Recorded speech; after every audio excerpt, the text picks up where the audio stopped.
Chapter 1363. WH. What's wrong? Rebecca's sudden exclamation startled everyone in the student union office. What's wrong? Wu Yan, who was lying on the table like a corpse, straightened up and looked at Rebecca with a frown. Is there something wrong? Rebecca didn't answer the question immediately. Instead, she frowned and flipped through the love letter in her hand. Her eyes and face were filled with doubt and disbelief. No. Impossible. With that child's personality, why would she write a love letter to someone of the opposite sex? And in that state. Wu Yan, Sylvia, Cosette, Yeshu, Yak, and the others looked at each other in confusion. They looked at the love letter in Rebecca's hand that she's flipping through. Compared to the other love letters in the wooden box, the one in Rebecca's hand didn't seem like a love letter at all. There was no fancy cover, no heart or lip prints. The surface was white and flawless. It was very clean. It looked like an ordinary letter. It didn't look like a love letter to the opposite sex at all. Even the ink pad was just ordinary ink pad. There was nothing special about it. Could this be a letter to the wrong place? Sylvia tilted her head and said, affected by the first impression she had of the love letters. It doesn't look like a love letter. It's not just that it doesn't look like a love letter. The person who wrote this letter is the one who wrote it. The person who wrote it isn't someone who would be bold enough to write a love letter to someone of the opposite sex. Rebecca shook her head with a frown on her face. She handed the letter to Wu Yan. Maybe it's just an ordinary letter and not a love letter. Look at it yourself. Looking at the letter in Rebecca's hand, Wu Yan thought about the love letters he had dealt with in the past few days. He couldn't help but resist. He took the letter from Rebecca. He looked at the signature. Wuxia Xianxia. Wu Yan grabbed his hair as he read the name. Who is it? Wuxia Xianxia? Yeshua grabbed his hair as well. What a strange name. It doesn't seem like a name that someone from the Knight's Kingdom of Lorimon would come up with, Wuxia Xianxia. Unlike Wu Yan and Yeshu, Sylvia and Cosette were rather surprised. Obviously. They should know this person called Wuxia Xianxia is a girl's. Why are you all so surprised? At the side. Aika grumbled unhappily. Since you know her, then tell us who she is. Why are you so surprised? Rebecca. Wu Yan raised the letter in his hand. She looked at Rebecca suspiciously. This person, you all know him? I should say, it's strange that you two don't know her, right? Rebecca smiled helplessly. Wuxia is a celebrity in our academy. She's the youngest Dragon Knight in history, and she's also the secretary of our student council. How can you not know her? The youngest Dragon Knight in history? Yeshua was shocked from the bottom of his heart. And she's from our student council? Wu Yan raised an eyebrow. Now that Rebecca mentioned it, Wu Yan recalled that there are two members of the student council who haven't been on duty. One is the vice president and the other is the secretary. It's because these two haven't been on duty in the student council that Wu Yan has an extra, assistant position. He's responsible for helping the vice president and secretary with their work. In other words, this person was called Wuxia before. Xianxia's job as secretary fell on Wu Yan's shoulders because of her absence. Also, Rebecca had just said, Wuxia Xianxia was the youngest Dragon Knight in history. In the entire Ansari Academy, including Wu Yan, there were only 6 people who were qualified to be called Dragon Knights. Rebecca was a Dragon Knight. Calling her a Dragon Knight would be belittling her. Wu Yan and Sylvia were real Dragon Knights with the title. Of the remaining 3, one of them should be Wuxia Xianxia. Although there were 3 Dragon Knights left, Wu Yan couldn't help but think of one possibility, Wuxia Xianxia's person.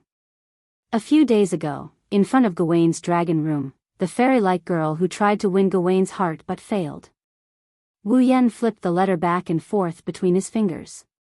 He pondered for a moment before speaking. Rebecca, has this girl called Wuxia lost her ability to control fall recently? she asked with a frown. Lost her ability to control fall? Yashu and Sylvia held their breaths. Rebecca turned around and looked at Wu Yan with narrowed eyes. Looks like you already have a clue as to why Luca wrote to you, if I'm not mistaken. Wu Yan pursed his lips when he heard Rebecca's tacit agreement. He opened the letter and took out a small piece of paper. Rebecca, Sylvia, Corset, Yashu, and Yak immediately gathered behind Wu Yan. They didn't try to avoid arousing suspicion and openly read Luca's letter to Wu Yan. The content of the letter was like this: Lord Lune, I have a favor to ask of you. Please come to my humble abode when you see this letter. Thank you very much, Luca Xianxia. Greetings, Luca Xianxia. So that's how it is. Wu Yan rubbed his forehead and he had a funny smile on his face. Just like that troublesome dragon, it's causing trouble for others. Should I say as expected of its owner? Troublesome dragon? Sylvia looked at Wu Yan curiously. Are you talking about this child called Luca's Fall? Luo Ang. Rebecca hesitated for a moment and asked with uncertainty. Do you know Gawain? Know him? Wu Yan scratched his face. I do know him. After all, ever since Luca and Gawain's astral essence path was cut off, I've been taking care of Gawain. I've been feeding him things that contain a lot of astral essence to keep him alive. The astral essence path was cut off. Sylvia's expression changed slightly. Could it be that Luca lost her ability to control fall because her fall refused to let her ride it? How could that be? Yashu muttered in disbelief. Once a dragon refused its owner, it would be impossible for it to obtain astral essence from its owner. Although this was unpopular knowledge, there were actually quite a few people who knew about it. People like Rebecca and Sylvia, who had outstanding academic results, naturally knew about it. Only problematic students like Yashu were still in the dark. Even Yak knew what was going on, and her little face tensed up. There must be a reason why a holy and noble dragon would be the first to break the contract. His words sounded like he was trying to protect her, but he was accidentally poked by Ai Ku. A sinister look appeared on his face, but in the eyes of outsiders, he looked cute. Did Luca do something that humiliated the dragon race? Is that why it would rather die than let her ride it? Don't jump to conclusions, Yak. Rebecca said calmly. While I can't say for sure that it's not Luca's fault, the real reason is still a mystery. We can't just blame Luca. President Rebecca is right. Sylvia stood up solemnly. A dragon wouldn't refuse its owner for no reason. Perhaps there's another reason, Rune. Rebecca looked straight at Wu Yan. You're saying that you've been taking care of Gawain's diet. Does that mean Gawain has accepted you? You've tamed it? You can say that. Wu Yan shrugged. Although it was difficult at the beginning, but now, even if I ride it, that fellow won't reject me, then. Rebecca's eyes lit up. Do you know why Gawain refused Luca's ride? I guess you can say that. Wu Yan poured a bucket of cold water on Rebecca when he saw her smile.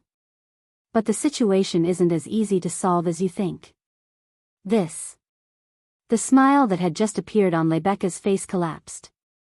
How should I explain this? Well, it's a bit complicated to explain. Wu Yan picked up the letter Luca wrote to him. He read the letter and his wine-red eyes turned around. Anyway, let's go meet this Luca first. Chapter 1364. Ansari Dragon Academy, Mafi Lodge. Isn't that President Rebecca? Where? It's true. President Rebecca came to Mafi Lodge. And Her Highness Princess Sylvia. Her Highness Princess Sylvia came too? That man. Is he Lord Rune? Lord Rune. Heavens. Even Lord Rune came. Lord Rune. When Wu Yan, Rebecca, and Sylvia arrived at Mafi Lodge, the girls in the basic course class noticed them. When they saw Wu Yan, they went into an uproar. Since Mafi Lodge was a female dormitory, it wasn't convenient for boys to enter.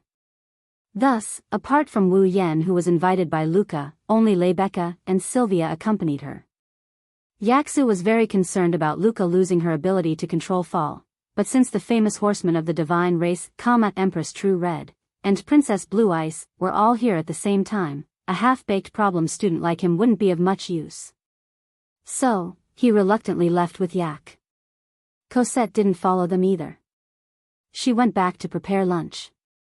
Thus, only Wu Yan, Rebecca, and Sylvia came to Maffei Lodge.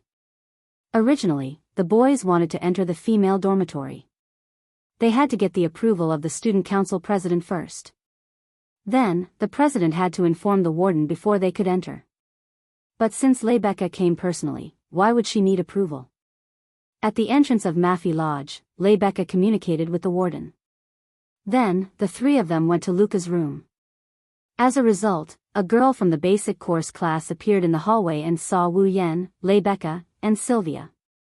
She exclaimed, causing all the girls in Maffei Lodge to come out of their rooms. They lined up on both sides of the hallway and looked at the three of them with love in their eyes. Immediately, the entire Maffei Lodge fell into a wave of cheers and support. For these girls who were still in the basic course class. Whether it was the perfect student council president of the academy or the fourth princess of the Night royal family. Both of them were the targets of their dreams. As for Wu Yan, he even defeated the commander of Loriaman's Holy Dragon Knights, Ursula. Sarvin was a legend. In the hearts of these young girls, the fact that a senior from the same school was the strongest existence in the world was enough to make Wu Yan their Prince Charming. Now, all of a sudden, the object of their yearning all came to their dormitory. These girls were so crazy that even the dormitory supervisor could only stay downstairs. He could only smile bitterly as there was nothing he could do. Looking at the girls with hearts in their eyes and shrieking at the top of their lungs as if they would pounce on him at any moment, Wu Yan, who is already traumatized, shrunk his neck and angrily increased his pace. Haha. Rebecca laughed mockingly. I remember that not long ago, you were still regarded as a cheating student, who got in through the back door by the students in the academy. Who would have thought that the cheating student is now the most popular person in the entire Ansari Dragon Riding Academy and even the entire Lorimon Knights Kingdom? Stop it. Let's not talk about it anymore, I'm starting to regret it. Enduring the screams and heated gazes, Wu Yan lowered his voice. His voice was full of frustration. In the knighthood, the most popular people are the powerful Dragon Knights and Saint Sky Dragon Knights. Although Captain Yuzura is very beautiful, the reason why everyone in the knighthood of Lorimon is because she is the most powerful Saint Sky Dragon Knight. Sylvia exclaimed with pride. Now that Roland defeated Commander Ursula, it's only natural that he's so popular. I already said that I'm starting to regret it. Wu Yan slapped his forehead as if he had a headache. So, all of you should stop talking. Rebecca and Sylvia looked at each other and couldn't help but laugh. Rebecca seemed to have come to the maid house to look for Luca. Under her lead, and with the support of the girls in the foundation class, the three of them soon arrived at the end of the third floor. They stopped in front of a door at the end. Above the door, there was a door plate with only one name on it, Luca Xianxia. In the dorms of the foundation class, regardless of whether it was the male or female dorms, 3 people would share a room. The nameplate should have 3 names as well. However, Luca's room only had her name on it. Luca must be living alone. Although Wu Yan was curious as to why a girl in the foundation class would want to live alone, it wasn't the time to be concerned about such trivial matters. Luca, are you there? Rebecca started knocking on the door as if she was already used to it. Respond if you're there, I've brought the person you want to see. However, there was no response from the other side of the door. What's wrong? Sylvia poked her head out from behind Rebecca's back. You're not here? No, Luca is a true homebody. She doesn't like to go out, and after what happened, she's become even more reclusive. She hasn't even gone to class in a long time. There's no way she's not in her room. Rebecca shook her head. I think she's probably asleep. Asleep? Luca has a bad habit of being hard to wake once she falls asleep. Rebecca revealed a doting smile as if she was talking about her mischievous younger siblings. She took out a key. Looks like I made the right decision to take the key from the dorm warden just in case. She inserted the key in her hand into the keyhole of the door in front of her and turned it gently. With a click, the door was unlocked and Rebecca pushed open the door. In the next instant, a different smell assaulted Wu Yan and Sylvia's nostrils. This is... Wu Yan sniffed at the odor coming from the room in surprise. Is this the smell of herbs? That's not right. Sylvia gave a different answer. It should be the smell of herbs. Sylvia's words were suddenly stuck in her throat as she looked at the scene in the room. Her eyes widened, and her expression became one of terror. Wu Yan flinched when he saw this. He looked inside the room in confusion and his jaw dropped in the next moment. In the dimly lit room, a coffin placed in the center of the room entered everyone's sight. It was a long, luxurious, 6-diamond coffin that only vampires would lie in. The surface of the coffin flickered with a bright luster. It should be made of iron. The lid was nowhere to be seen and the insides were filled with white flowers. Inside the white flower bed, there was a beautiful, elf-like girl with sharp ears. She was wearing a revealing nightgown. Her hands were clasped together on her chest as she lay inside the bed. No matter how one looked at it, there was only one word to describe the girl in such an environment. A corpse. Luca, dead? Are you kidding me? Sylvia's body stiffened and her face paled. She couldn't help but take a step back. No. That's not right. For a moment, Wu Yan was shaken but he soon realized something was wrong. Her chest is still rising and falling and her face is very red. Rather than saying she's dead, it's better to say she's sleeping. Rebecca giggled as if she was watching a good show. Don't worry, Luca isn't dead yet. She's just sleeping. Rebecca walked to the edge of the coffin and crouched down to shake Luca's body. Luca, get up. We're here to see you. You. Luca's sharp ears trembled. She looked like a rabbit and was very cute. She slowly opened her eyes and looked at Rebecca in confusion. Rebecca. Luca. Rebecca smiled warmly. Good morning. Luca nodded in a daze. She slowly straightened her back and stretched. Hua. An extremely cute yawn was let out by Luca. As she yawned, she rubbed her eyes. She had a sleepy appearance. The straps of her nightgown slid down from her shoulders. It was extremely alluring. Even Wu Yan couldn't help but be captivated by her beauty. Chapter 1365. Bang. Just as Wu Yan was staring at Luca's body that was faintly visible below her collarbone due to her shoulder strap slipping off, a muffled sound and a sharp pain came from his abdomen at the same time, causing his face to almost distort. Humph. On the side, Sylvia expressionlessly withdrew her elbow strike and coldly snorted, causing Wu Yan to be a little angry. Your Highness, when did I offend you? To the person who kept looking at his junior sister's body with a perverted gaze. Sylvia cast a cold gaze at Wu Yan. I don't think there's a need to explain. Who's looking at his junior sister with a perverted gaze? Wu Yan immediately retorted, causing Sylvia to glare angrily at him.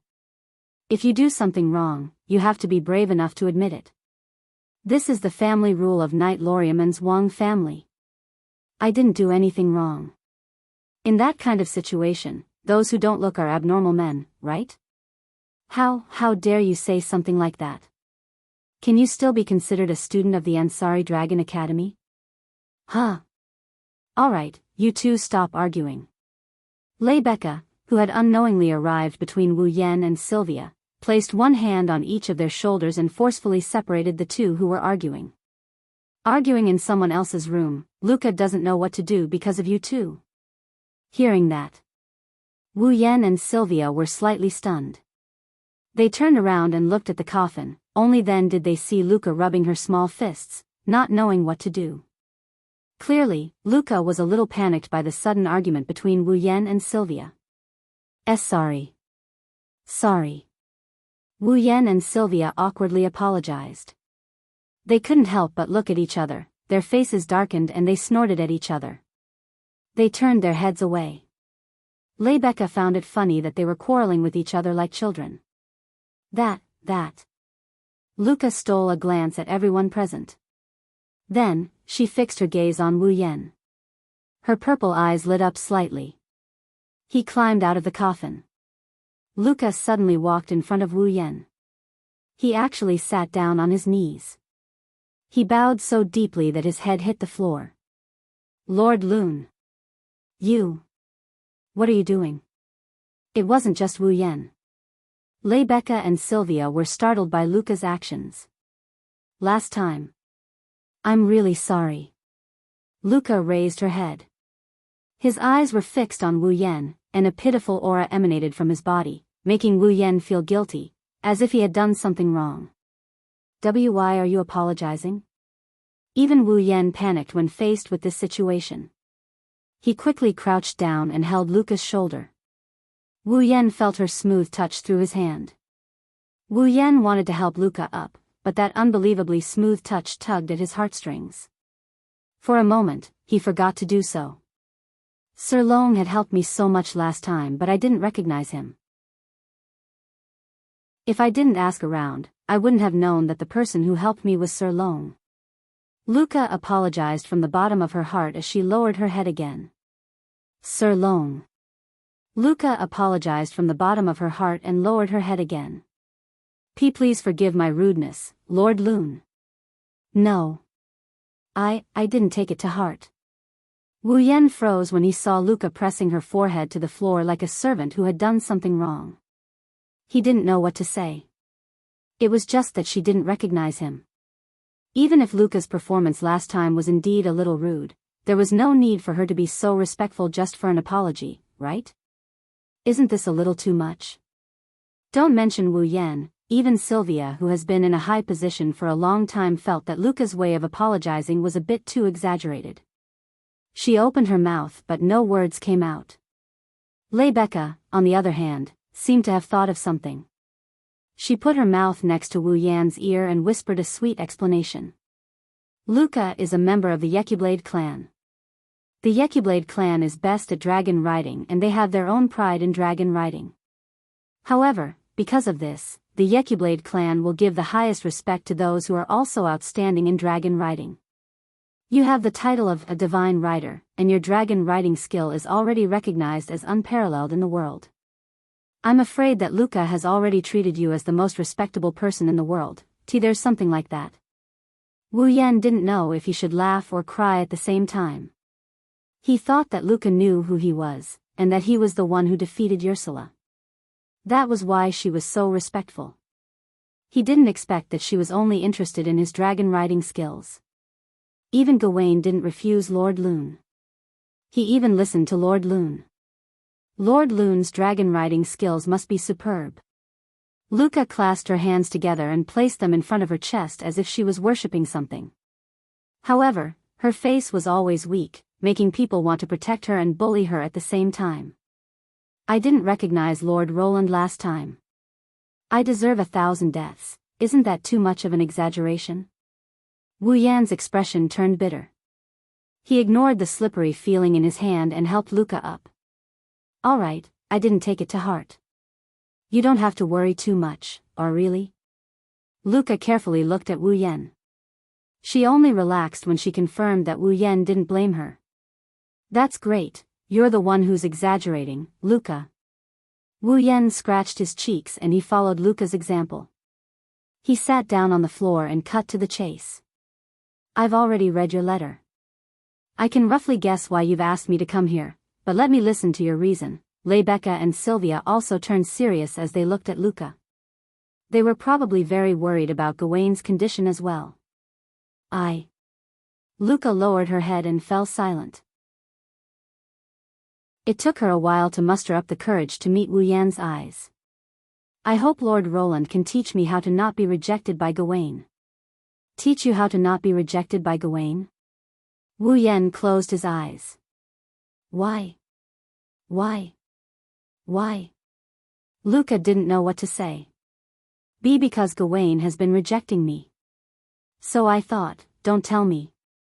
Wu Yan interrupted Luca. His wine-red eyes exuded a sense of pressure that made Luca shiver.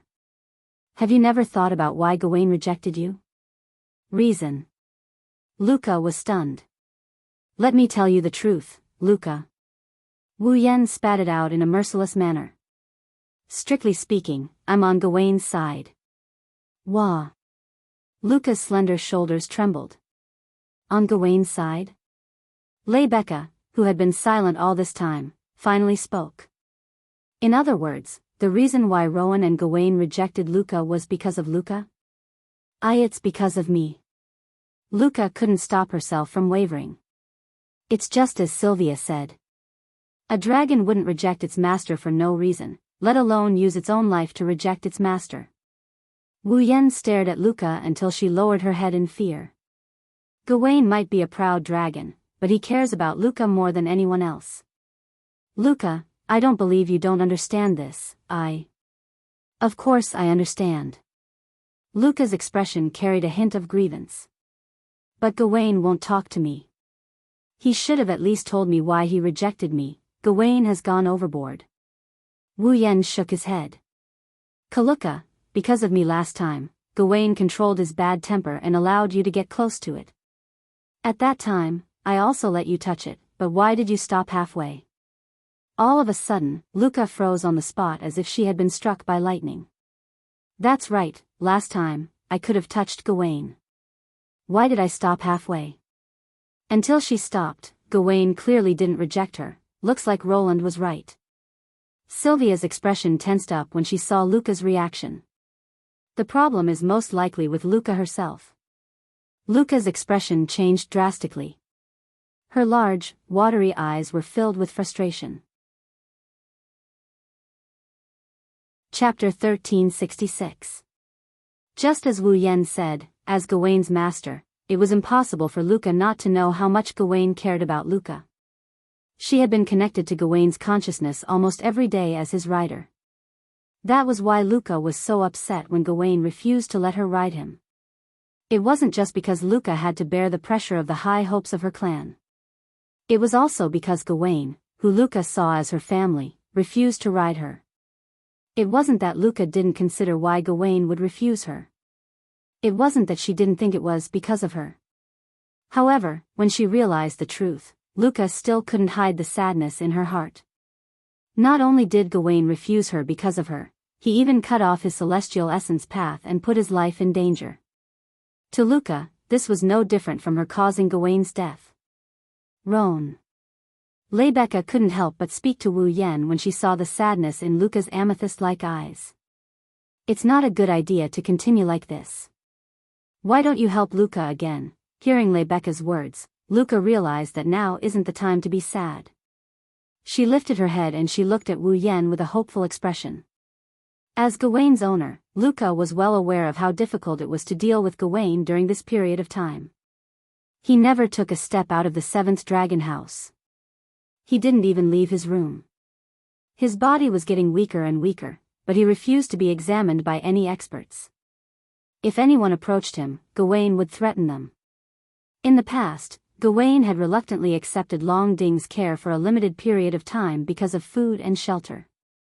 But recently, Gawain would not even allow other dragons to get close to him, let alone Long Ding. He was like a severely injured beast or an animal that had just given birth to its offspring, extremely aggressive. At first, Luca was worried. If this continued, Gawain might even starve to death, let alone wait for his celestial essence to run out. That was until she heard from Long Ding that someone else was taking care of Gawain. Luca was relieved. A while ago, Luca met Wu Yan. Because Wu Yan seemed to be able to handle Gawain. That was why Luca wanted to get help from Wu Yan and have Gawain acknowledge her again. After asking around a little, it was only then that Luca realized that the person who had been taking care of her, Fall, and the person who had helped her that day was the horseman of the Protoss, Rune. Randall. Like Rebecca said, as a Yakubledian, she was influenced by the culture of the Yakubledians. Rebecca, the president of the student council, praised Luca's dragon riding skills as unparalleled. Wu Yan, the rider of the gods, couldn't help but respect her.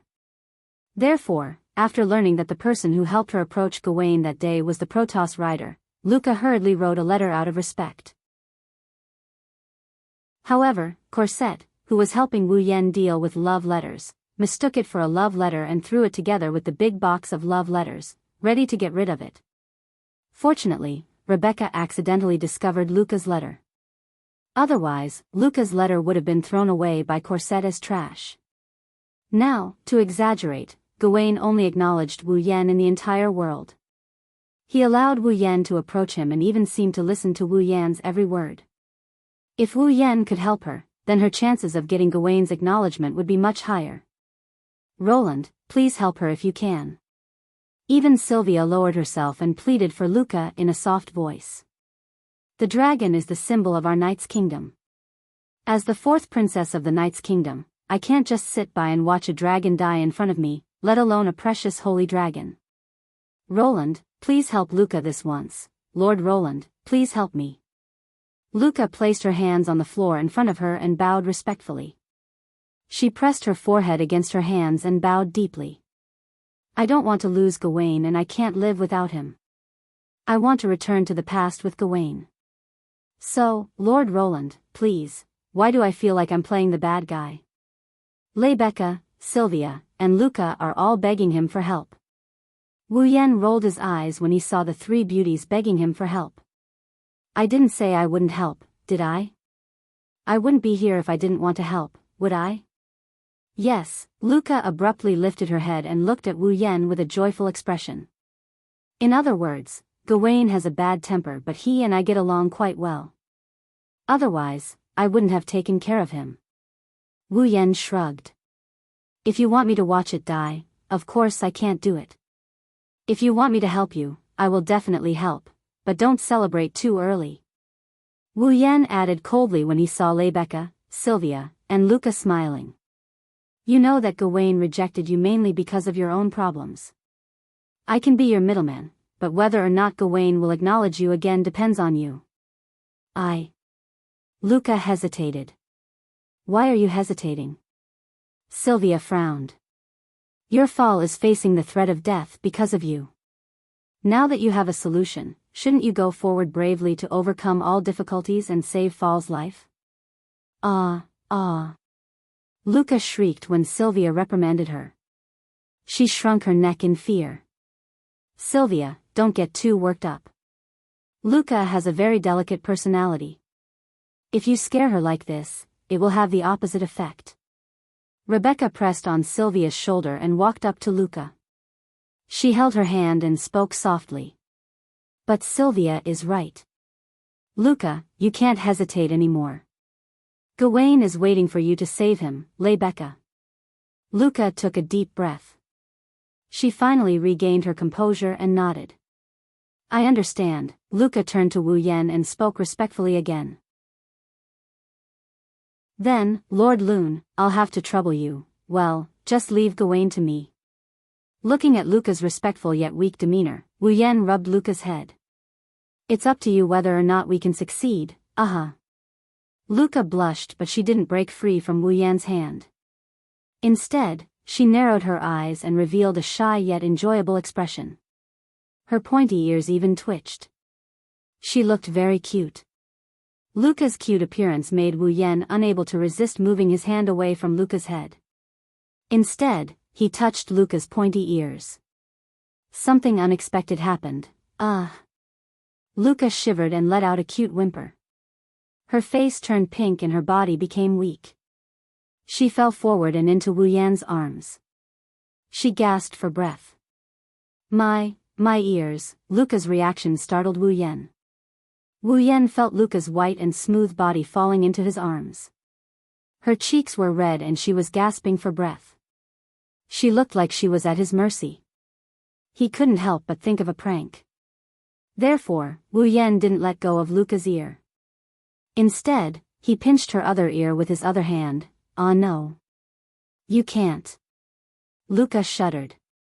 Her delicate body suddenly tensed up, and the blush on her face deepened. And Luca's performance naturally attracted a certain wolf's gentle and unbridled kneading. Wu Yan started to rub her pointy ears as if he was harassing her. Luca felt like she was struck by lightning. Her tensed-up body turned limp as she laid in Wu Yan's arms. She kept panting, causing the air around them to be tinged with a pinkish hue. Wu Yan found this rather amusing. Just as Wu Yan was about to take it one step further, the temperature around him suddenly dropped to the lowest point as if it had frozen over, startling Wu Yan from his enjoyment. Wu Yan finally remembered, there were 2 other people at the scene. Tomorrow morning, 7th Dragon House. I'll take you to see Gawain. Wu Yan realized the danger and his face tightened. He left those words and ran out of Luca's room like a gust of wind. Stop right there. You shameless bastard who dares to touch your junior. Sylvia clenched her fists and her face darkened. She chased after Roland like a madwoman. Ha! Rebecca had a gentle smile on her face, but there was no trace of a smile in her eyes. She slowly walked out of Luca's room.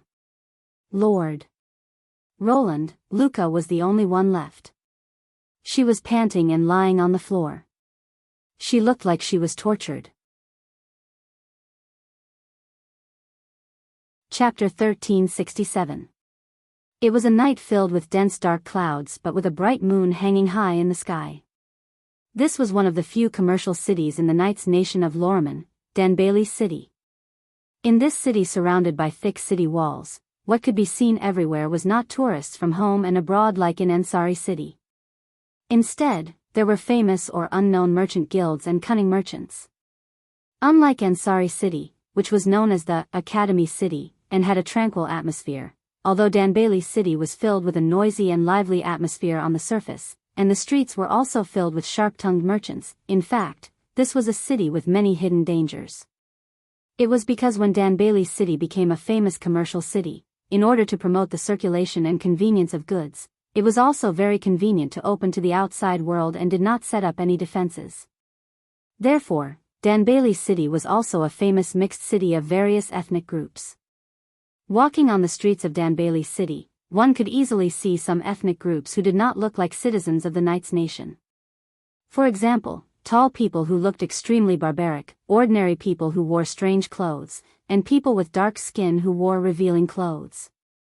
If such a person were to walk in Ansari City, he would more or less attract some attention, but in Danbailey City, the pedestrians did not even give him a second glance. Therefore, people who did not look like citizens of the Knight's Nation could walk here without worry. Naturally, there were also some ethnic groups who were more radical and wanted to rebel against the Knight's Nation of Lorman. This also included people like Anya who had joined the Sepharo's empire. On the bustling street, Anya lowered her head and used the scarf around her neck to cover her face as she walked forward. In Danbailey City, it was fine even if an outsider like Anya was exposed under the sun. However, hiding her appearance. It had almost become an instinct of Anya's. Keeping her head down and burying the lower half of her face in the scarf, Anya walked on the street with ease. It was obviously not her first time in Danbailey City. She turned into an alley from the main road. She walked all the way into the alley. When there was no one around. Only then did Anya raise her head to reveal her face. In front of him was an ordinary building. He appeared in front of Anya. It was a secret stronghold set up by the Sepharo's empire within the borders of the Knights of Lorman. Generally speaking, some of the secrets and urgent matters that had been discovered by spies in the Knight of Lorman were all delivered and discussed here. Although the Sepharo's empire had set up many secret strongholds like this within the borders of the Knight's Kingdom of Lorman, recently, due to a person with a relatively strong background living here, this place had become a place of more frequent activity. Anya, on the other hand, was here to meet this so-called important person. She pushed the door open and walked inside. She walked up the stairs and nimbly moved up the stairs until she was in front of a door. Anya. Come back and report. Come in. Almost at the same time, a voice entered Anya's ears, causing her heartbeat to involuntarily quicken. She hurriedly took a deep breath, suppressed the nervousness in her heart, pushed open the door, and walked in. Behind the door was a room that was decorated like a study. It wasn't very big. Inside the room, behind a desk, a silver-haired man with a mask on his face was leisurely sitting on a chair. It was the one who revived the corpse dragon and escaped from Wu Yan's grasp, Mykovez. Looking closely, one could see that Mykovez's artificial limb that was broken by Wu Yan was now in perfect condition. It seems like he had a new artificial limb installed, Anya. Makalos shifted his gaze to Anya. From the looks of it, you seem to have gained something, yes, Lord Mykovez. Anya respectfully bowed. I have infiltrated the Ansari state. I see. Mykovez nodded. Then, have you investigated the matter I asked you to investigate? Yes. We are still investigating, but we have preliminary information. Anya took out a document from her waist bag and placed it on the desk. This is information about the boy who defeated the corpse dragon and the girl who was swallowed into its stomach. Please take a look, Lord Mykovez. Makalos nodded casually. He picked up the document on the table and began to read it. Anya hesitated, as if she had something to ask, but in the end, she didn't ask. Actually, Anya was very confused. She wondered why Mykovez was investigating Yak. Investigating Yashur was excusable since he defeated the corpse dragon Mykovez awakened, but why would he investigate Yak who was swallowed by the corpse dragon? Was it because she was a dragon in human form? Anya didn't quite understand, but since Mykovez asked her to investigate, she could only do her best. After a while, Mykovez lifted his head from the document in his hand and looked at Anya. Then, what about the student who stopped us? For a moment, fear flashed through Anya's eyes. I've collected it too. Her face that was originally filled with determination turned pale. She gritted her teeth and handed another document to Makalos. Mykovez didn't seem to notice the change in Anya's expression. He took the document and began to read it, but not long after, he frowned in surprise. Defeated Loriaman's Holy Dragon Knight Commander Yusula? L. Sarwin? Why yes. Anya's expression turned ugly. That was an open duel. I was there at the time. This is interesting. Mikawais narrowed his eyes under the mask, looking at the document in his hand with a serious expression. However, Makalos was stunned by what he saw. A white dragon that wields white flames? Hearing Makalos's words, Anya's body trembled violently, and the expression on her face became even uglier. This time, even Makalos noticed Anya's strange behavior. Anya, what's wrong? Lord Mykovez. Anya was hesitant like never before. She clenched her teeth and spoke softly. Do we really have to go against Roland? Against Randall? Mykovez didn't answer. Instead, he looked straight at Anya. Are you afraid? Anya wanted to deny it, but she couldn't. Why? Mykovez continued to stare at Anya. As a warrior, you're not even afraid of death. Why are you afraid now? Anya's pretty face became bitter as she took out a crystal from the bag at her waist. It's a product developed by the Empire that can store images. Lord Mykovez, do you want to see Roland personally? Randall and Yusula? L. Sarwin's duel will make it clear. With that, Anya placed the crystal on the table. An arc of light flashed across the surface of the crystal and an image appeared. It's an image of an elegant white dragon bathed in a sea of white flames.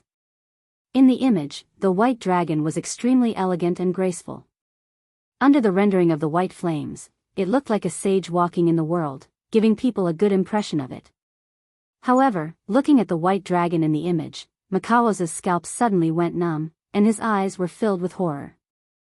That dragon. Makalos couldn't help but take a step back. His face was filled with disbelief. How is this possible? Just now, when he saw the white dragon's burning flame in the image, Makalos was actually scared. That's right. He was scared. He was scared for no reason at all.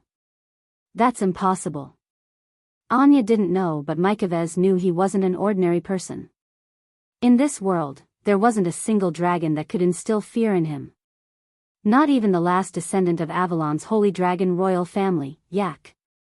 But it's undeniable that Mikovez was scared when he saw the white dragon. No, it's impossible. Mikawos held his head in pain, causing Anya to become somewhat anxious. Lord Mikovez, are you all right? I'm fine. Mikovez stopped Anya, who was about to approach him. He turned around and his breathing calmed down. After a while, Mikovez spoke. Let's go. To Ansari.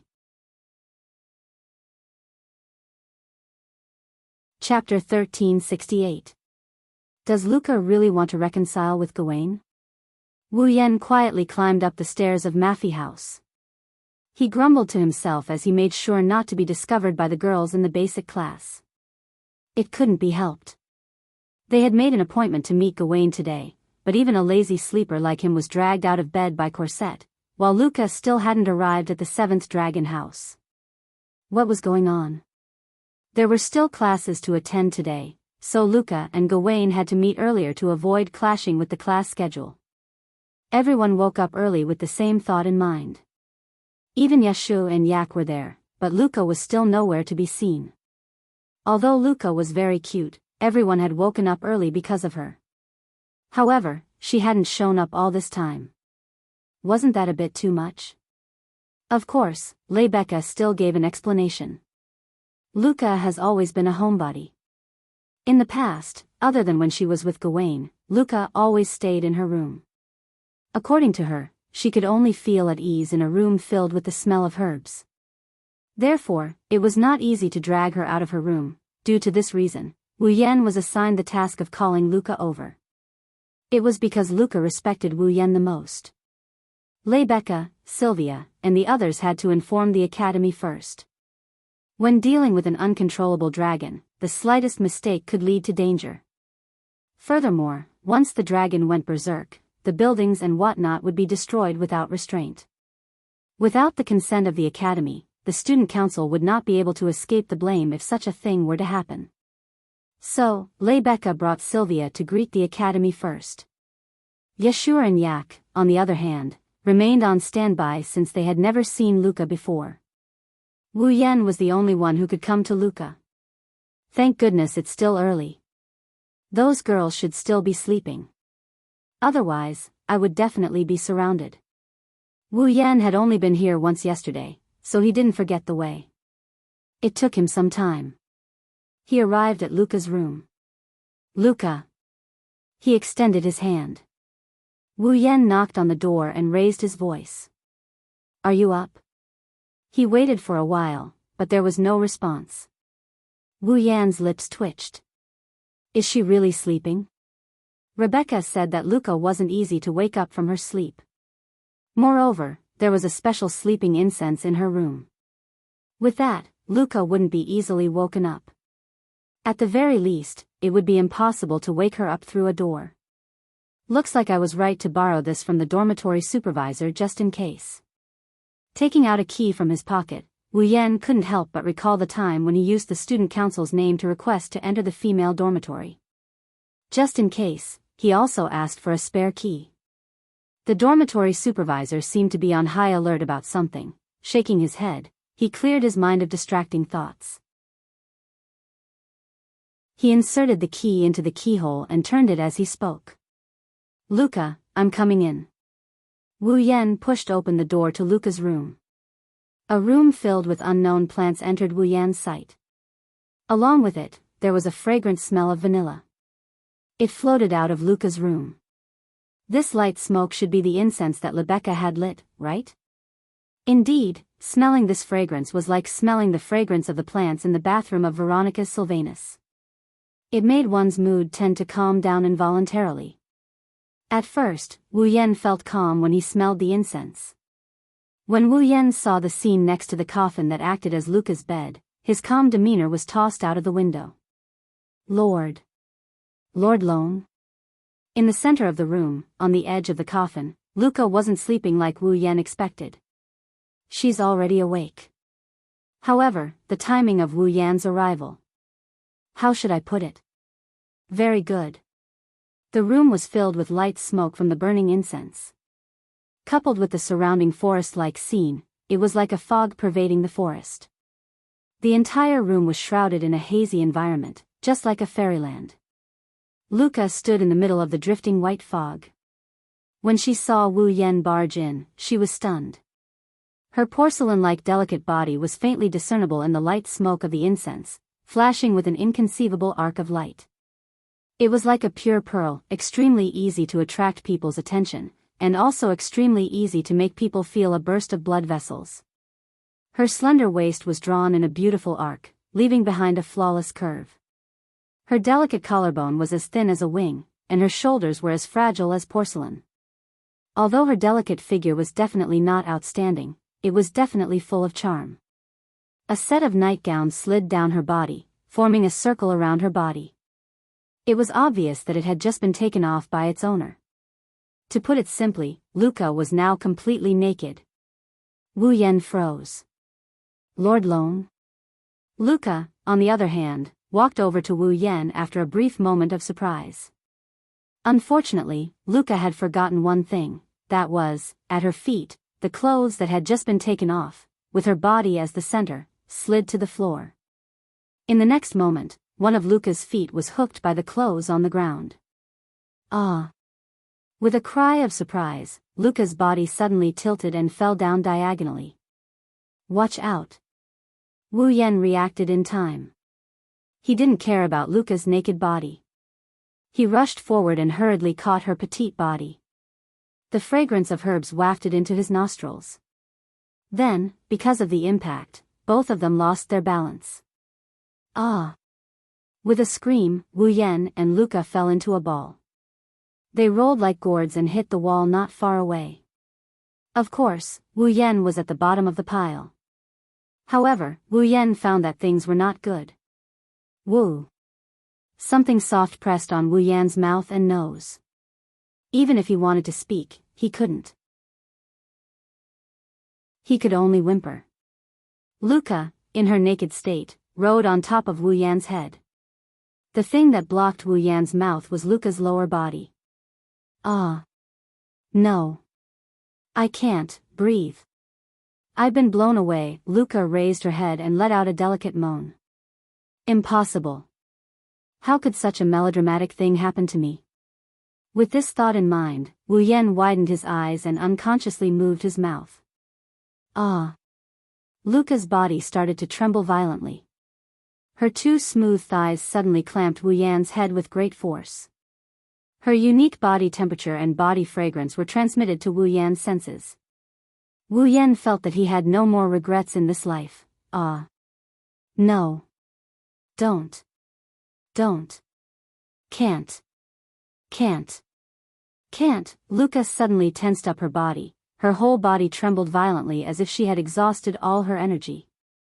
Her slender and delicate body fell limply onto Wu Yan's body. She started gasping for breath. Her cheeks were flushed red and her elf-like ears were dyed pink. Her amethyst-like eyes were filled with a misty color.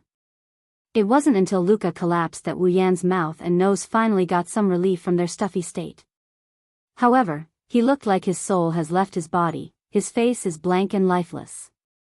In the past, Wu Yan didn't imagine that he would be like the male lead in anime. With a welfare halo, he could even get benefits from opening a door. But he didn't expect that this day would actually come. Moreover, it was a great benefit. Until now, Luca's smell was still rushing back and forth in his mouth and nose. Wu Yan couldn't help but laugh foolishly. Soon after, a strong murderous aura rushed towards him from the direction of the door. Wu Yan shivered violently. He didn't know what to think, but his forehead was covered in sweat. He. At the door of Luca's room, Rebecca sneered. Veins popped up on Sylvia's forehead. Billowing black smoke rose from their backs as they walked towards Wu Yan. Chapter 1369. Ansari University Dragon Riding Academy, 7th Dragon House. In the empty space in front of the 7th Dragon House, Yak had her hands on her waist. She narrowed her eyes and stared at the strange scene in front of her. Sylvia's delicate body was trembling and her face was ashen. She looked like she was about to explode in anger. Rebecca maintained her elegant posture. Her every move was filled with a natural and noble aura. She had a smile on her face, but there was no smile in her eyes. Luca was bashful, her entire face was bright red. Her amethyst-like eyes were filled with tears. She was acting very weak and her eyes kept sneaking glances to the side. And in front of Luca's eyes, there was an expressionless Wu Yan. His background was dark and he looked like he had just escaped from hell. You. Yak's narrowed eyes were filled with annoyance. She didn't hold back as she cursed at them. You just came back from the hospital, right? Don't say any more, Yak. Yashu pulled Yak away in fear. It feels very dangerous. You must not provoke them again. Yi Zichen said. Look at how useless you are. They are just a few female human creatures. Why are you so scared? Yak curled her lips in disdain. Do you think you have the right to call yourself my slave? I hate that right. I really don't want it. What did you say? All right, calm down. Yak seemed to want to send Yashu to the hospital as well. Rebecca let out a sigh of relief. She recovered her perfect image as the student council president and spoke calmly. Don't forget that we have more important things to do. We can't be like a certain someone and take advantage of a junior at a time like this and forget about the important things. I already said that it was a misunderstanding. Wu Yan subconsciously refuted. But in the end, he sighed bitterly. Forget it. No matter how I explain, you won't listen. Humph. On the side, Sylvia suppressed her anger and snorted. Taking action against a junior? What a shame. You are the public enemy of all females. As for the public enemy of all females, the iron fist of justice must be punished. This is the family rule of the royal family of Lorimon. Before Sylvia could finish, she was interrupted by Wu Yan's imitating tone, and he added in a weird tone. I've heard this sentence countless times just now. Unfortunately, you're no match for me. You can't punish me. Hearing this, Sylvia immediately glared at Wu Yan, but there was nothing she could do. Her face was red with anger. This is outrageous. Be like a real dragon knight, and be brave enough to take responsibility. Your so-called responsibility is to let you punch me a few times, right? Wu Yan grinned and said, I'm sorry. This responsibility is too heavy. I can't bear it. You, that. Seeing that Wu Yan and Sylvia were about to quarrel, Sylvia hesitated. Luca was about to cry. It's all my fault. Please don't quarrel, that's enough. Let's stop fooling around here. Rebecca stopped them. No matter what, let's deal with Luca and Gawain first. That's right. Yashu also stopped them with a resentful expression. If we leave Gawain alone, Luca will be too pitiful, Lord Lune. Luca looked at Wu Yan anxiously, a trace of pleading in her eyes. Sigh. Seeing how easily Luca was aroused, Wu Yan rubbed his forehead. You're right. Let's not waste time. Let's go in, Rebecca, Luca, Yashu, and the others immediately responded. Sylvia nodded solemnly as well. Then, the 6 of them entered the dragon house. We're here. Under Wu Yan's lead, the group arrived at the innermost dragon room of the 7th dragon house. Inside the room, Gawain was lying on the floor weakly. His silver fur looked dull due to his weakened state. He didn't look like a holy dragon at all. Just by looking at Gawain, the group could tell that he wasn't in good shape. Hey, Lune. Seeing how weak her kin was, Yak couldn't bear to see him like this. Are you able to cure it? Gawain's current condition isn't caused by his illness. In fact, if he was sick, it would be much easier. Wu Yan shook his head.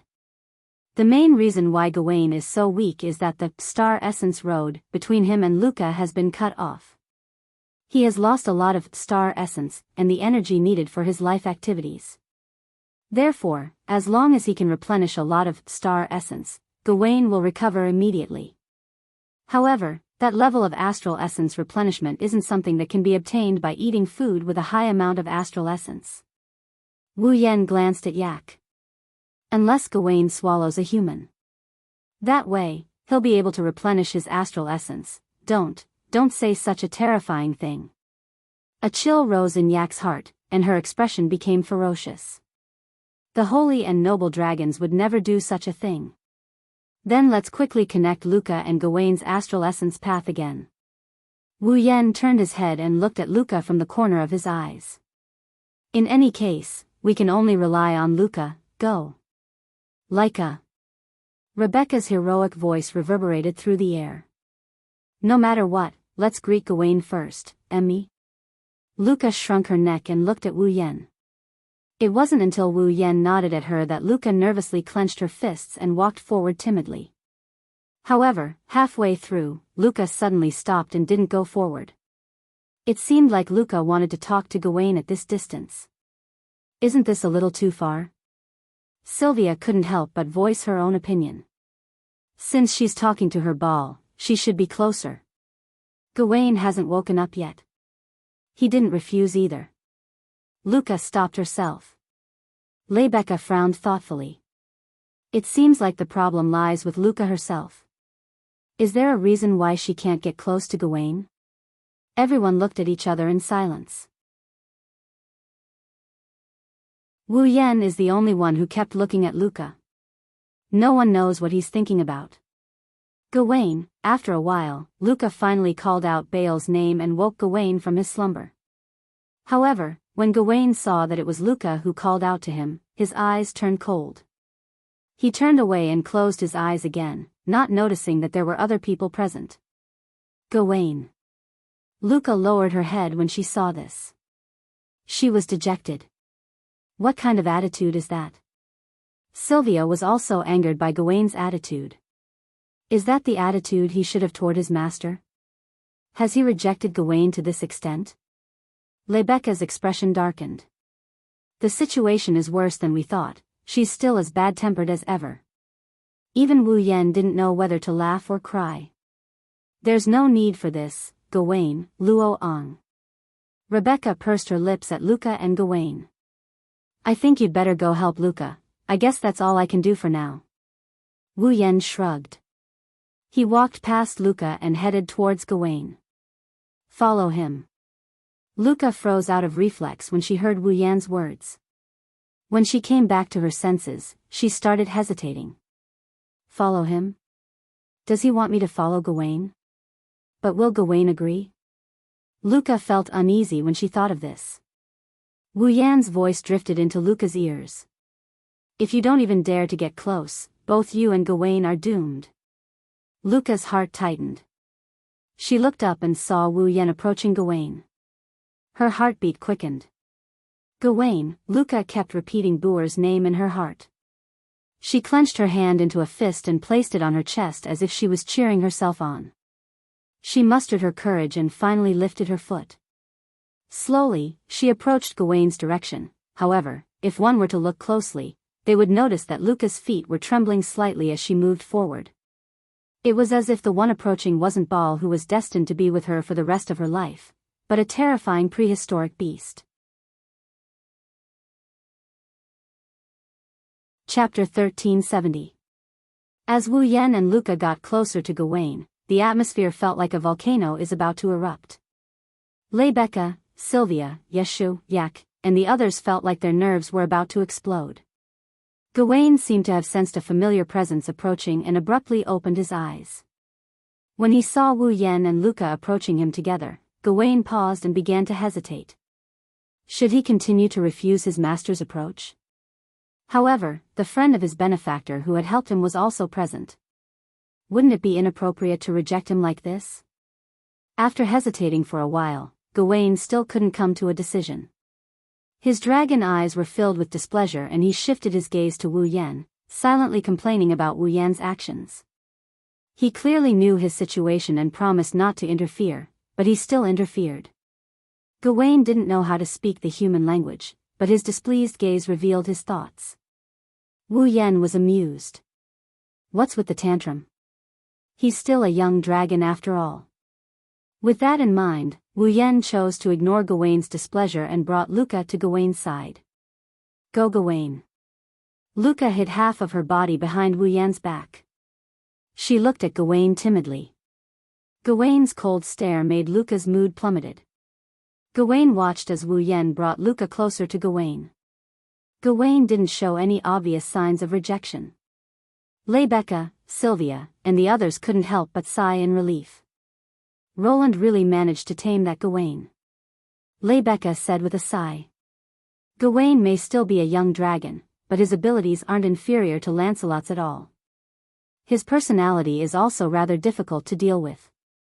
I didn't think he'd actually be tamed. Roan didn't disappoint his title of Rider of the Divine Race. Lancelot is still a young dragon. Sylvia retorted unhappily. Also, Lancelot has mastered the flying method of speed burst, and I'm getting more and more familiar with the dance of piercing dragon's breath. Lancelot's strength is also much stronger than Gao Wen's. Indeed. Gawain doesn't have speed burst and Luca doesn't know the dance of piercing dragon's breath. If they really fight, they'll be defeated in an instant. Rebecca looked deeply at Luca, who was hiding behind Wu Yan. A meaningful smile appeared on his face. But if you underestimate Luca, you will suffer a great loss. Don't forget. Luca is the next leader of the Yekablad tribe. Patriarch of the Yekablad tribe. Sylvia seemed to have remembered something, and her expression froze. Dancing on a dragon? If Luca can master the dragon dance, who will win? That's hard to say. Rebecca said before turning her gaze to the front. Of course, the prerequisite is that Luca has to gain Gawain's approval again. While Rebecca and Sylvia were talking, Wu Yan patted Gawain's neck and shook his head when he saw the displeasure in Gawain's eyes. I know that you don't want me to interfere in your affairs, but it's definitely not a solution for you to continue like this. I also know that you don't care whether you can keep your life or not, but think about it yourself. Once Luca loses you and fall, how desperate would she be? Don't forget, Luca's an existence that her own race has high hopes for. Wu Yan stared at Gawain's pupilless purple dragon eyes. Once she loses the qualification to become a dragon knight, or even a dragon breeder, Luca's position in her tribe will undergo drastic changes. In that case, she might as well be dead. Do you want that to happen? Gawain's gaze immediately changed. If Luca can overcome her weakness and return to her previous state, wouldn't it be the best of both worlds? Wu Yan patted Gawain's neck. At least give Luca a chance. This time, the displeasure in Gawain's eyes disappeared, only hesitation remained. Of course, Gawain, who was willing to risk his life for Luca's safety, didn't want to see Luca face the situation that Wu Yan mentioned. But overcome. Can she overcome it? Gawain. Luca mustered up her courage and looked at Gawain with a pleading gaze. I don't know what I did wrong, but at least give me a chance. Give me a chance to talk to you. You. Gawain lowered his head. His dragon eyes were filled with uncertainty. It's too hard for you to make such a choice at your age. Wu Yan stroked Gawain's dragon horn. Just do as I say, Gawain. You don't have to do anything. Just sit here. Gawain shifted his dragon head and looked at Wu Yan. He then glanced at Luca, who had a hopeful look on her face. He turned his head away as if he couldn't care less, but he obediently laid back down on the ground. What a prideful dragon. Wu Yan rubbed Gawain's head as if he's trying to soothe him. He bent down and his expression turned serious. Luca, touch Gawain. Lord Loon. Luca was a little happy to see Gawain lie back down on the ground after Wu Yan's words. But when she heard Wu Yan's instructions, she became nervous again. Touch Gawain like before. Wu Yan looked disdainfully at Luca, whose forehead was covered in sweat. This is your chance. After today, even I might not help you anymore. Luca raised her head in shock. Wu Yan's expressionless face entered her field of vision, telling her that he wasn't joking. Luca was given the chance. Whether she could grasp it or not was up to her. If she couldn't grasp it, then everything Wu Yan did would have been in vain. Luca clenched her fists and shifted her gaze to Gawain. She twisted her hands a few times and a wavering expression appeared on her doll-like face. After a long while, she walked out from behind Wu Yan. She stood in front of Gawain and looked at his body that was within reach. She raised her hand and slowly moved it towards Gawain. Rebecca, Sylvia, Yashur, Yak, and the others gradually became nervous. Gawain slowly opened his eyes, but he didn't look at Luca. Under everyone's gaze, Luca's hand came closer and closer to Gawain.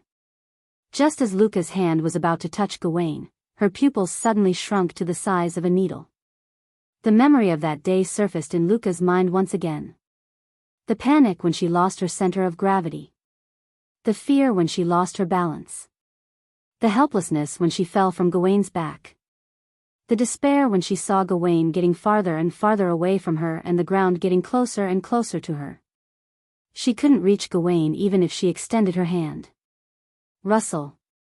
Luca's pretty face instantly turned deathly pale. She drew back all her hands, hugged her own body, and stepped back with a face full of fear and trembling. Luca. Rebecca, Sylvia, and the others were shocked. Roar! Gawain suddenly raised his head and let out a roar filled with anger and disappointment at Luca. It turned into a sound wave that blew towards Luca. Ah! Luca finally reacted. Tears welled up in her eyes as she looked at the roaring Gawain. She turned around and chose to run again. However, Luca's footsteps soon stopped. This was because Rebecca and Sylvia were standing side by side in front of Luca, blocking her path. Luca.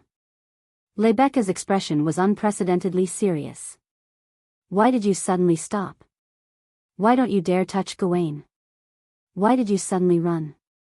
The three whys were like sharp arrows, piercing Luca's heart and making her body tremble. Luca. Sylvia raised her voice with a sharp glint in her eyes. Don't tell me you're afraid of Gawain? Afraid of Gawain? Luca was dumbfounded. I'm afraid of Gawain? In other words, Gawain rejected me because I'm afraid of him? How? As if she had lost all her strength, Luca's body softened and she knelt on the ground. Her expression was stupefied. Rebecca and Sylvia glanced at each other and lowered their heads in silence. In the dragon house, Wu Yan stroked Gawain's head. He looked at the kneeling Luca and slowly closed his eyes. The atmosphere in the dragon house was heavy.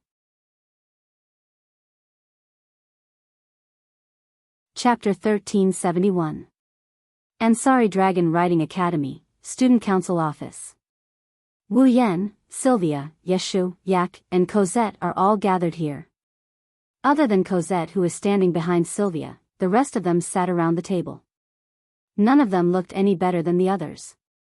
Obviously, at this moment, everyone present was in a very bad mood. Even Yak, who usually liked to cause trouble, had a gloomy face, completely devoid of vitality.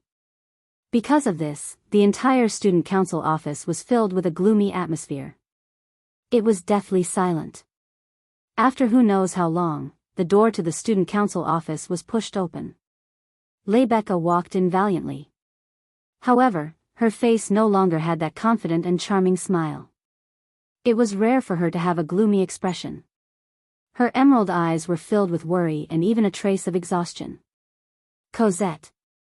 Wu Yan sighed when he saw the unconcealable exhaustion in Rebecca's eyes. Pour a cup of tea for Rebecca. Yes. Cosette smiled and poured a cup of black tea on the table in front of Rebecca. Just whose maid are you? Sylvia was dissatisfied and powerless when she saw Cosette obediently follow Wu Yan's orders. However, she didn't say anything else. After all, it wasn't the time to care about these things. Thank you. Rebecca finally squeezed out a smile and picked up the black tea in front of her. After taking a sip, his condition had more or less recovered a little. How is it? Wu Yan asked in a concise manner. Although his words were concise, everyone present understood what Wu Yan was asking. They all looked at Rebecca. I've already sent her back to Mafush. Rebecca bitterly smiled. But as soon as I returned to the room, Luca closed the door and ignored my shouts. I think she must have suffered a great blow, of course. Sylvia said with some indignation. Who would be refused to ride by their own fall because they are afraid of their fall? That's unimaginable, right? Don't be so sure. Wu Yan waved his hand at Sylvia. Luca also has her own reasons. Don't use your own views to generalize others. If Luca was really afraid of Gawain, she wouldn't have tried so hard to get him back. You mean? Rebecca, who was drinking her tea, paused and frowned. Luca is afraid of Gawain for another reason? No. Wu Yan narrowed his eyes. Instead of saying that Luca is afraid of Gawain, it's better to say that Luca is afraid of riding Gawain. Afraid of riding Gawain? Everyone froze for a moment, and even Sylvia furrowed her brows. What's the difference? The difference is huge. Wu Yan shook his head. He hesitated for a moment.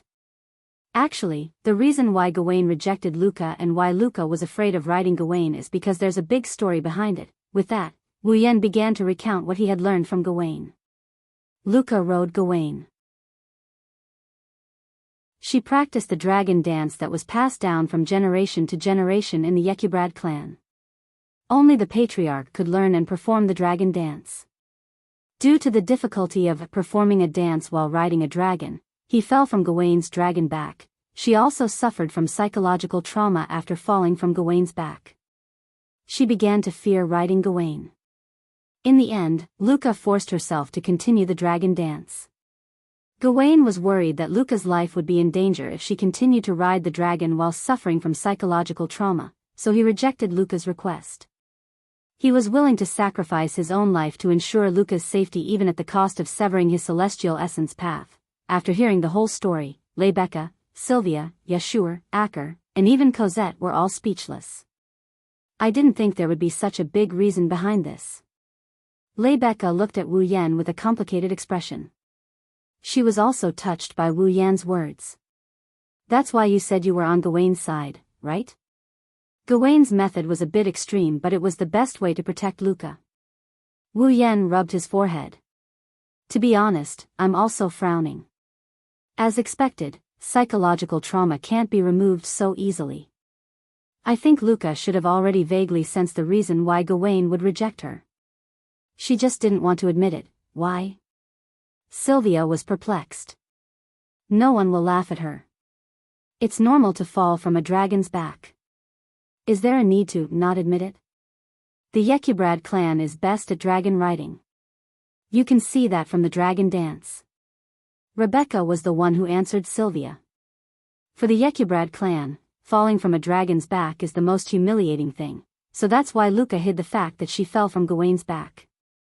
She didn't want to admit that she was afraid of riding Gawain.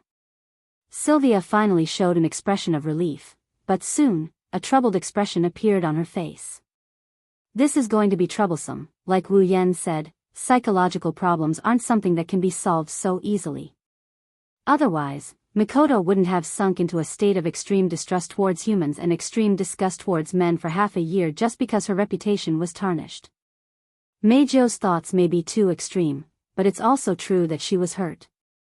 In the end, she even suffered from psychogenic voice loss. Who can say that it's not a big problem?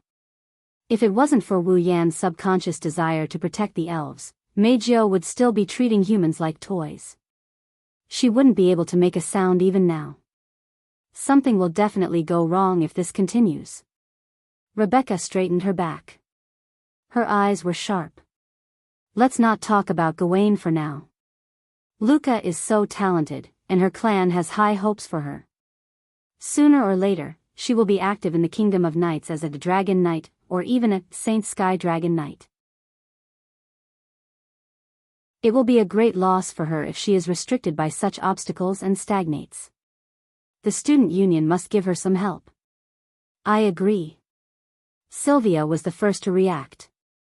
Her face was serious. The Yekybrad clan has always been a clan with many talents in the knighthood of Lorimon. It's also because of their prowess on the battlefield that the knighthood exists today. Since Luca is the next leader of the Yekybrad clan, she will definitely be one of the strongest fighters in the knighthood in the future. As the fourth princess of Lorimon, I can't just sit by and watch. I agree. Yeshua clenched his teeth. His face was filled with determination. Although I don't have the same perspective as President Rebecca and Her Highness, I used to be called a problematic student. I don't have the feeling of fall. I've experienced it for 3 years now. I can't bear to see Luca being looked down upon like I was in the past. That's why I can't just sit by and watch. Rebecca looked at Sylvia and Yeshua with gratification and praise. Then, she looked at Wu Yan. I have stated my reason from the start, I can't just watch that dragon die like that. Wu Yan rapped his knuckles on the table as he scanned the crowd. Looks like the student council really has to intervene this time. Everyone smiled bitterly. However, there was a hint of joy in their eyes. They looked like they were enjoying themselves. Wu Yan couldn't help but pour cold water on them. I can understand everyone's feelings, but it's also a fact that we can't help. Everyone's expression stiffened. They looked at each other. I think it's better to ask the Academy's experts for help, right? Yeshua voiced his opinion, but it was rejected by Rebecca. Someone already thought of this from the beginning. The Academy's experts wanted to examine Gawain from the very beginning. However, Gawain refused to let anyone approach him. They couldn't do anything. Can't Roan make Gawain listen to him? Sylvia was unsure of what she was talking about. With Roan around, the experts should be able to examine Gawain, right?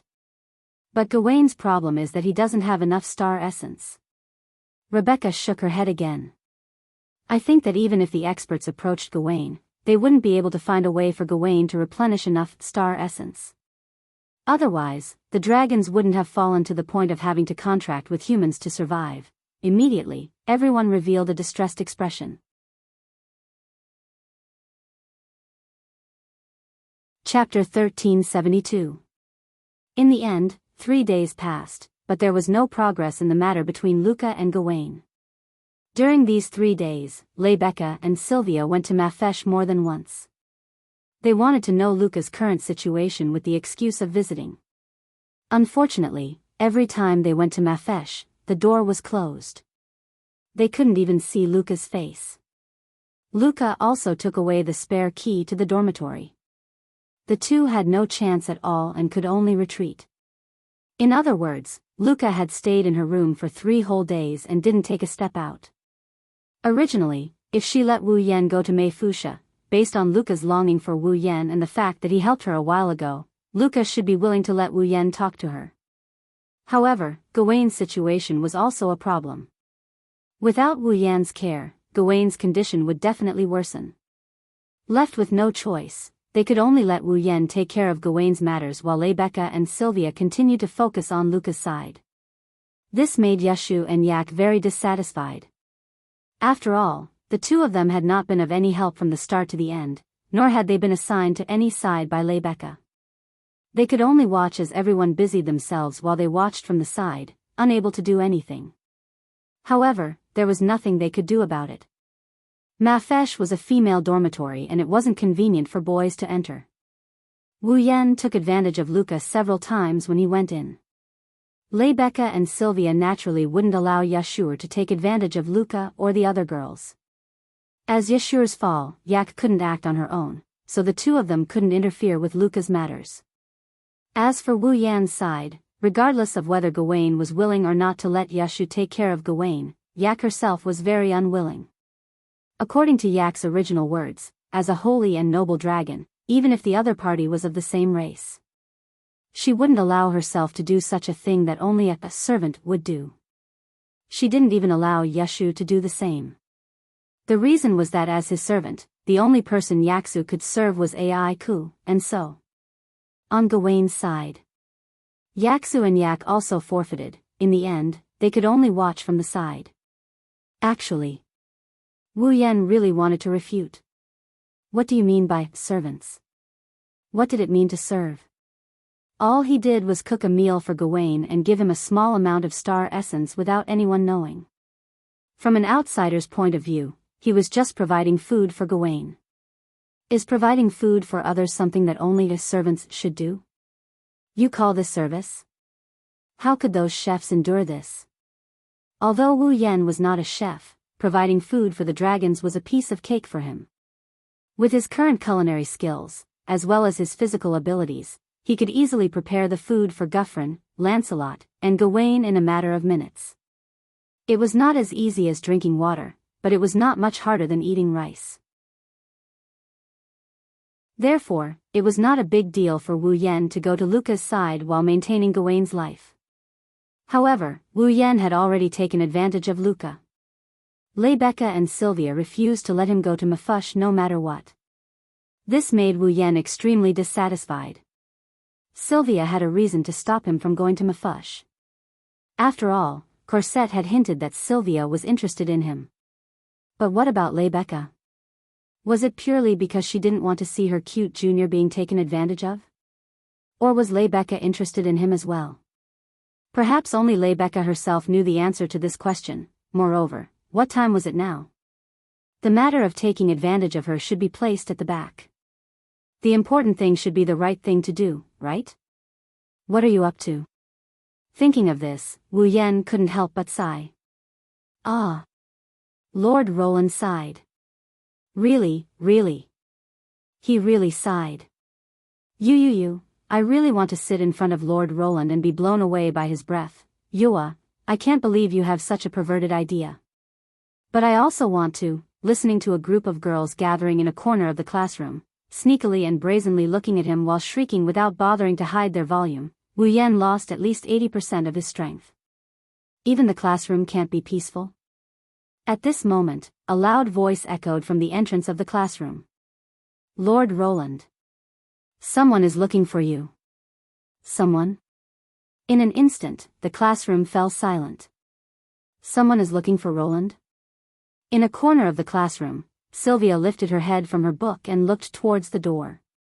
In the next moment, Sylvia held her breath, and everyone in the classroom fell silent. At the door of the classroom, a petite figure seemed to be hiding behind the door. She was looking into the classroom uneasily. It was a young girl with slightly curly platinum hair that reached her shoulders.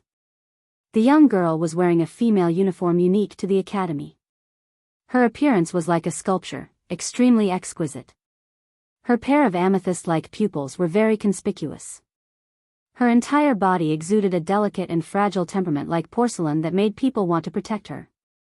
Her pair of sharp ears were much longer than the average person's. She was like a fairy that had walked out of a fairy tale, beautiful and fresh. It was Luca who had been hiding in her room for the past 3 days. Luca! Sylvia exclaimed. It's you? Wu Yan was also surprised. Not only Wu Yan and Sylvia, the entire classroom seemed to be in an uproar as they started discussing the matter. Isn't that the third-year Luca from the foundation class? Shalanin? Luca? Shalanin? Are you talking about the Yekablad? The youngest dragon knight in history? It's her. I recognize her. She's Luca. Shalanin. That Yekablad genius actually came to the classroom to look for Lord Loon. Luca might not be as popular as Rebecca in the Ansari Dragon Riding Academy, but she was definitely not at a disadvantage compared to Sylvia. She was a member of the Yekublade clan, the youngest dragon knight in history. Coupled with her delicate appearance and gentle temperament, many male students in the basic and advanced classes were her fans. Naturally, there were fans of Luca here as well. Luca's visit to Wu Yan would cause a stir no smaller than Rebecca's visit to Wu Yan last time. Luca, on the other hand, didn't realize why she's being stared at by so many people. She had a timid look on her face as she scanned the classroom. When she saw a surprised Wu Yan, Luca's eyes brightened up. Lord Loon. Luca. Wu Yan reacted and he quickly stood up. He came in front of Luca and he frowned when he saw how skinny Luca looked. I have a lot to say to you, but let me hear the reason why you came to see me first. Why yes. Luca shrunk her head when she saw Wu Yan's angry expression, but she knew what was going on. Wu Yan was angry because he was worried about her and her fall. She, on the other hand, acted so shamefully when this lord was helping her. How embarrassing. With such thoughts in mind, Luca lowered her head like a child who did something wrong. She tried her best to explain the reason why she came looking for Wu Yan. That. Although I know it's unreasonable, I have one more thing that I want to ask Lord Long for, is that so? Wu Yan didn't ask and continued to look at Luca. That. Luca's cheeks suddenly blushed, and she shyly lowered her gaze. Seeing that Luca seemed to have something difficult to say, the students immediately held their breaths and quieted down the classroom. Even Sylvia, who had wanted to come over, stopped in her tracks and stared at Luca closely. That. After a long time, Luca carefully raised her head. With a nervous expression, she said something that made the entire place freeze. Can you let me spend the night in Lord Lun's room tonight? Huh. Wu Yan was stunned. What? The whole class froze on the spot. Spend the night? Sylvia, on the other hand, widened her eyes as if time had slowed down. It was only when she finally reacted that she cried out in shock. Spend the night?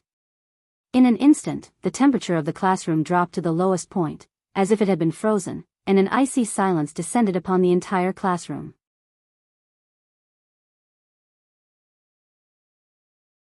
Chapter 1373. Ansari Dragon Riding Academy. In the night, the stars dotted the sky and the moon shone brightly. The cold air mixed with the moonlight spread across the entire world. It was like a mist dotted with starlight, permeating the silent Ansari University's Dragon Rider Academy. At this time, there were only a few lights in the Ansari Dragon Riding Academy. The 4 student dormitories were all in darkness. One could faintly hear a lot of gentle breathing coming from inside the windows, proving that the students of the Ansari Dragon Riding Academy had fallen into a dream. The 7 dragon houses had all lost their light. All the dragons had fallen into a deep sleep. They let out a snort that was much louder than a human's. It was very rhythmic in the silent night, as if the dragons were singing a song. Although it wasn't pleasant to hear, it was very easy to calm one's mind. However, tonight, the Ansari Dragon Riding Academy was destined to not be peaceful. Near the Ansari Dragon Riding Academy, there was a building. It was a very old-looking sacred hall. In the middle of the sacred hall, there was a bell tower made of stone bricks. And on the bell tower of the sacred hall, one was tall and one was short. One big and one small, one male and one female, 2 figures stood there. The male's face mask could cover the area above his nose, leaving only 2 eye sockets. It was a cold mask. The female wore revealing unique clothes with a scarf around her neck. Her skin was dark and her long black hair was tied into a ponytail. It was Mykovez and Ania who came from Danbailey City. Standing at the highest point of the bell tower that was enough to have a panoramic view of the entire Ansari Dragon Riding Academy, Mykovez looked down at the Ansari Dragon Riding Academy that had fallen into darkness as the lights gradually faded. In his eyes, a trace of nostalgia actually flashed through. Ania guarded behind Mykovez. Her delicate figure was straight as she also looked down at the academy. Therefore, she didn't see the nostalgia in Mykovez's eyes. Otherwise, she would be shocked. The moonlight poured down without any hindrance. The moonlight shone on Mykovez and Anya.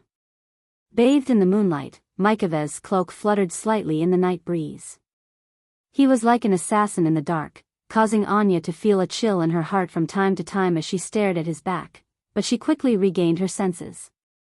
After an unknown amount of time, Mikawos finally withdrew his gaze that was filled with nostalgia. He exhaled and couldn't help but sigh. It's as peaceful as before, same as in the past? Ania was startled and looked at Mikawos suspiciously. Mykovez, did you come to the Ansari Dragon Riding Academy often in the past? Seeming to have sensed the doubts in Ania's heart, Mikawos turned sideways in a non-committal manner and opened his arms as though he wanted to hug the entire Ansari Dragon Riding Academy. Feel this peaceful atmosphere, Anya. It won't be long before this piece is broken, Mycavez, Lord. Ania hesitated as if she had something to say but didn't want to say it out loud. In the end, she brought it up. Are we really going to attack the Ansari Dragon Riding Academy? Don't you think this is a good opportunity? Makalos didn't answer but asked instead. He closed his eyes as if he was really enjoying the peaceful atmosphere. However, the words that came out of his mouth sent chills down one's spine. The Ansari Dragon Riding Academy is the Dragon Cultivation Academy of the Knighthood. In this knighthood where dragons coexist, it wouldn't be an exaggeration to say that the Ansari Dragon Riding Academy is the foundation of the knighthood's prosperity. Don't you think it's a good choice to use this place as an experiment site? Makalos slowly opened his eyes. A cold gleam flashed through his eyes like a sword.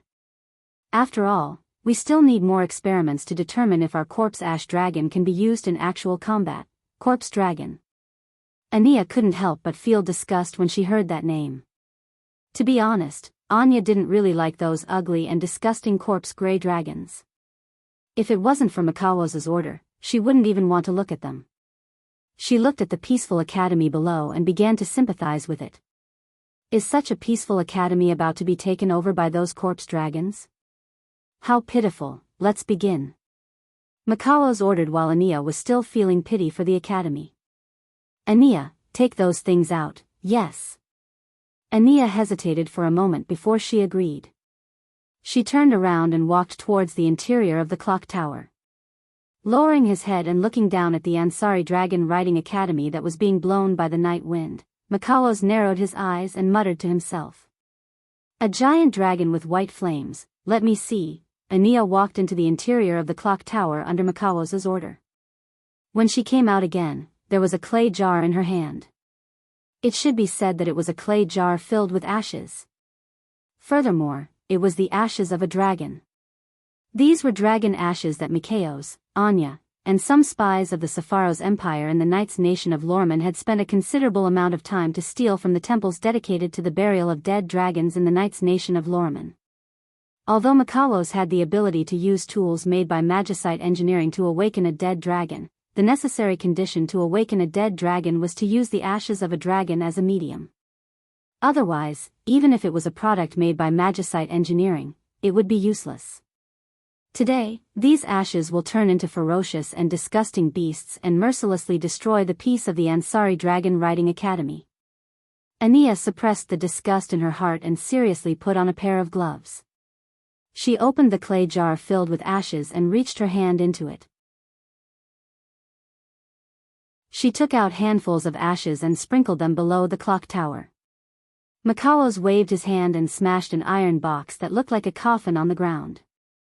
With a clang, Makalos opened the lid of the coffin without hesitation and took out a huge sword that looked like a dragon's wing covered with bone spikes from the coffin. This strange-looking huge sword was the product of magicite engineering that the Sepharos Empire was proud of and magicite engineering that the dragons had developed for many years. It was the summoning device for the corpse ash dragon. After the huge sword was taken away by Wu Yen last time, Makalos returned to the Sepharos Empire and created another huge sword. He even made some improvements to it. If the pitch-black huge sword in the past only looked strange and somewhat like a handicraft or decoration, then this huge sword that looked like a wing with bone spikes was truly strange and dangerous.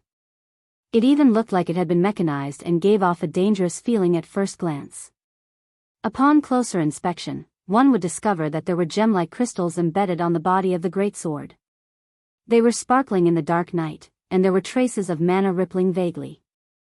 These gemstones were the Dragon Glory crystals. Makalos lifted his greatsword and slammed it down on the floor beneath his feet. Clang! The giant sword emitted a crisp sound as it pierced deeply into the ground. In the next moment, wisps of mana emerged from the giant sword and flowed to the ground. Grasping the hilt of the huge sword tightly, Makalos closed his eyes and chanted an incantation. It is an object of the deepest depths, from the abyss of death, an irresistible darkness, its blood, its flesh, ashes to ashes, ashes to ashes. The Dragon Glory crystals embedded on the huge sword bloomed with a frightening and strange light, illuminating the entire bell tower that had fallen into darkness. Makalos opened his eyes and pulled out the huge sword. He grabbed the hilt with one hand and raised it to the sky. Show yourself. The crystallization of magic engineering. Dazzling red light flashed on the giant sword like flowing water, and then condensed into lightning like thunderbolts. With a sizzling sound, the red light gathered together, and with the giant sword as the source, shot into the starry night sky. Incomparably dark clouds suddenly appeared in the calm night sky and stirred like a whirlpool, circling back and forth and covering the clear night sky in an instant. Streaks of red lightning slithered about like snakes, flashing densely in the pitch-black clouds. Below the bell tower, in front of the Ansari Academy of Dragon Riders, a scarlet light began to flicker. It was like the eyes of a lone wolf staring at its prey.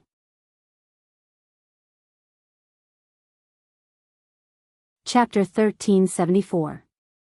Ansari State Dragon Riding Academy, Apollo. Inside the dimly lit room, Wu Yan and Luca sat on the floor facing each other. They didn't say a word, making the atmosphere quite awkward. Sitting in front of him, wearing a blue and white nightgown, her cheeks flushed red, her pair of small fists rubbing against each other, her entire person sunk into a swamp of bashfulness. Wu Yan's mouth kept twitching as he looked at Luca, who has been acting like this ever since she came to this room.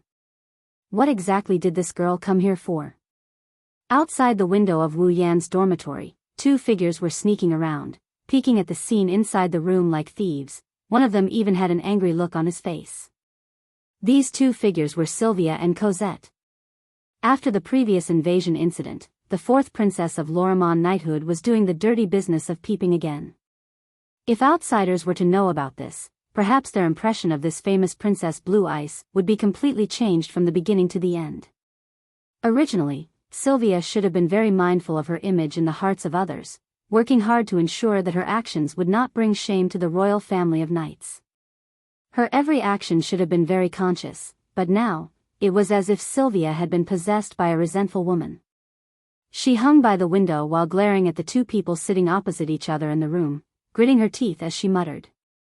Ugh. I didn't think he would really spend the night here. How impure, how impure. Your Highness. Sylvia muttered with a bitter expression. Cosette was speechless. Are you that worried about Lord Roland? Of course I am. Sylvia answered without hesitation, but she still made sure to lower her voice so that the people in the room wouldn't hear her. A while ago, that guy had been eyeing Luca. Now that the two of them are alone in the same room, Luca won't be able to resist once Luo Ong makes his move. Sylvia clenched her fists after she said that. She spoke with a righteous tone. Our mission is to rush in and protect Junior Luca when Roland is behaving like a beast. We have to punish such a public enemy with the hammer of justice. This is the family rule of the Lorimon Wang family. Is that so? Cosette blinked and smiled slyly. What if he is willing to do this and that with Lord Roland? What will you do, Your Highness? What do you mean by willingly? Sylvia's righteous expression crumbled instantly.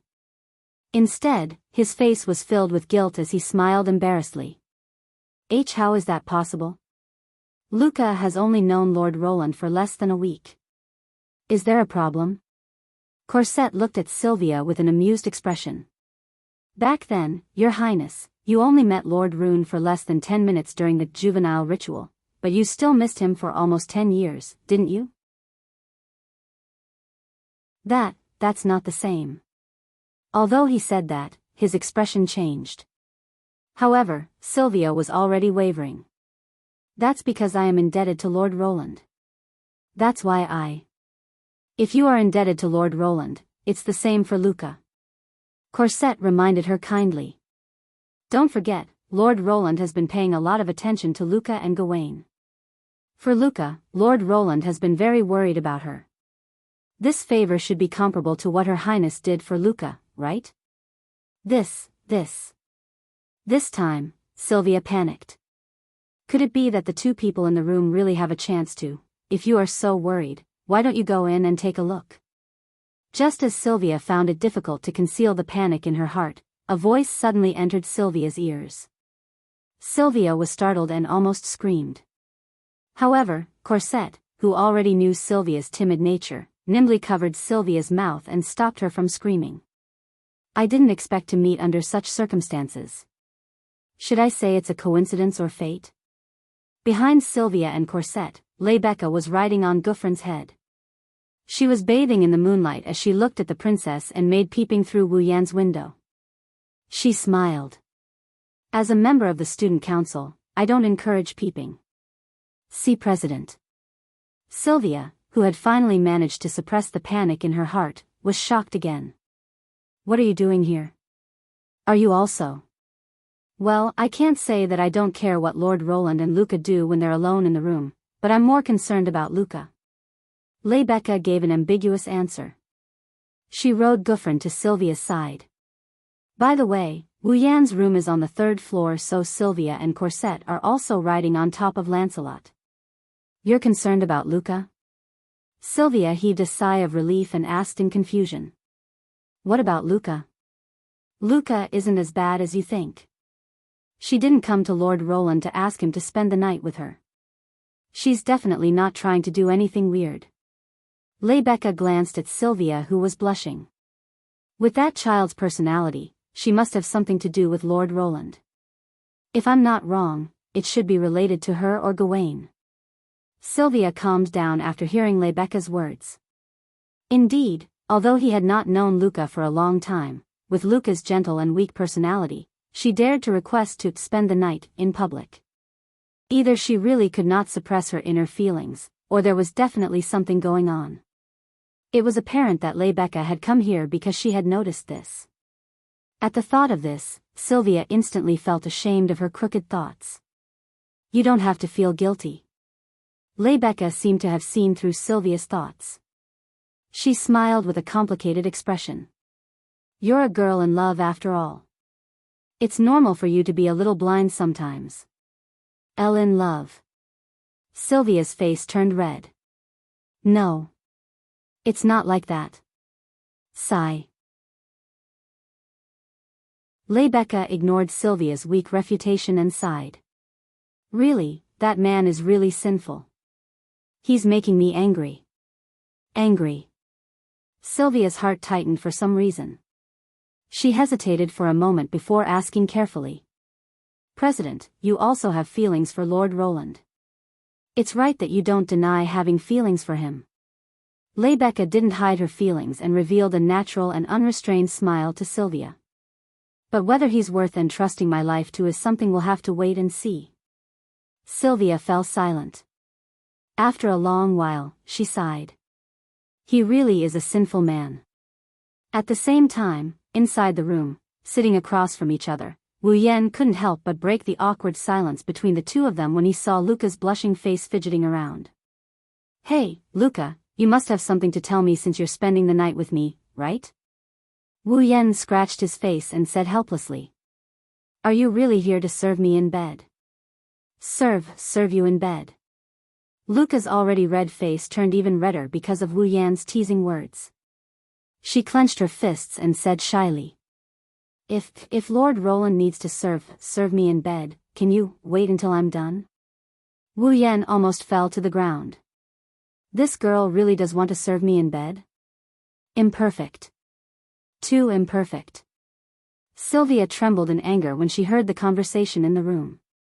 He actually wants to make a move on his junior. He should be punished by the heavens. Lord Roland is in the wrong. Even Cosette angrily reprimanded him. Sylvia nodded repeatedly. However, Cosette's next words almost made Sylvia fall to the ground. Ming, if you want to serve me in bed, just tell me.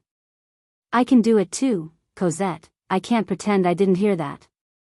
Sylvia said angrily. My maid is actually this kind of person, it's... Well, Your Highness, don't mind it. Cosette waved her hand with a smile. Anyways, after Your Highness marries Lord Roland, I will have to accompany you in your marriage. Serving the future master is also a maid's benefit. You. Sylvia's hands trembled. Rebecca looked at the flustered Sylvia and the smiling Cosette and shook her head with a bitter smile. I have committed a grave sin.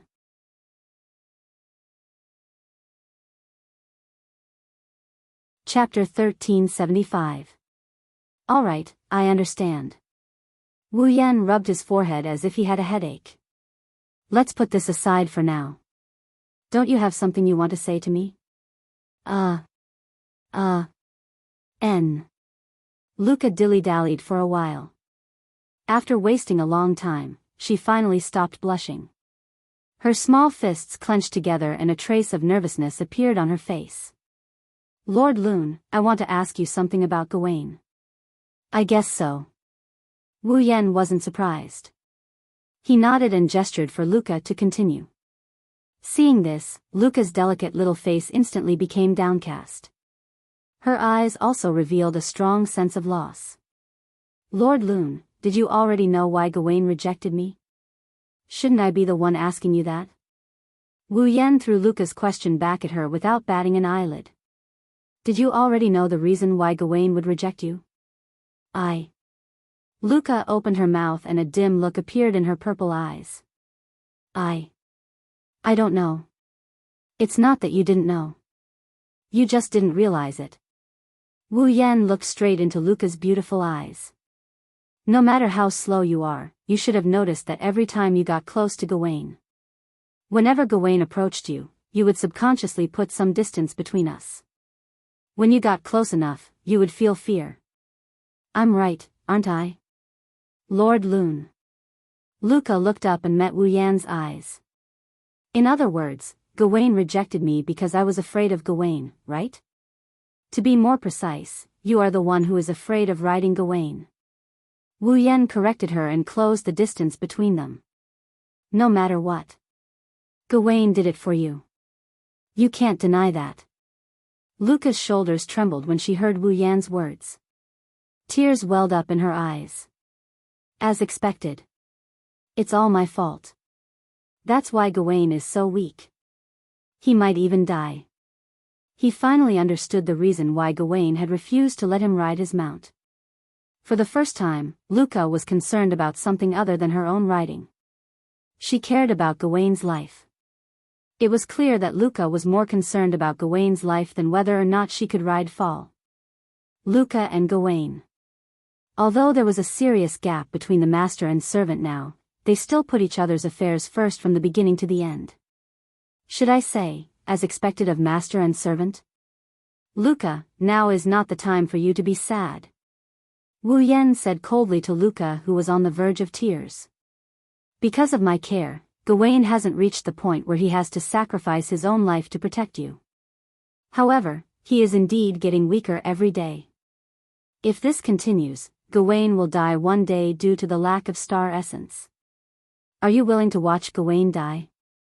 Luca sobbed and shook her head like a rattle drum. Then you should know that the hope of saving Gawain lies with you alone. Wu Yan held Luca's astonishingly thin shoulders. You have to be strong and overcome the trauma in your heart. Only then can you regain Gawain's recognition and re-establish your star essence path with Gawain. Return to the relationship you had before. Return to the relationship we had before. Luca looked at Wu Yan, a little shaken. But can I do it? Gawain will be fine. As long as you recover, he will return to you immediately. No matter what, you are the master he is willing to risk his life to protect. How can he not acknowledge you? Wu Yan stroked Luca's cute little head. Don't worry, I will help you too. Lord Lune. Luca stared blankly at Wu Yan, who was gently stroking her head with a gentle smile. She blushed and quickly wiped away her tears. She nodded vigorously. I understand, Lord Lune. It's good that you understand. Wu Yan breathed a sigh of relief and smiled. You are here to serve me in bed. How can I not help you? Ugh. Luca's small and delicate pointy ears turned red from the roots. Kaboom! Just as the atmosphere between the two of them began to become intimate, a bolt of lightning suddenly struck down from the dark sky, bringing with it a deafening sound of thunder. Ah! Luca shrieked, and with tears in her eyes, she reflexively threw herself at Wu Yan. Wu Yan was caught off guard and ended up hugging her warm and fragrant body. However, before he could get a good feel of the soft body in his arms, a shriek that is 1,000 times more miserable than Luca's shriek came from outside the window. The shriek is so shrill that it's even more frightening than the thunder from before. Ah! Hearing the screams coming from the window, Luca's face paled. She thought it was some kind of supernatural being. She closed her eyes and her arms around Wu Yan's waist tightened. Separated by a thin layer of pajamas, Luca's beautiful body was pressed into Wu Yan's embrace. An astonishingly soft sensation kept coming from his front, but he didn't have the leisure to enjoy it. He looked towards the window and grumbled in a resentful tone. "Are you going to keep hiding?" As the voice slowly faded away, the entire space fell silent. But not long after, the originally tightly shut window was suddenly pushed open, revealing 3 beautiful faces outside the window. In the end, Rebecca didn't seem to realize that she was caught peeping. She smiled to herself. "Were we still found out?" "Your Highness." Cosette patted the back of Sylvia, who was hugging him tightly, with a helpless expression on his face. "It's just a bolt of lightning. Is there a need to be so scared?" But. Sylvia looked up with tears in her eyes. When she saw Wu Yan and Luca hugging each other, her pitiful expression disappeared and turned into a ferocious one. Cosette is right. It's just a bolt of lightning. How long are you going to hug each other? Ah. Luca finally reacted. She let out a soft cry and hurriedly pulled herself away. The deathly pale color on her face was replaced by a blush. Looking at Luca's cute blushing face, even Wu Yan couldn't help but feel a rush of excitement. "Now is not the time for you to flirt." At this time, Rebecca spoke. She stood on Guffrin's head and looked at the sky with a serious expression. "I'm afraid things aren't looking good." "Not looking good?" Hearing this, everyone present was stunned. That's. When Wu Yan and Luca came to the window, they looked up with Sylvia and Cosette. They followed Rebecca's gaze and looked at the sky. What they saw made their expressions change. The night sky that should have been clear a second ago was covered by a layer of pitch-black clouds that spiraled like a whirlpool. Streaks of red lightning flashed back and forth in the clouds, bringing with them the sound of thunder. A heavy, gloomy, and evil aura seemed to have descended from the sky, shrouding the entire Ansari Dragon Riding Academy. Roared Givlin, and Lancelot's eyes glinted with ferocity as they roared at the gloomy sky. Without the consent of Rebecca and Sylvia, the 2 holy dragons began to circulate their mana, causing mana to ripple around them. Astonishingly, he had already entered battle mode. It seems like Givlin and Lancelot have sensed something as well. Rebecca's expression turned grave. This phenomenon. Sylvia's icy blue eyes fluctuated violently. It's the same as that time. Wu Yan stared at the sky covered by pitch-black whirlpool-like clouds. A cold light flashed in his eyes. Corpse Ash Dragon. That's right. The situation in the sky was exactly the same as when the Corpse Ash Dragon appeared and attacked Ansari. Rumble. A dull thud reverberated in the ominous night sky without any warning. Along with the reverberation of the sound, the ground of the Ansari Dragon Riding Academy also began to rumble. Like an earthquake, it began to tremble violently. Wu Yan and Luca, who were still in the dormitory, lost their footing and nearly fell to the ground from the trembling ground. "Ah!" Luca cried out again. Her petite body fell from the tremor. Fortunately, Wu Yan caught her in time and prevented her from falling. However, Luca didn't mind at all. Instead, she pointed into the distance and cried out in shock. "There!" Chapter 1376. What's wrong? What's going on? Is it an earthquake? The students in the 4 dormitories located in different directions of the academy opened their windows one by one, looking out of the window with faces full of panic. Not only the students, but the staff, teachers, and other related staff also poked their heads out of the windows of their residences. When they saw the scene outside the window, they were all stunned. Dong dong dong dong dong. The muffled sound was accompanied by the shaking of the ground, gradually causing chaos in the entire academy. That shocking sound was as if there was some huge ferocious beast running on the ground, causing the empty space in front of the academy to raise a cloud of dust that covered the sky and covered the earth. Not long after, the dust dissipated. What appeared behind the smoke and dust was a terrifying army. They were naked, pitch black, and looked like they had beast-like eyeballs all over their bodies. Their eyes flashed with a wolf-like ferocious light, drooling from their mouths. They looked extremely disgusting. Looking at the appearance of those dragons, I'm afraid none of the citizens of knighthood would admit that these monsters were dragons. However, judging from their appearance, they were indeed dragons. Moreover, they were like an army that had formed into groups of dragons. Groups of winged dragons with naked bodies spread their wings and soared high in the night sky. Looking like earth dragons. Groups of earth dragons with their naked bodies were galloping across the open space. They looked like water dragons, but their bodies were naked. Groups of water dragons were swimming against the current of the river. Under the cover of the night, black aliens that looked very similar to pterosaurs, earth dragons, and water dragons, but their bodies were naked and shrouded in an evil aura, were charging in the direction of the academy. These ugly, pitch-black creatures that looked like pterosaurs, earth dragons, and water dragons were none other than the corpse ash dragons. Looking at their numbers, there were at least 700, 800, or even 1,000 of them. Now, such a terrifying army of corpse ash dragons. They were charging towards the academy from the sky, the land, and the river. Roar, roar, roar, roar. In the next moment, an evil and frenzied roar sounded.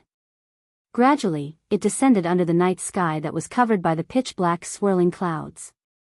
This caused everyone to feel a chill in their hearts. His scalp went numb. What is that? A monster. Run.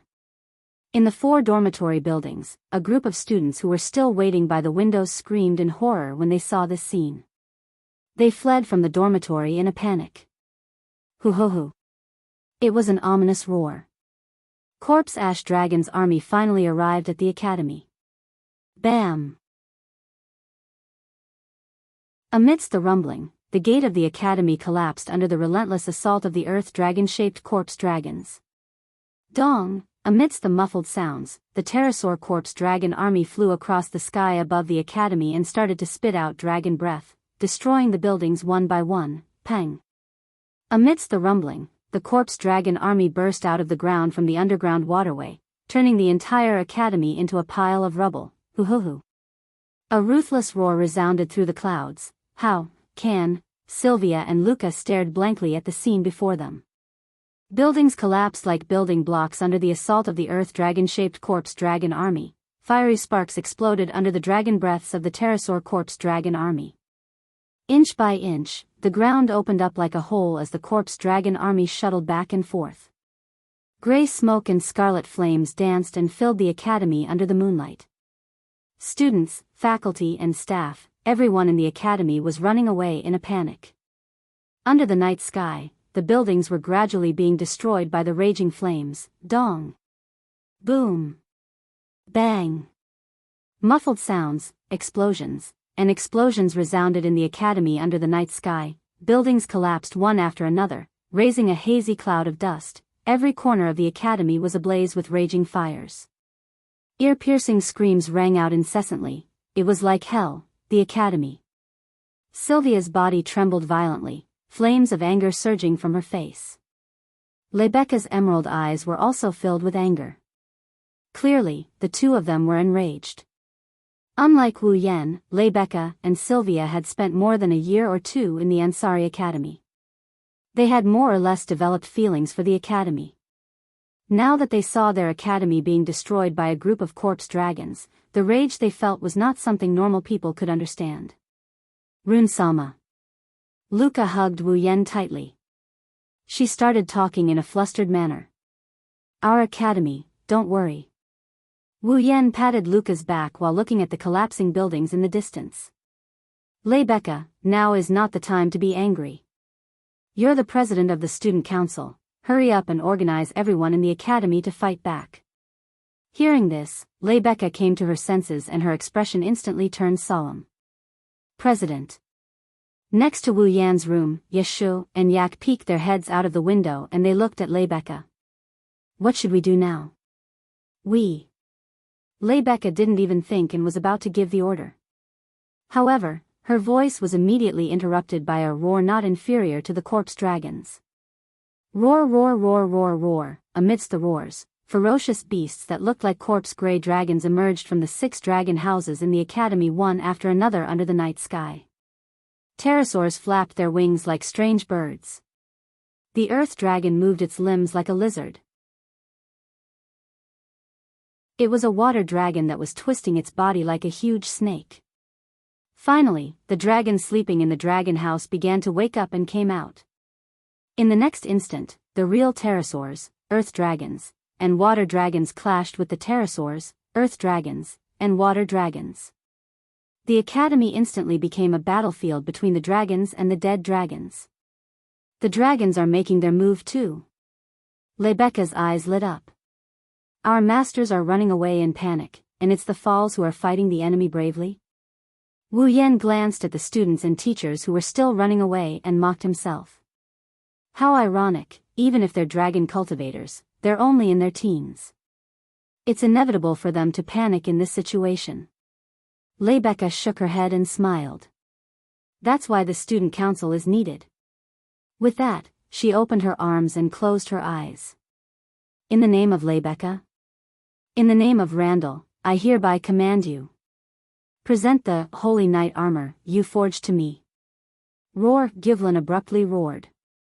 Mana surged from his body, forming 2 magic arrays less than 10 centimeters away from each other. The magic arrays rippled and enveloped Lebecca. The magic arrays slid across Lebecca's voluptuous body. One melted her clothes into light, while the other condensed into a set of armor that looked like a tight suit. When the 2 magic arrays shattered, the sacred tight armor on Lebecca's body flickered with a cold and fiery light. Then, Lebecca extended her hand and a golden magic array flew out and rotated in front of her. Appear. A demonic spear that kills in 1 hit. Its name is Kai Guru. Borgu. A huge black and red spear that resembled a drill emerged from the golden formation and landed in Lebecca's hand. She suddenly grabbed it. Yak. Got it. If this academy is destroyed, I'll be in trouble too. Yak closed her eyes like a meditating nun and began to chant an incantation. Helmet, neck guard, chest plate, back plate, waist plate, hip plate, skirt plate, shoulder plate, arm plate, elbow plate, forearm plate, iron gloves, thigh plate, knee plate, shin plate, iron boots, spurs. The moment the last incantation fell, a white radiance followed by a powerful magic power wrapped around Yashua's body. Yashua could feel that the star carving on his left arm was heating up, causing him unbearable pain. And when the pain reached its peak, a set of silver knight armor made of pure magic appeared on Yashua's body, making him unable to feel any weight at all. Seeing Lebecca and Yashua equipped with the holy knight armor, Sylvia clenched her teeth and gripped Lancelot's reins. Although we don't have the holy knight armor, Lancelot and I have no intention of being spectators. Roar. Lancelot roared and echoed Sylvia's words. The war had begun.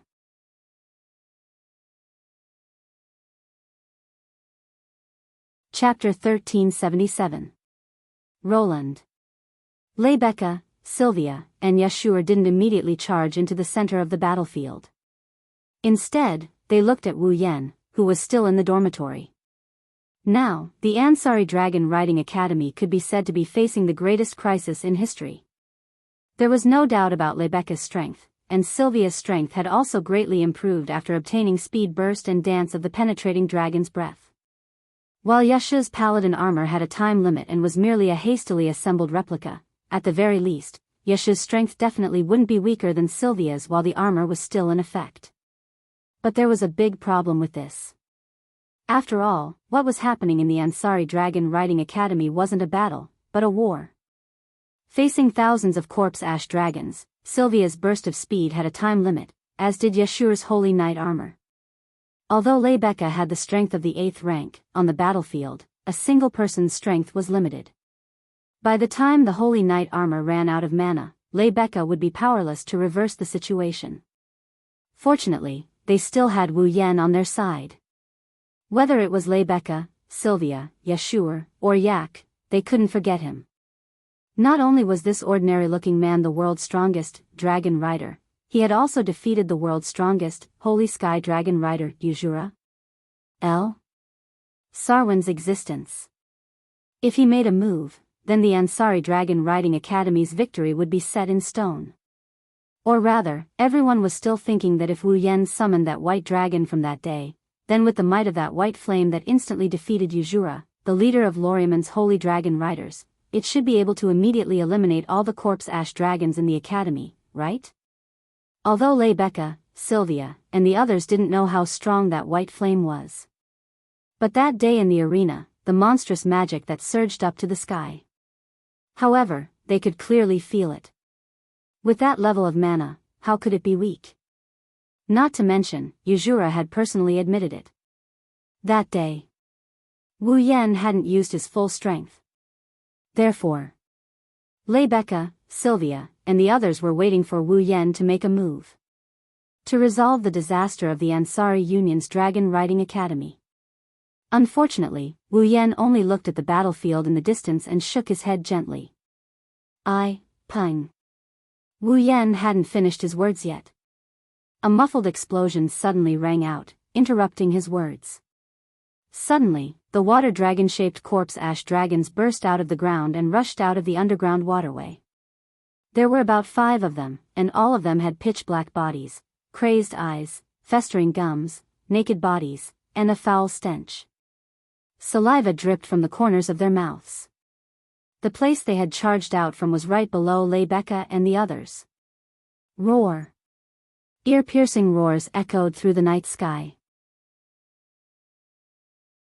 A group of water dragon corpse ash dragons looked up with ferocious glints in their eyes. They fixed their gazes on Rebecca and Sylvia, who were riding on Guffrin and Lancelot. It's a corpse ash dragon. Rebecca and Sylvia's expressions changed.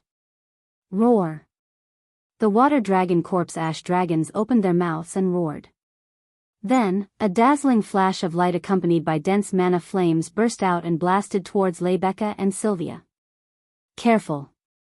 The sudden attack made Rebecca and Sylvia's reactions slow by half a beat.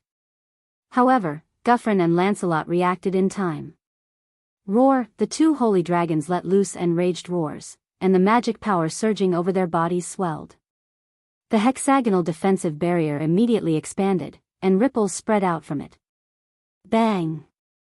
The 5 water dragon corpse ash dragons' dragon breaths landed on the hexagonal defensive barrier in the blink of an eye. There was a loud explosion and scarlet sparks, but it only lasted for a moment before dissipating. The 5 water dragon breaths had been easily blocked. However, that wasn't something to be happy about. This was because the 5 water dragon corpse dragons had already extended black shadows from all parts of their bodies.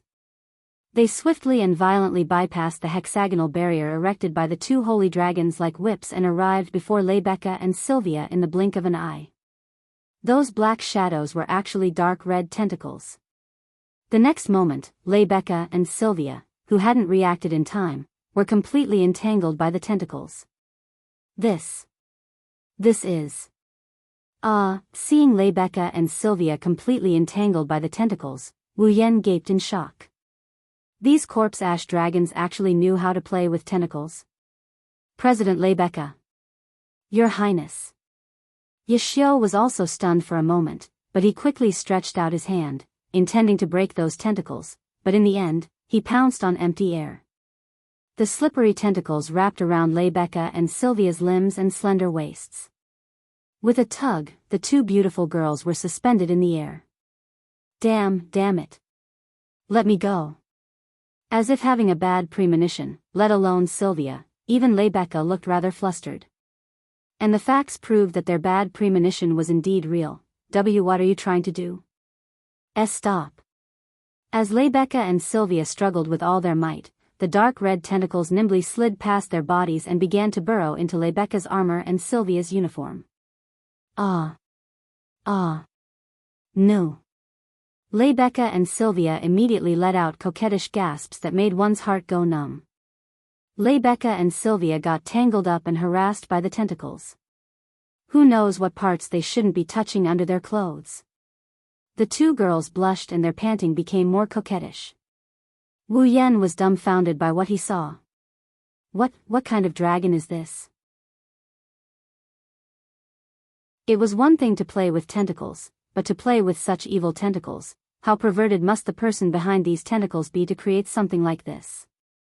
Just as Wu Yan was stunned by the surreal scene before him, a sorrowful cry rang out beside him. Ya! No! While Wu Yan was at a loss for what to do, one of the water dragon corpse ash dragon's tentacles came into the dorm and wrapped around Luca, who was hugging Wu Yan. Luca screamed as she was dragged away. The tentacles with visible veins wrapped around Luca's limbs and dragged her out of the room through the window. She was also hung upside down in the air. Luca was crying as she struggled with all her might. However, the tentacles had already burrowed into Luca's loose pajamas. No. Don't. Don't touch strange places. Ah.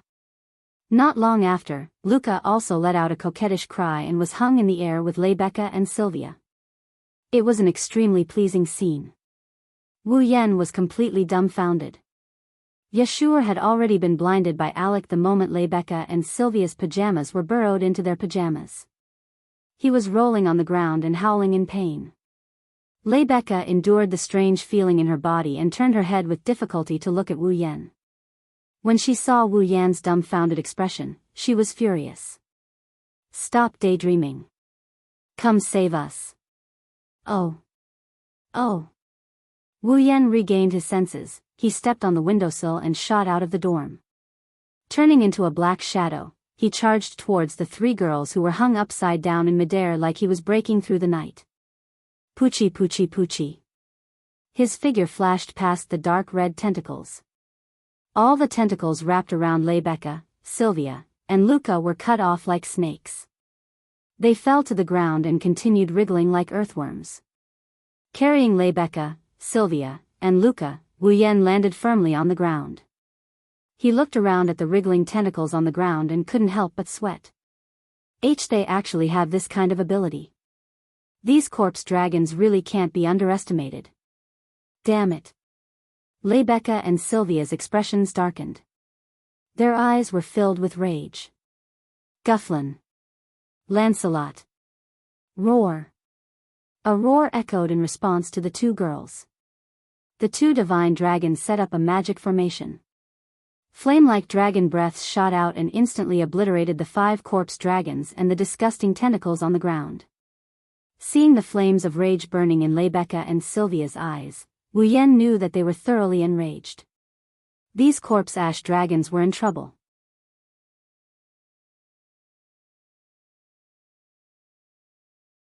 Chapter 1378. Roland, make your move. This time, Lebecca didn't ask for Wu Yan's opinion. Instead, she spoke in a deep voice as if she was giving an order. Evidently, Lebecca was enraged by the fact that the student council president of the Ansari Dragon Riding Academy, a Xingtian Dragon Rider Academy, had shown such a wretched side in front of others. Sylvia was about the same. Her eyes were filled with ferocity, causing Wu Yan to feel a little resentful. However, he had no choice but to refuse Rebecca and Sylvia's request. No. Go ahead. Looking at Luca, who was hiding behind him, and looking at the battlefield in the distance, Wu Yan answered her like this. I still have some matters to attend to. What time is it now? Why are you still? Sylvia was about to reprimand Wu Yan when Lebecca stopped her. Lebecca narrowed her eyes thoughtfully when she saw Wu Yan looking at Luca.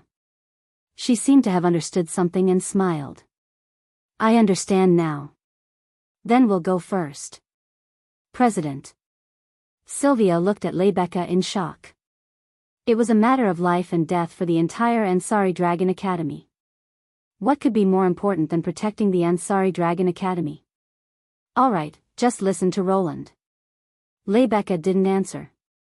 Instead, she called out to Guffrin and turned around. She rode on Guffrin's head again. Let's go. Guffrin. Roar.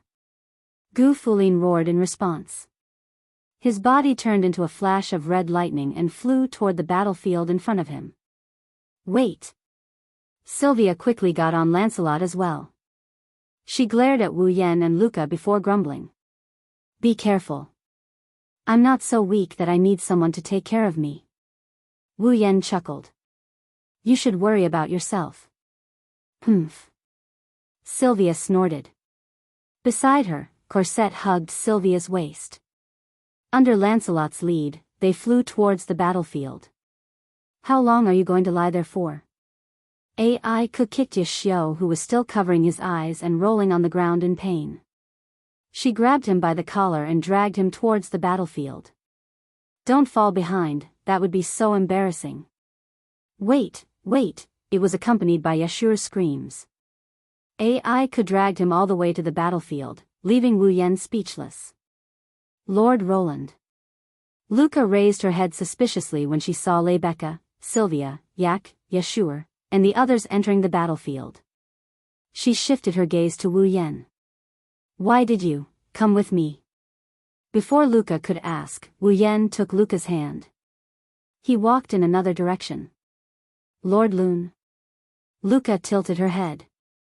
Her eyes were filled with doubt, but she didn't ask any more questions.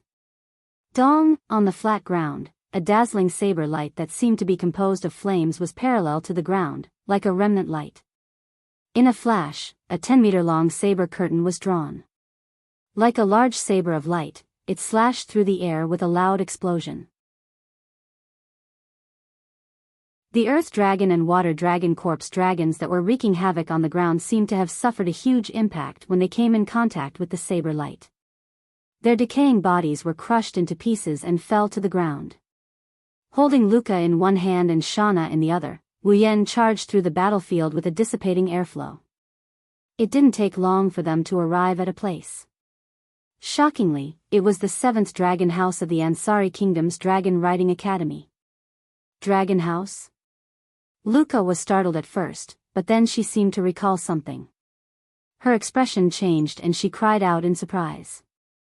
Gawain. Roar. As if in response to Luca's call, a roar resounded throughout the 7th Dragon House. What followed was a pillar of dragon breath that seemed like a flame. It shot up from the 7th Dragon House and blasted open the ceiling. Gawain's average-sized body shot out from the ceiling and into the sky. Luca was overjoyed at first, but then she cried out in surprise, Gawain.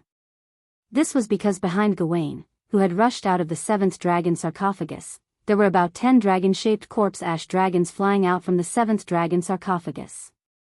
They were like huge strange birds, waving their tentacles and lashing at Gawain like whips while following behind Gawain and attacking him fiercely. Gawain tore through the air and flew through the sky above the 7th dragon house, avoiding the tentacles that whipped at him in the pursuit of the pterosaur corpse dragons. However, it didn't take long for Gawain to slow down. If Gawain was in his peak condition, he should be able to easily deal with the 10 pterosaur corpse dragons. After all, Gawain was a holy dragon even though he was only a young dragon. Unfortunately, Gawain had not received enough star essence for a long time. Although his body was not weak, he was not in a good condition. Under such circumstances, let alone Gawain, even Givlin would not be able to withstand the pterosaur corpse dragon's pincer attack.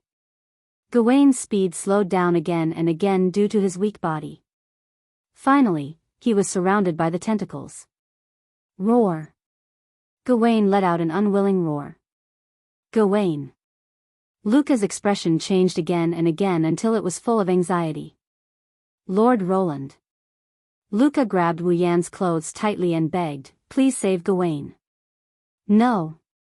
To Luca's surprise, not only did Wu Yan not do anything, he even lowered Shauna and rejected her coldly. I won't do anything. What? Luca looked at Wu Yan in disbelief. Why? Because it's not my duty. Wu Yan met Luca's purple eyes. You should be the one saving Gawain. Me? Luca was dumbfounded. Gawain severed his star essence path to protect you and weakened his body. Otherwise, Gawain would have been able to deal with those corpse dragons in a matter of minutes. In other words, Gawain is in this state because of you. Wu Yan's voice pierced Luca's heart like a sharp arrow. As Gawain's master, shouldn't you take responsibility and save Gawain who has been protecting you all this time?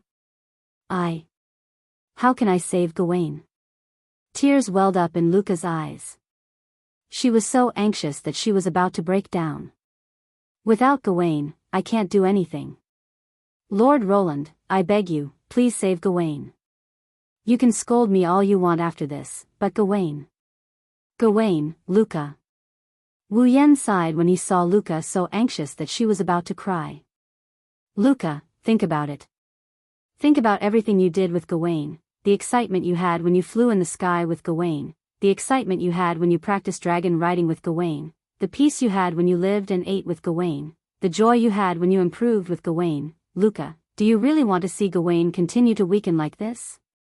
This time, Wu Yan's voice drifted into Luca's ears like a breeze. She froze on the spot. Images of her time with Gawain appeared in her mind under Wu Yan's guidance. Gawain has a lot of pride. Wu Yan's gaze shot to the sky. Gawain was roaring furiously as he was entangled by 10 pterosaur corpse dragons. Wu Yan closed his eyes. Right now, because of his body, he's being entangled by 10 disgusting minions. He must be feeling terrible. If he's defeated, he might never get up again. Luca, do you want to see Gawain suffer such a blow and fall into depression? Gawain. Luca clenched her fists tightly. Her face was filled with uncertainty. Luca had to admit that everything Wu Yan said was correct. Given Gawain's personality, he would be devastated if he was defeated by a dragon like that. Right now, Gawain must be feeling terrible. This was all because of her fear of riding Gawain. Could it be that he was just going to watch Gawain be defeated and sink into depression? Could it be that he was going to continue like this until he ran out of star essence and died in depression? No. Absolutely not. Roar. Gawain howled in the sky. He finally shattered the last bit of hesitation in Luca's heart. Gawain. Without hesitation, without confusion, and without the fear she had in the past, Luca lifted her bare feet and ran forward, bzzz. In the next instant, Luca's body burst into a dazzling torrent of light and charged into the sky.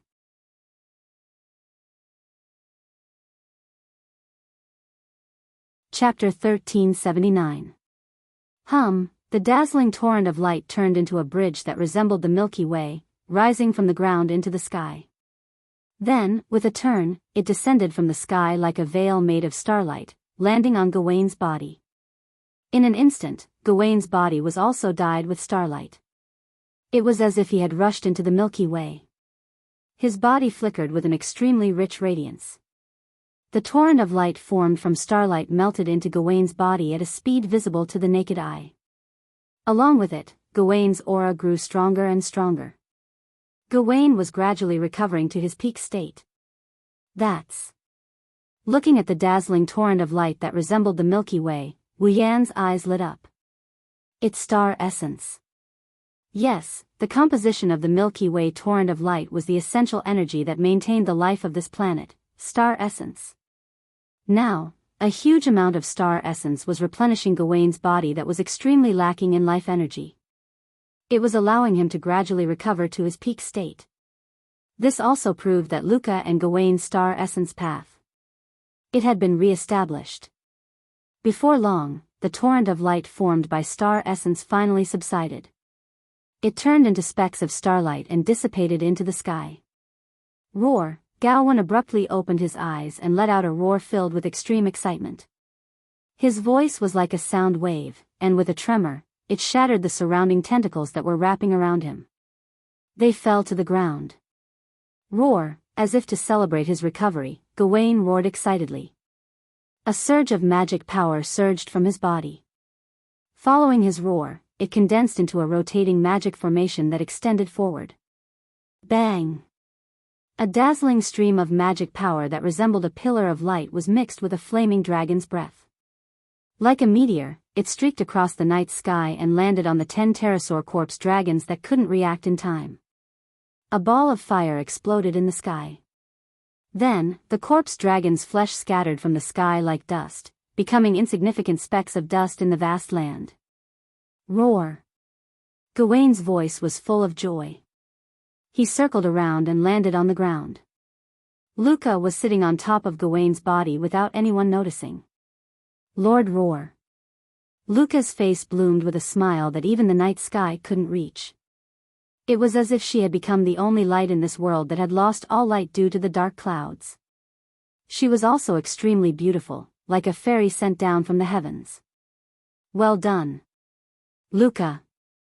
Seeing Luca's smile, Wu Yan couldn't help but smile. He faces Luca. Wu Yan rubbed Gawain's neck as he looked at him from afar. Wei Luca, you should be satisfied now. Roar. Gawain let out a low roar. There was joy and gratitude in his roar. Gawain knew that without this person's help, Luca wouldn't have been able to overcome the fear in her heart and accept him again, not to mention the problem of whether he could survive or not. Now that the celestial veins were once again connected, Luca's rider consciousness had also fused with Gawain's. Gawain could clearly sense the trauma in Luca's heart. It couldn't be said that it had been completely overshadowed by Luca's strong emotions. Luca Gawain way. No matter how you look at it, this has to do with Wu Yan. Gawain's heart was filled with joy and gratitude. If you really want to thank me, then don't cause any more trouble. Seeing the gratitude in Gawain's eyes, Wu Yan smiled. I can't take any more of your torment. Both Luca and Gawain lowered their heads in embarrassment. Wu Yan was amused. Lord Roar. Luca suppressed the joy in her heart from reuniting with Gawain. Her eyes were filled with determination. I want to join the battle. Join the battle? Wu Yan paused and looked towards the center of the academy. That's right, the corpse dragon isn't completely dealt with yet, Lord Roar. Luca suddenly spoke. There's something I'd like to ask of you, another request? Wu Yan crossed his arms curiously. Then, we won't be spending the night together this time, right? Luca blushed and shyly shook her head. No, I want Lord Roar to ride Gawain with me. Ride Gawain together? Wu Yan gasped. Huh? Yes. Luca's clear eyes revealed a strong will. I want to challenge that a dragon dance again and calm this chaos, but I can't guarantee that I won't be afraid. You mean? Wu Yan's tone was uncertain. You won't be afraid with me around? Lord Roar, if it's Lord Roar. Luca closed her eyes for a moment. When she opened them again, her expression was firm. With Lord Roar by my side, I think I can. Wu Yan scratched his cheeks and he helplessly grinned at Luca. I really don't know what to do with you. Wu Yan jumped onto Gawain's back and sat behind Luca.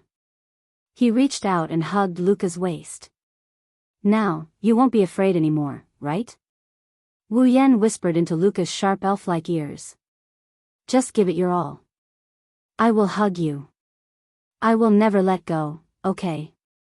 Luca felt the warmth on her back and the whispers in her ear. She nodded firmly. Gawain. Roar. Using a roar as a response, Gawain raised his head to the sky and let out a long howl. Magic power surged from his body and soared into the sky. The wind whistled in her ears. Luca gripped the reins tightly and looked forward. She looked back and saw the smiling Wu Yan. Luca was a bit absent-minded. Lord Roar, Can you hold me tighter? Like this. Tighter, like this? Tighter, you. Wu Yan bitterly smiled. As if he wanted to melt Luca into his body, he tightened his grip around Luca's slender waist. Then. How about this? Whoosh. At the same time, Gawain increased his speed to the maximum. Like a white meteor, he streaked across the sky. A powerful centrifugal force began to take effect. If it were anyone else, this speed would be enough to make them lose consciousness and cause them to become anemic and dizzy. If they weren't careful, they would have been thrown off. However, there's still a gap between this speed and speed burst. Wu Yan was able to ride Lancelot even under speed burst. His expression didn't change at all, let alone on Gawain's back. He hugged Luca tightly and stared at her. Under Wu Yan's gaze, Luca's body began to emit star-like light. Gawain's body also began to emit a gentle light. Following his flight path, he left a trail of light in the night sky. Gawain was drawing in the night sky. He was drawing as if he was dancing. Moreover, the pattern Gawain was drawing was an extremely complicated geometric magic formation. It wasn't until the huge geometric magic formation was completed that the full appearance of the pattern was exposed to the night sky. It was a circle with a shape like a dragon's head in the center. It was at least 100 meters in diameter. It was very strange. It was a star carving. The star carving that blotted out the sky was reflected in the pitch-black night sky. It emitted a gentle halo. A vast amount of magic power fluctuated from it and turned into ripples that reverberated in the air. Luca suddenly opened her eyes. Dragon Rider Dance, First Dance, Purifying Honey Rain. Once the Dragon Rider Dance was completed, all kinds of magic effects could be activated. At this moment, the night sky of the Ansari Academy blossomed with dazzling light. In the sky, a meteor-like rain of light suddenly fell from the sky, landing on the entire Ansari Dragon Riding Academy. Bathed in the rain of light, the corpse dragons didn't even have time to make a sound before their bodies exploded into powder and covered the ground. The powder was the ashes of the original dragons. In less than a second, the hundreds and thousands of corpse ash dragons, which gave everyone a headache, were all turned into ashes and disappeared from the world. Luca held Gawain's reins and leaned into the warm embrace behind her. Her purple eyes were filled with dazzling splendor.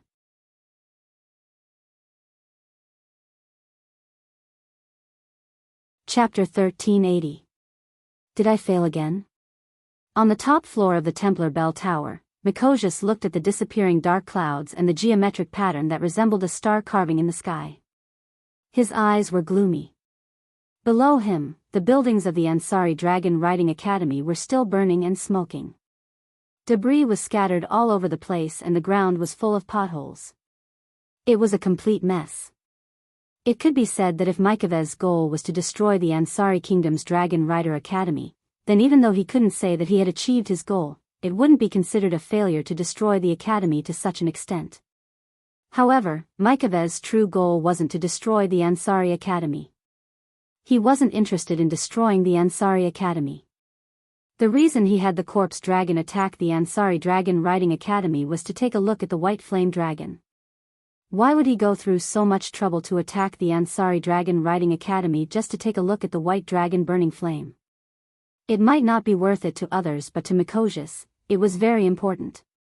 This was because Mikoski was still unwilling to believe that there was actually a dragon in this world. A dragon that could strike fear into his heart with just an impression. He wanted to prove if there was a dragon in this world that could strike fear into his heart. Attacking the Ansari Union's Dragon Riding Academy was definitely worth it for Mikawas. After all, Mikojas' true identity was still, "It really is you, Mikojas." While Mikojas was immersed in his own imagination, a voice that he had only heard once but would never forget rang out. It echoed throughout the bell tower. Mikojas' pupils shrunk. Lord Mikotas. Anya was also shocked. She turned around and pulled out a dagger, standing in front of Mikotas to protect him. Both of them looked into the bell tower at the same time. Soon after, a few figures entered their field of vision: Wu Yan, Lebecca, Sylvia, Luca, Yeshua, Yak. The 6 strongest members of the Ansari Dragon Riding Academy. At the same time, he appeared in front of Mikawas and Anya in the bell tower of the sanctuary. You. A trace of shock appeared in Anya's eyes. Why are you here, right? Lebecca was wearing a slightly charred, paladin armor. She focused her gaze on Mikawas and Anya like a chain. Could it be? Do you think you're hiding well? You. Ania's gaze turned ferocious. She seemed to want to say something, but Mykovez held her shoulder and stopped her. Although I don't think we're very good at hiding, if we can. I hope you can give us an answer. Yashur stared at Mikawos and answered his question. It was Luca who discovered you. Luca? Mykovez narrowed his eyes. She shifted her gaze and cast it on Luca. I see. Are you from Yekablad? Yes. Luca nodded in response. I'm from Yekablad. I was born with a certain ability to sense nature. Although I didn't discover you at first. Luca turned her gaze to Mikawo's side and pointed her finger forward. But I discovered that it was emitting an ominous magic power. In the direction that Luca was pointing at, there was a giant sword that was emitting a dark, swampy, and viscous magical energy. It was stuck in the ground. It was the giant sword that awakened the corpse dragon. You're Mikawo's, right?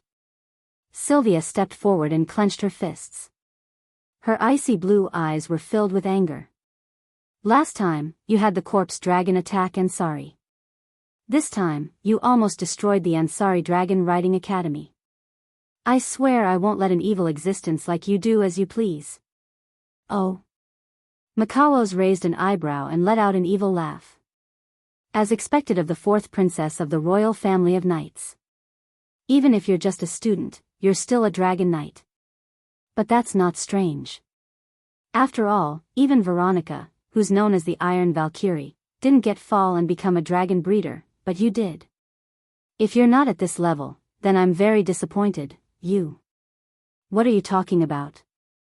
Sylvia suddenly had an indescribable feeling that something was wrong as she listened to the familiar words of the royal family of knights that came out of Mykovez's mouth. It's like this person in front of her is familiar to her as well, but, how is that possible, Seeing that Sylvia was shaken, Mikawos turned his head away without saying a word and looked at Yak, who had been silent all this while. His eyes shone with an evil gleam that had never been seen before.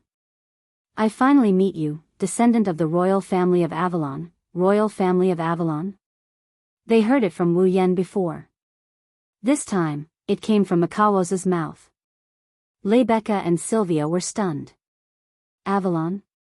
Yashur had a confused look on his face. Who are you? On the other hand, Yak was on guard as she stared intently at Mikawosi. What's the royal family of Avalon? You still don't know? Mikawos glanced at Yashur in surprise. Looks like you don't qualify as a knight. You're just a brat. You. Yashur was furious. I've always been curious. How do you know so much? Wu Yen suddenly spoke. Even the descendant of the royal family of Avalon knows about it. You, a citizen of the Empire, know more about the dragons than the knights. What is your true identity? Rune? Randall, you're even more surprising than I thought. Since you don't know, I'll tell you. Mikawos looked at Wu Yen with a different gaze. In ancient times, the origin of the dragons, the sage dragon king Impoke, disappeared. However, his bloodline was left behind and split into two major branches. Mikawos pointed at Yak. One of the bloodlines is the Avalon Holy Dragon royal family, which is the little brat beside you. Yak? Lebecca, Sylvia, Luca, and Yashur looked at Yak in surprise. Me? Yak was at a loss. And then? Wu Yen kept his gaze on Mikawos.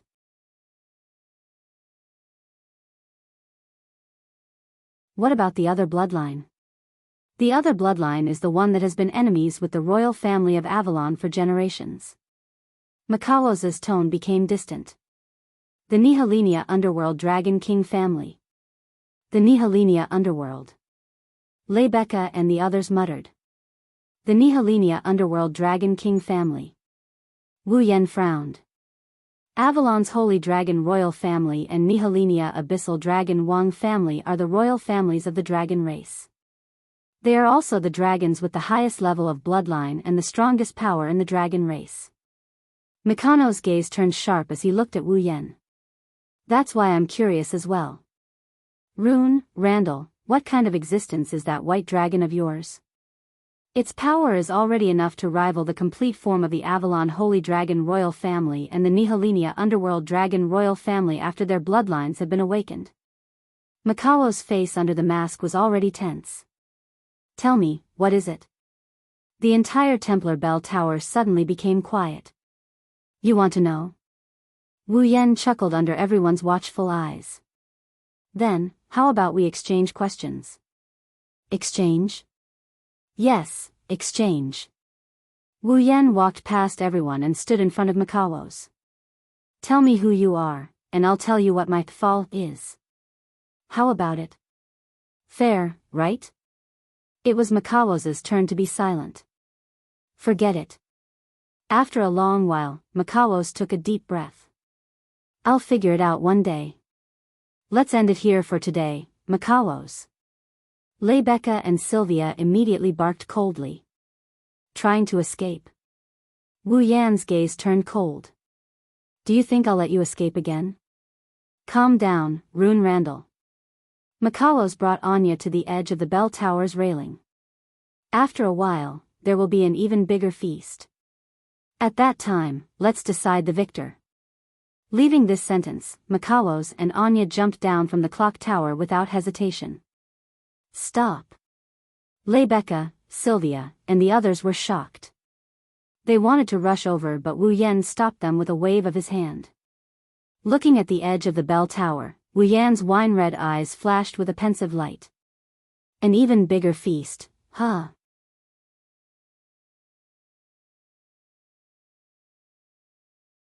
Chapter 1381. That's terrible. When Wu Yan returned to the Ansari Dragon Academy, he took note of the current state of the academy.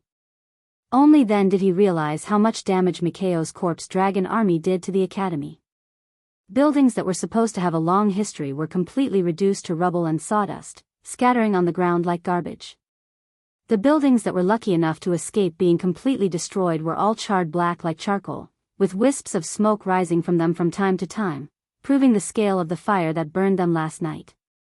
The ground was full of potholes and holes so deep that one could see the sewers everywhere. They were caused by the water dragon corpse dragons breaking out from the sewers. Some of the flat ground was broken as a result of the earth dragon corpse dragons mercilessly stepping on it. The Dragon Cultivation Academy that was originally one of the best in the Night Kingdom of Loriaman had now fallen into a state of near destruction. Fortunately, not all buildings were mercilessly destroyed. There were still some that managed to escape the destruction of the war, so the Ansari Academy with a long history did not need to be rebuilt. However, if they wanted to restore the academy to its original state, it would take a long time for them to return to their original state and be able to attend classes normally. Standing at the entrance of the Ansari Academy, Wu Yan, Rebecca, Sylvia, Luca, Ak, and Yashur could clearly see the students and teachers who were injured in the war last night being carried onto stretchers and sent to the hospital in Ansari in an orderly manner. Those who were not seriously injured were more or less wrapped in bandages as they ran back and forth in the academy. This scene. It made the hearts of those who saw it heavy. Their mood was unprecedentedly low. Fortunately, even though there were many wounded, the attack of the corpse grey dragon did not bring any real casualties to the Ansari Dragon Academy. Until now, not a single person was found dead. Even the list of dead dragons did not appear on the list. This result.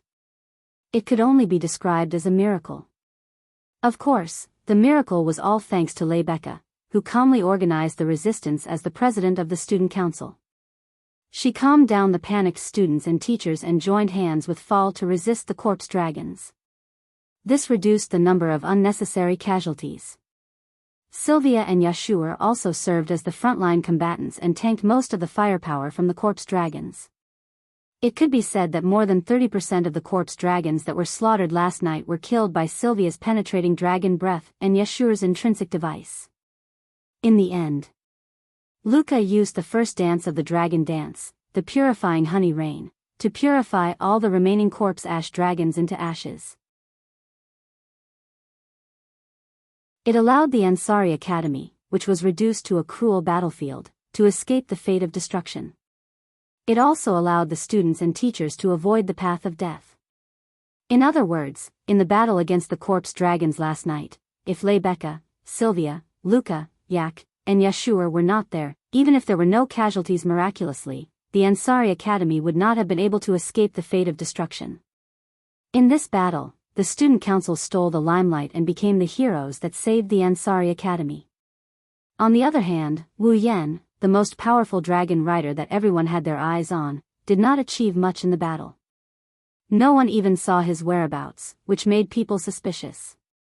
If it was someone else, the students and teachers might start to suspect that the person had escaped from the battlefield or was the helper or even the culprit behind the corpse dragon's attack. However, if it was Wu Yan, the people might be suspicious, but they would not really believe it. After all, with Wu Yan's strength, there was no need for him to escape from the battlefield.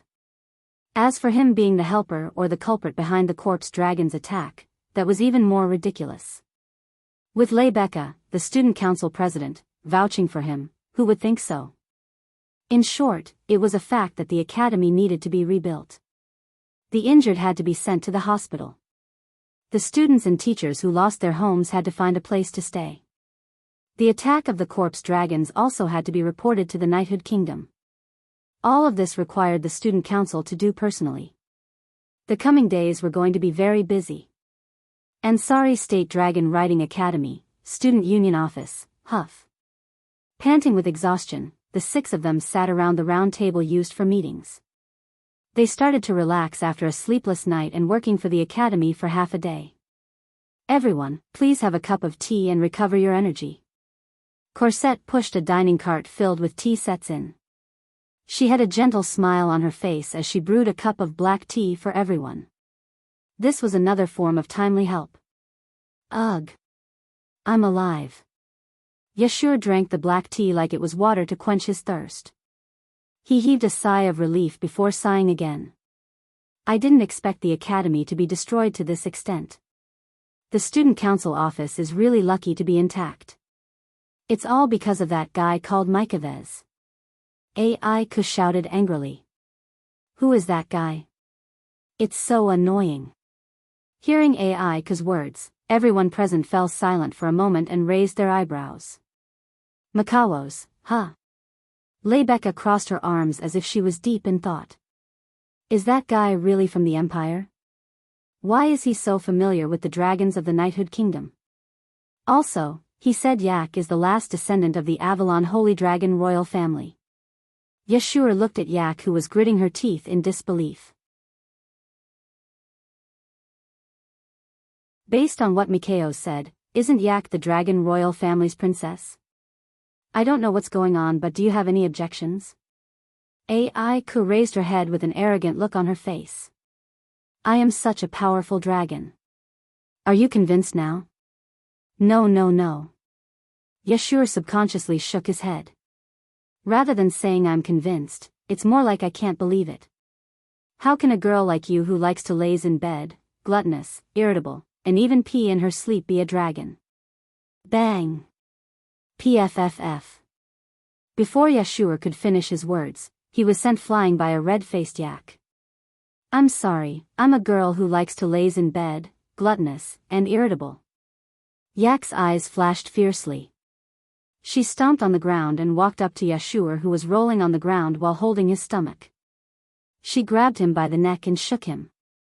A watchdog like you dares to look down on me? See if I don't stomp you flat. What you're doing right now, has nothing to do with stomping flat with one foot. Shut up. Do you want to die again? Already dying. Everyone sighed when they saw Yashur's eyes rolling back as Yak grabbed him by the neck. But this explains why Yak is able to create a replica of the Holy Knight armor even though she's only been born for less than 3 months. Rebecca tilted her head. Since she's the Dragon Royal family's princess, it's not surprising that she has this ability. Right? AI Ku immediately beamed with joy and let go of Yashur's neck, allowing Yashur to finally catch his breath and gasp for air like a dog. Lord Royan. Luca turned to Wu Yan, who was deep in thought, and tugged at his sleeve. What's wrong? Lei Becca and the others turned to Wu Yan. Is there anything I need to pay attention to? Well, you can say that. Wu Yan waved his hand perfunctorily, much to everyone's dissatisfaction. Speaking of which, you didn't seem surprised when Mikaos mentioned that Yak is a descendant of the Holy Dragon royal family of Avalon. Lei Becca asked curiously. Did you already know that Yak is the Dragon royal family's princess? Didn't you ask us about the Holy Dragon royal family of Avalon a while ago? I just found out about it not long ago. That's why I wasn't surprised when Mikaos mentioned the Holy Dragon royal family of Avalon. However, I didn't expect there to be a Nihilinia abyssal dragon royal family. I didn't know about that at all. Wu Yan rubbed his forehead in distress. He turned to Yashur. But Yashur, you have to be careful. Me? Yashur was stunned.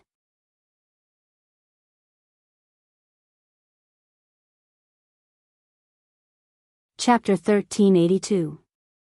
Pay attention. Pay attention to what? Lei Becca, Luca, Yashur, Yak, and the others all looked at each other in confusion. They clearly didn't know what Wu Yan meant. You guys. Wu Yan laughed bitterly. Don't tell me you didn't hear what Micah said? Looking at Yashur, Wu Yan's gaze turned serious. If what Micah said is true, then the Neha Abyssal Dragon Royal Family and the Elvelyn Holy Dragon Royal Family have been fighting each other for generations. Sooner or later, the other party will find Yak, the last descendant of the Elvelyn Holy Dragon Royal Family, and engage in a cruel battle where either you die or I live. Yashio, if you continue to be so sloppy, I'm afraid that when Yak is killed by someone, you will still be in the dark. Yashur's pupils suddenly contracted. A chill surged from the depths of his heart and filled his entire body in an instant. Yashur felt as if he was in an ice cellar. His entire body was cold. Only now did Yashur realize what kind of danger he was about to face. He also realized that he had neglected something important. I am not afraid. Yak said, but her pretty face was slightly pale. Whether or not she was the last descendant of the Elvelyn Holy Dragon Royal Family, Yak was only born for less than 3 months. She was still a young dragon. She had to face the threat of death at this age. It was impossible for Yak not to be afraid.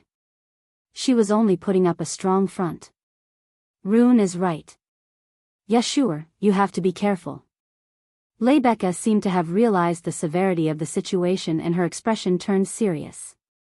Judging from Acker's powerful magic power to create a replica of the Holy Knight armor, when it was still a young dragon, if the Nihilinia Underworld Dragon Royal Family, who had been enemies with the Avalon Holy Dragon Royal Family for generations, were to reach adulthood, then how powerful can it be? Just thinking about it is terrifying. The more she spoke, the more serious her expression became. Yashio, you have to be careful and protect Yak well, I understand. Yashio nodded solemnly with a heavy expression on his face. No matter what, I won't let anything happen to Yak. I'm not so weak that I need someone to protect me. Ai coldly snorted. Don't turn your head. Don't forget, without my Holy Knight armor, you are just an ordinary person. How are you going to protect me? Yes. Yashur replied helplessly. Apart from this problem. Wu Yan frowned. There's another thing that I'm very concerned about. Another thing? Lei Becca and the others couldn't help but look at Wu Yan again. Did you all forget what Mikvah said before he escaped? Wu Yan narrowed his eyes. Wait a little longer. There will be an even greater feast. Hearing this, everyone finally remembered this matter, and their faces all changed. What is Mikvah trying to do now? Yashur clenched his fists, his eyes filled with anger. Isn't destroying the academy enough? How am I supposed to know? Wu Yan shrugged. If I didn't want to know what this greater feast is, I would have let him go. Do you think I would let him go? That doesn't make sense. Lei Becca objected to the idea. We should have captured him and forced him to tell us the reason. Do you think he's the type to tell us the truth? Wu Yan knocked on the table. Besides, Mikhail's is from the Empire. This so-called Greater Feast is most likely not just his personal operation. It's very likely that the Sepharo's Empire is carrying it out. If we capture him, there's only a possibility that we won't be able to obtain any clues about the subsequent events. When something really happens, it'll be terrible. That's true. Lebeka frowned bitterly. But now that Mikvis has escaped, how are we going to find clues? Well, at the very least, Mikvis has been exposed. The clues will be more or less exposed. Wu Yan shook his head. Finding these clues is the mission of the knights.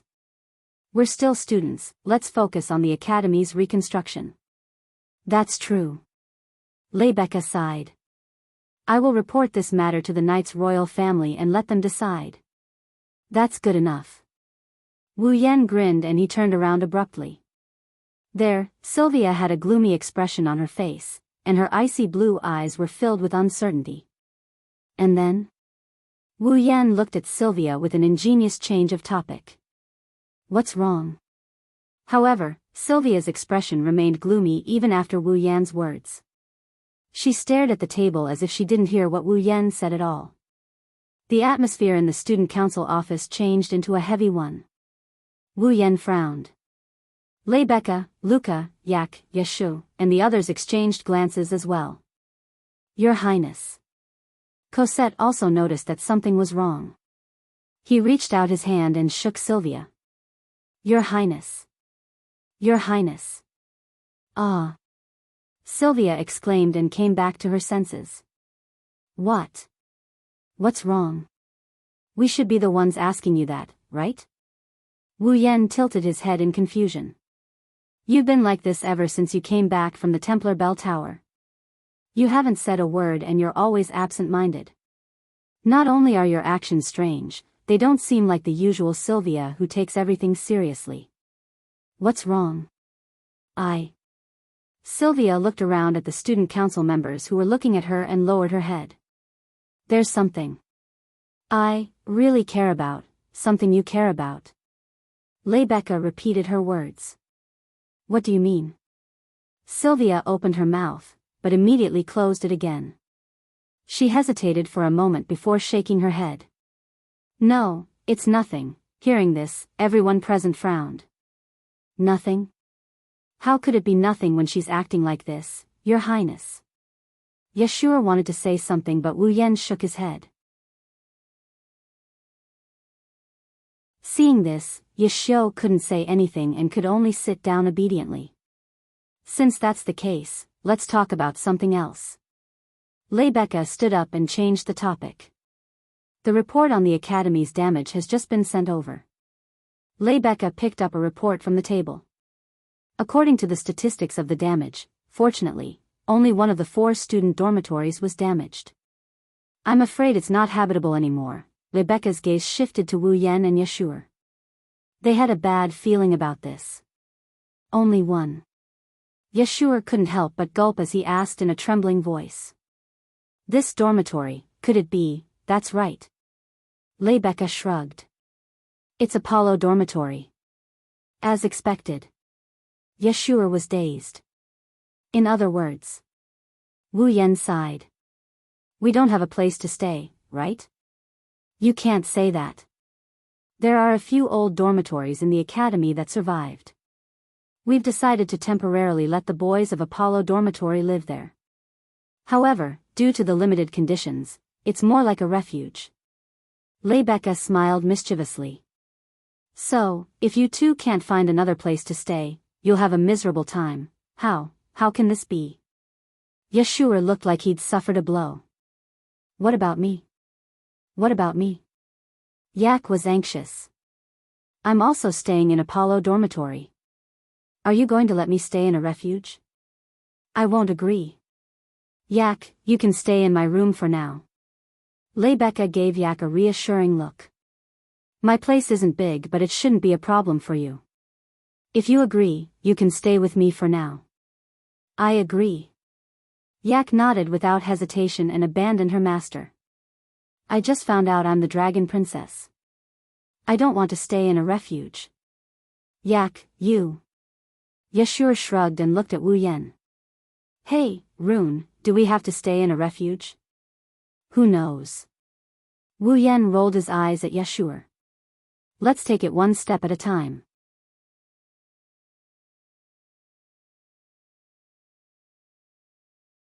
Chapter 1383. Now, where should we go? Well, who knows? Wu Yan and Yashu looked at the busy students and staff running back and forth. They also looked at the messy campus and the potholes on the ground. They couldn't help but feel a sense of desolation in their hearts. Of the two of them, one had defeated the world's strongest Saint Sky Dragon Knight, and was currently the strongest existence in the world.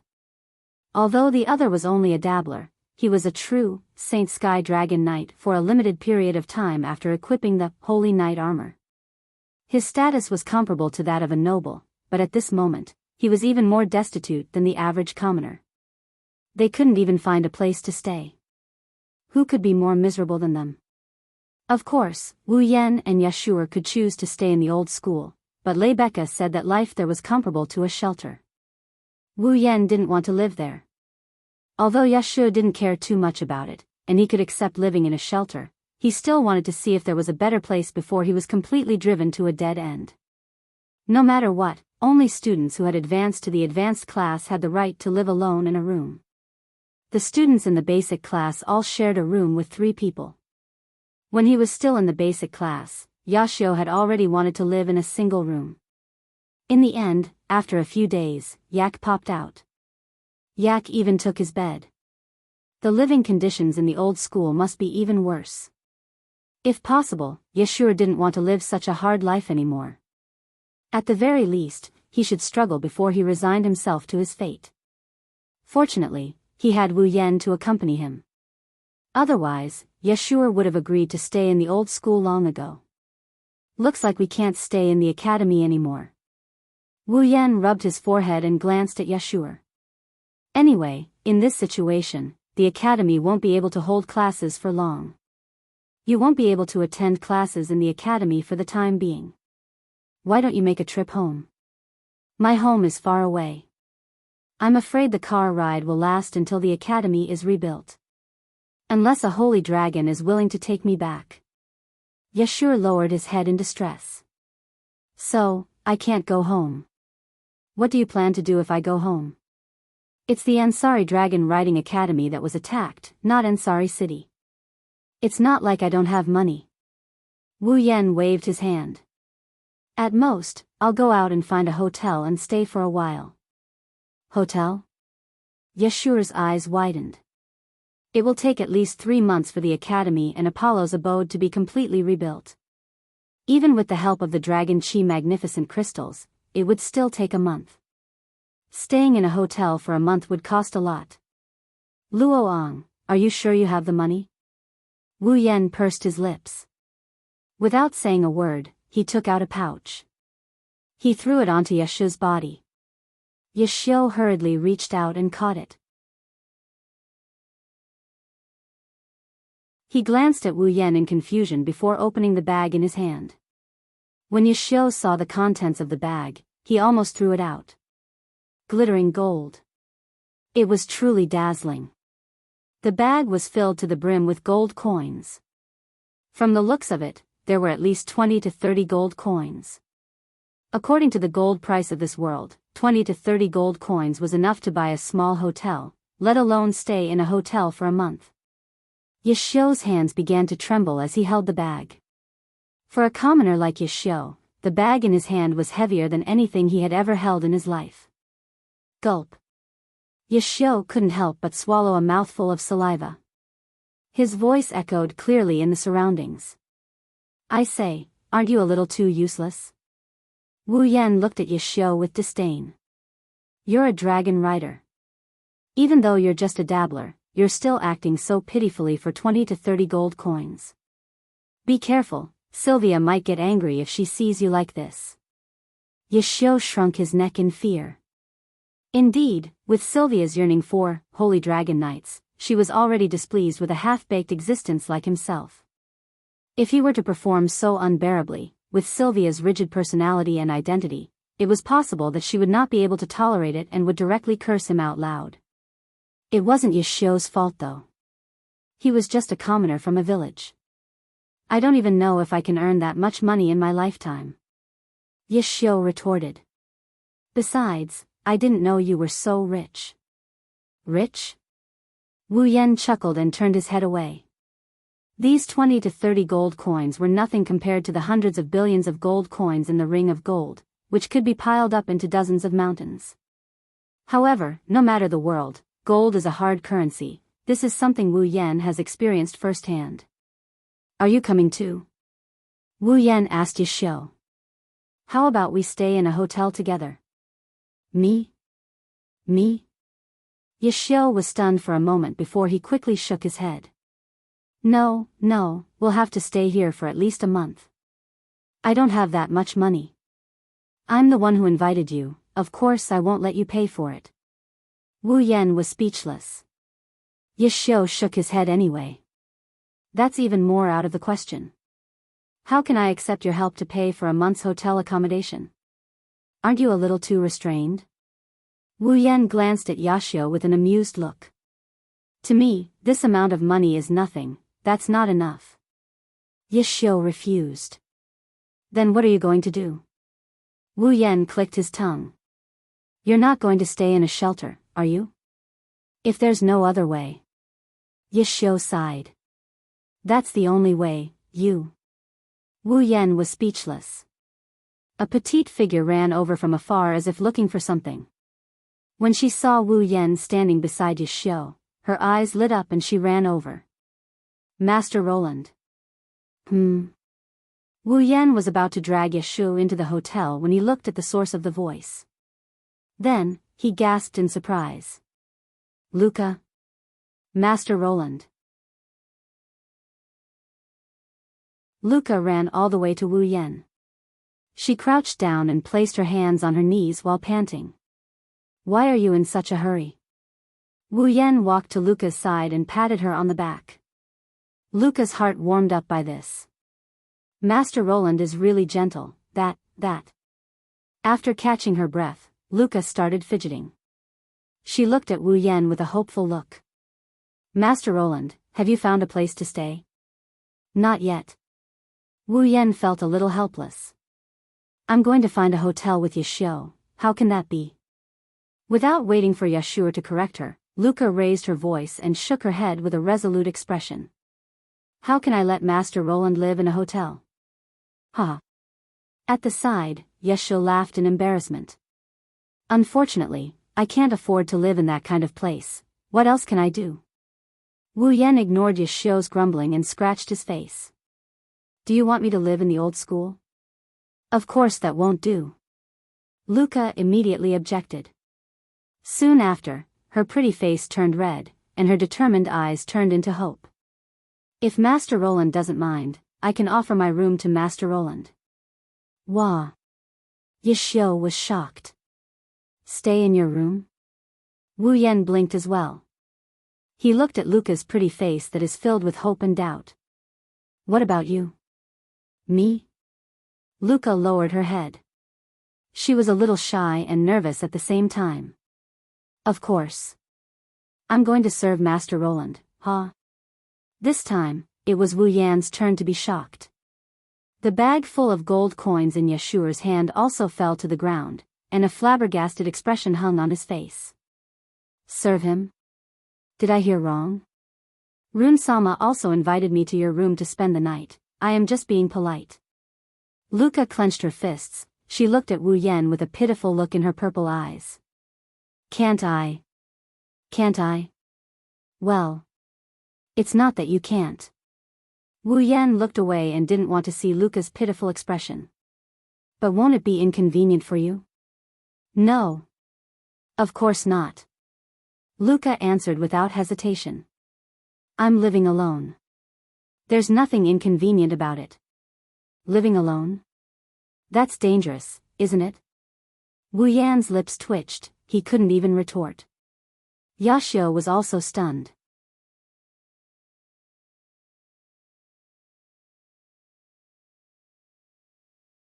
Chapter 1384.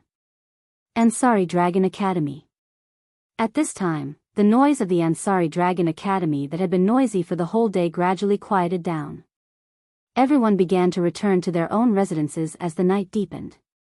They were ready to have a good night's rest and wait until tomorrow to continue the reconstruction of the Ansari Dragon Academy.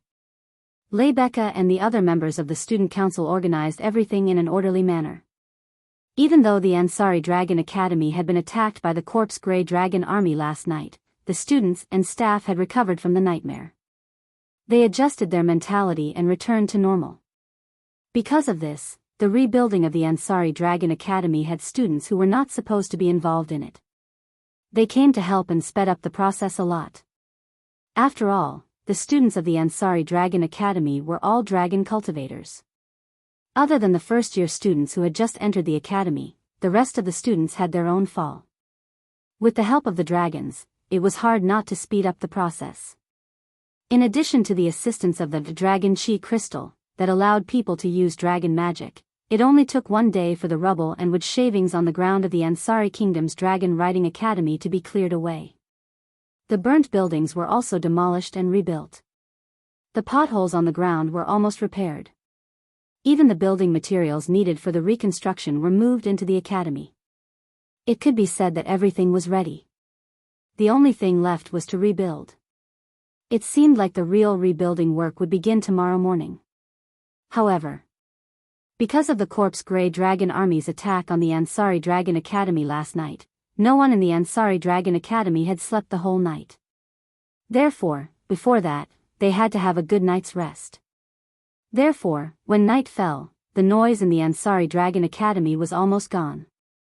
Other than the destroyed Apollo's dorm, the lights in the other 3 dorms were turned off early. Long, drawn-out breaths could be heard. Meanwhile, in the open space of the academy, the dragons were sprawled on the ground, deep in slumber. It couldn't be helped. When the Corpse Grey Dragon Army invaded, the dragons in the Ansari Dragon Academy were awakened and realized the situation was bad. The group of dragons also rushed out of the dragon house. The dragon house had been damaged to a certain extent by the collective charge, not to mention the corpse ash dragon's attack from behind. Even the ceiling of the 7th dragon house, which was specially provided for holy dragons, had been blasted apart by Gawain's dragon breath. The other 6 dragon houses naturally didn't fare any better. With the 7 dragon houses destroyed, the dragons could only sleep on the empty grounds of the academy. And in Maeve Cottage. The light in one of the rooms was still on. Below the window of the room, Gawain was lying on his stomach, fast asleep. This room was naturally Luca's room. In a room that looked like a small forest. Luca, in her nightgown, was grinding some herbs. He was even humming a rare song. Obviously, he was in a very good mood. Tonight, or rather, until the Apollo cottage was rebuilt, Wu Yan might have to stay in this room and live under the same roof as Luca. Because of this, Yeshu had no companions and no longer had the mood to look for a new place to stay. When Wu Yan decided to stay in Luca's room, he planned to go to the old academy and live like a refuge. However, Wu Yan dragged him out of the academy and to the city to look for a hotel. He couldn't just ignore his gay friend, no, his friend after receiving an invitation from a girl, right? If that's the case, even Wu Yan would feel embarrassed. Therefore, regardless of whether Yeshu was willing or not, Wu Yan dragged him out to look for a hotel. After all, as long as he threw money at him, with Yeshu's commoner personality, he would have to accept it even if he didn't want to. Therefore, Wu Yan told Luca to come back first. After helping Yeshu find a hotel, he would come back to find Luca. Thus, Luca had some time to prepare. She divided the herbs in her hand into 2 portions. She put one portion into a teapot and poured hot water over it so that it would suffocate on its own. The other portion was placed into an incense burner and laid flat on the ground. Luca picked up the teapot and carefully shook it. Then, she placed it by her feet and took out a sparkling and translucent gem from her bosom. That was the Dragon Chi Magnificent Crystal. Luca raised the Dragon Glory Crystal in her hand and chanted the incantation to activate her dragon magic. Burn. As soon as he said that, the magic power in the dragon chi magnificent crystal turned into a flame and exploded in the incense burner in front of him. The herbs that had been ground into powder immediately started burning. Seeing this, Luca hurriedly picked up a lid and covered the incense burner. The next moment, a strange smoke floated up from the vent of the lid. Luca picked up the incense burner and smelled the fragrance coming from it. A trace of satisfaction appeared in her purple eyes. In this case, it should be fine. Luca, are you there? Outside the door, a voice suddenly sounded, interrupting Luca, who was talking to herself. It also gave Luca a slight fright. Lord Roland? It's me. Wu Yan's voice sounded. I'm here. Is it convenient for you to open the door? Of course. I'm here. Luca hurriedly held the incense burner in her hand and looked around in panic. Then, she trotted to the side and put the incense burner in the corner of the wall. After making sure that the aroma was still in the air, she walked to the door of the room. Lord Roland, opening the door, Wu Yan, who stood outside, appeared in Luca's field of vision. His pair of wine-red eyes seemed to have deepened in the night, captivating Luca a little. My apologies for the delay. Wu Yan scratched his cheek and spread his hands. Yeah, sure, that guy, he's treating me like an outsider. He was still trying his best to resist me in front of the inn. If it wasn't for my brute strength, I might not have been able to beat him. That's because Lord Roland is too gentle.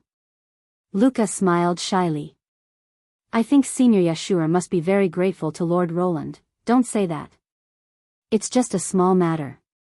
Wu Yan's expression was slightly embarrassed.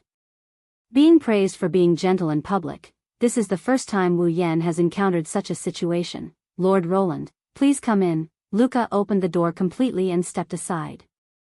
Her beautiful amethyst-like eyes were glowing strangely.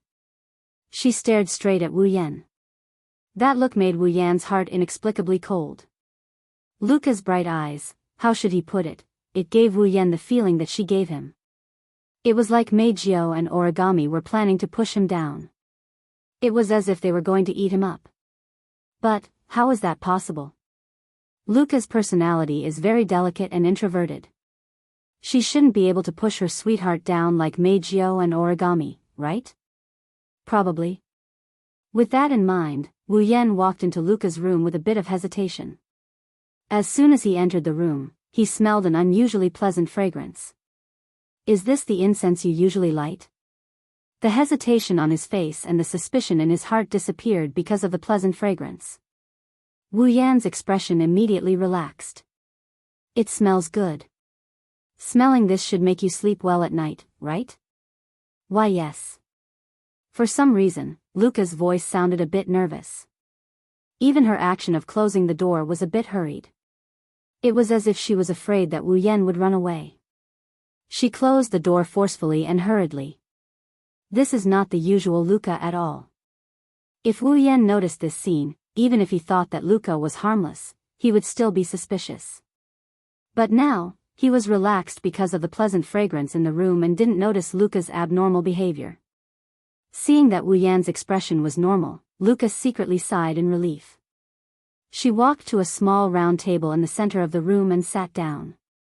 At the same time, she picked up the teapot that was placed there. Pouring a mouthful of steaming coarse tea into a cylindrical cup with edges and corners, Luca's sparkling eyes met the cup. Lord Roland, please have some tea. No need. Wu Yan sat opposite Luca. While smelling the fragrance in the room, he waved at Luca casually. Drinking tea at night will make it hard for you to sleep, so don't drink it, Luca uttered such a sound in surprise. Her expression became flustered as if she didn't expect things to turn out this way. She even unconsciously rubbed her hands together. Sitting opposite Luca, no matter how relaxed Wu Yan was, it was impossible for him not to notice Luca's behavior. He immediately felt strange. Luca, what's wrong?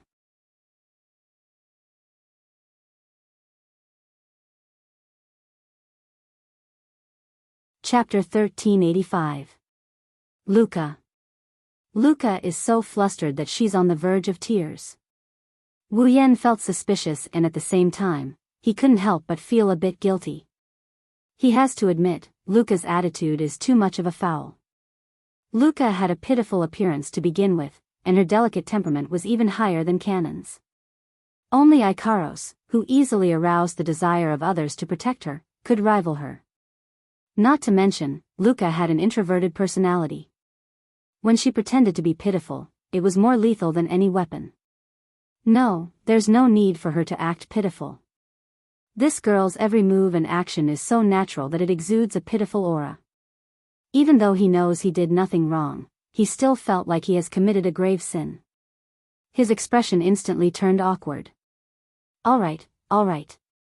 Stop acting like you're breaking the rules. Before long, Wu Yan surrendered. I'll drink it. Really? Like a sunny day after a storm, Luca's expression turned for the better. Her watery eyes stared at Wu Yan with watery eyes. That look of hers. It's even more of a foul than before. Really? Wu Yan was shocked. His heart couldn't help but waver. He forced himself not to look at Luca's expression. As if he was trying to escape, he quickly picked up the steaming teacup on the table and brought it to his mouth. A mouthful of hot tea slid into Wu Yan's mouth. It flowed down his throat and into his stomach. In the next second, it was as if a ball of carefully prepared honey had exploded in his body, and a wave of warmth spread in his stomach. For a moment, it filled Wu Yan's entire body. Yet, the taste was unusually cool. It was contradictory to the extreme. Yet, it felt natural. It was incredible. This tea. Wu Yan looked at the tea in the cup in astonishment. He didn't even think about it before he blurted out his comment. Incredible. As long as Lord Lune likes it. Luca seemed happy to see Wu Yan drink the tea. His eyes curved slightly. This is tea made from herbs. I have already mixed it. Although it is not a famous tea, it is my own invention. That's really amazing. Wu Yan took another sip of the hot tea. Even though it was hot tea, it tasted cool. To be able to fill his body with warmth after entering his stomach was definitely not an exaggeration to say that it was incredible. What kind of tea is this? This is spirit herb tea, herbal tea. Luca nodded and explained. The Yekiblade people are good at herbalism, but the herbs are used according to different ways. Different compounding methods, different types. It is divided into many fields. Some teas made from herbs that have a good effect on the body are called spirit herb teas. So it's good for the body. Wu Yan had some admiration. That must be very expensive, right? This is a tea that I mixed myself. I can't comment on the price. Luca used a calm expression to state a fact that no one could ignore.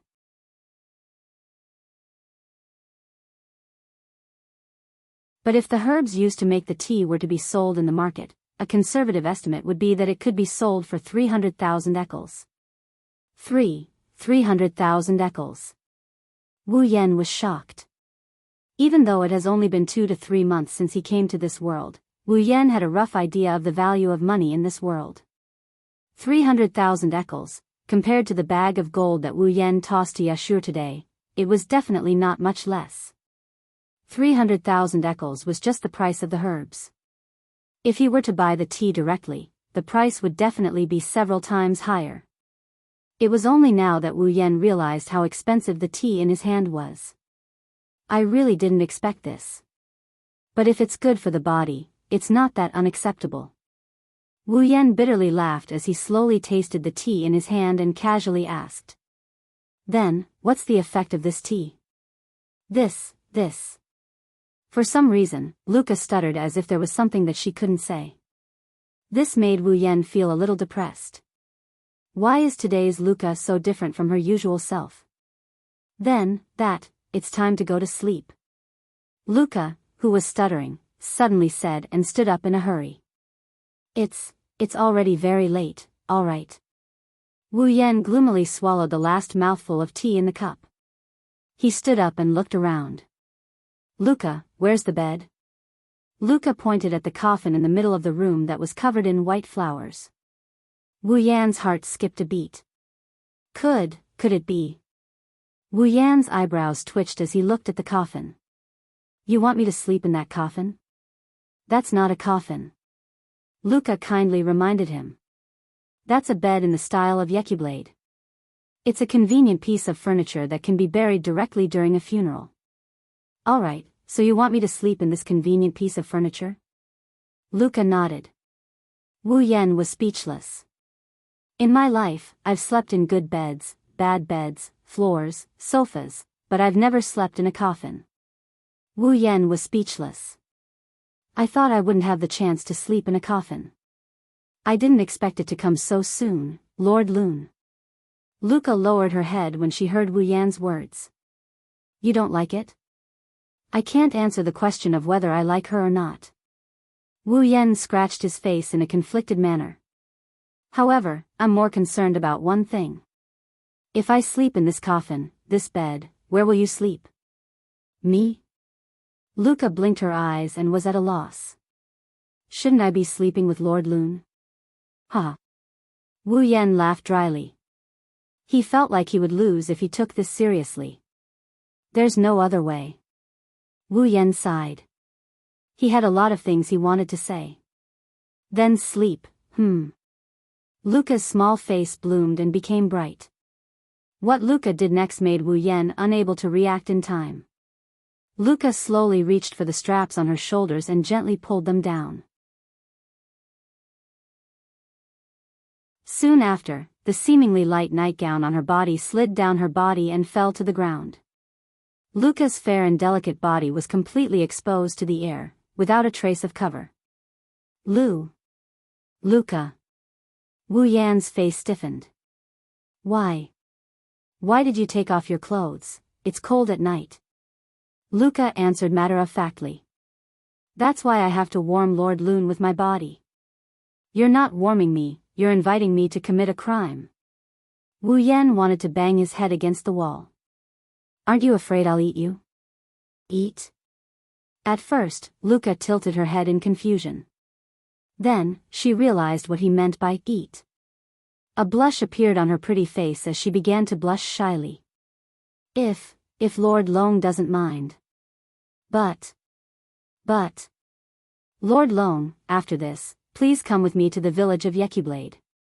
I have to introduce Lord Long to my adoptive father, meet your parents. Wu Yan couldn't stay calm anymore. Is she implying that I have to take responsibility if I can't control myself? Could this be the legendary forced marriage?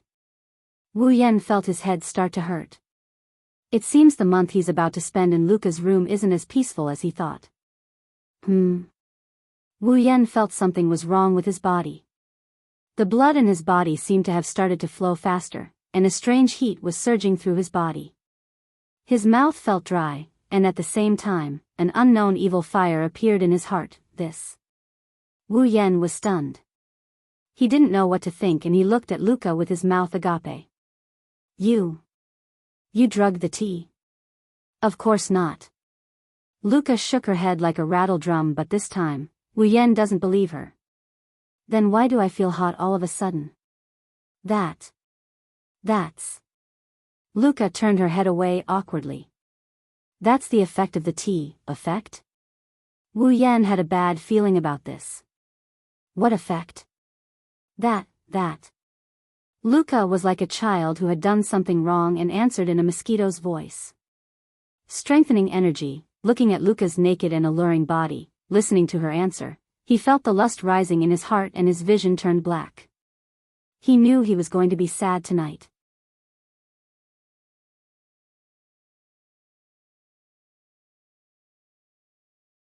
Chapter 1386. In the following days, Wu Yan's life could only be described as an abyss of suffering. The reconstruction of the Ansari Dragon Riding Academy was in full swing. As a member of the student council, the amount of effort needed to contribute to the rebuilding of the academy would definitely not be small. Among other things, Wu Yan is in charge of calculating the funds needed to rebuild the academy, assigning jobs to the staff, students, and dragon race members. Also, he is in charge of the types and designs of the buildings being rebuilt. Wu Yan is in charge of all of this.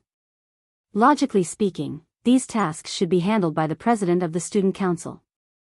After all, the person who made all the arrangements for the reconstruction work was already considered the person with the highest authority in the reconstruction work of the academy. As the president of the student council, it was only right for Lebecca to handle these matters. However, Lebecca still had to sort out the matter of the Corpse Grey Dragon army attacking the Ansari Academy and report it to the Knighthood Kingdom. She also had to explain and discuss with the relevant higher-ups. Sometimes, she even had to go to the city council for a meeting. Her workload was already very heavy, so she couldn't take care of the academy. Thus, all the arrangements for the reconstruction of the academy were made. All of them fell to Wu Yan, the student council's assistant. The position of assistant was originally meant to fill in for the absence of the vice president and secretary of the student union. It was established to support Rebecca, the president of the student council. Now that Lebecca was busy and couldn't participate in the reconstruction of the academy, Wu Yan naturally had to take on the responsibility as her assistant. This wasn't an easy task. The Ansari Dragon Academy was no ordinary academy. It was known as the Academy City, so one could imagine how vast the Ansari Dragon Academy needed to be rebuilt. The workload was huge.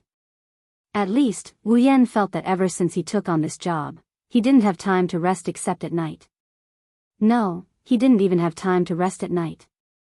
Of course, the reason why he didn't have time to rest at night wasn't related to the construction of the academy. It has nothing to do with the rebuilding of the academy, it's mainly because of Wu Yan's roommate, Luca. Luca was the secretary of the student council. In other words, after Wu Yan joined the student council, Luca had been absent. Her work. It was all done by Wu Yan as her assistant. However, the reason why Luca was absent was because Gawain refused to let her ride him. She was so depressed that she didn't even attend classes. It was understandable that she didn't work in the student council. Now, since Luca and Gawain's relationship had recovered, the secretary naturally returned to the student council. To be honest, Luca helped Wu Yan a lot during the reconstruction of the academy during the day. She made sure that Wu Yan didn't even have the time to take a breather. Although he didn't have the time to rest, the work went smoothly and it was quite relaxing. But at night, Luca would change and become Wu Yan's biggest problem. It was because this girl seemed to be thinking about something more than friendship with Wu Yan all the time. When he really lived in Luca's room and stayed with her, Wu Yan realized that he had underestimated Luca. Luca had a slender personality. She was usually quiet and expressionless. She was a fresh and refined girl like a fairy. She was also very weak in her bones. She was a typical soft girl. With Luca's personality, even if she really had an unusually good impression of someone, she might be hesitant and unable to make up her mind to confess. And if she was asked to take the initiative to push down the opposite sex like Meijio and origami, it was something that she would never do even if she was beaten to death. This was Wu Yan's impression of Luca. So, it wasn't until he started living with Luca that he felt the need to change his impression of her. Indeed, Luca was a typical soft girl. It was impossible for her to push the opposite sex. However, she would try her best to make Wu Yan take the initiative to push her down. Luca couldn't seduce him, but she dared to drug him. She couldn't take the initiative, but she dared to be extremely passive. On the first night alone, Luca made Wu Yan drink some spiritual strengthening herbal tea. It was conceivable that she, who became bolder and bolder, came up with some horrible methods to make Wu Yan turn into a wolf. It wasn't until later that Wu Yan found out that Luca had been lighting up incense sticks in her room that can relax one's mind and strengthen one's energy. She's trying to break down Wu Yan's resistance against her. Coupled with the fact that Luca would occasionally use all sorts of methods to turn him into a wolf that he couldn't even fathom, she would even sleep with him naked at night. Wu Yan didn't know how many times he almost pushed this little vixen down. Unfortunately, every time when Wu Yan almost turned into a wolf, Luca would stubbornly add a sentence.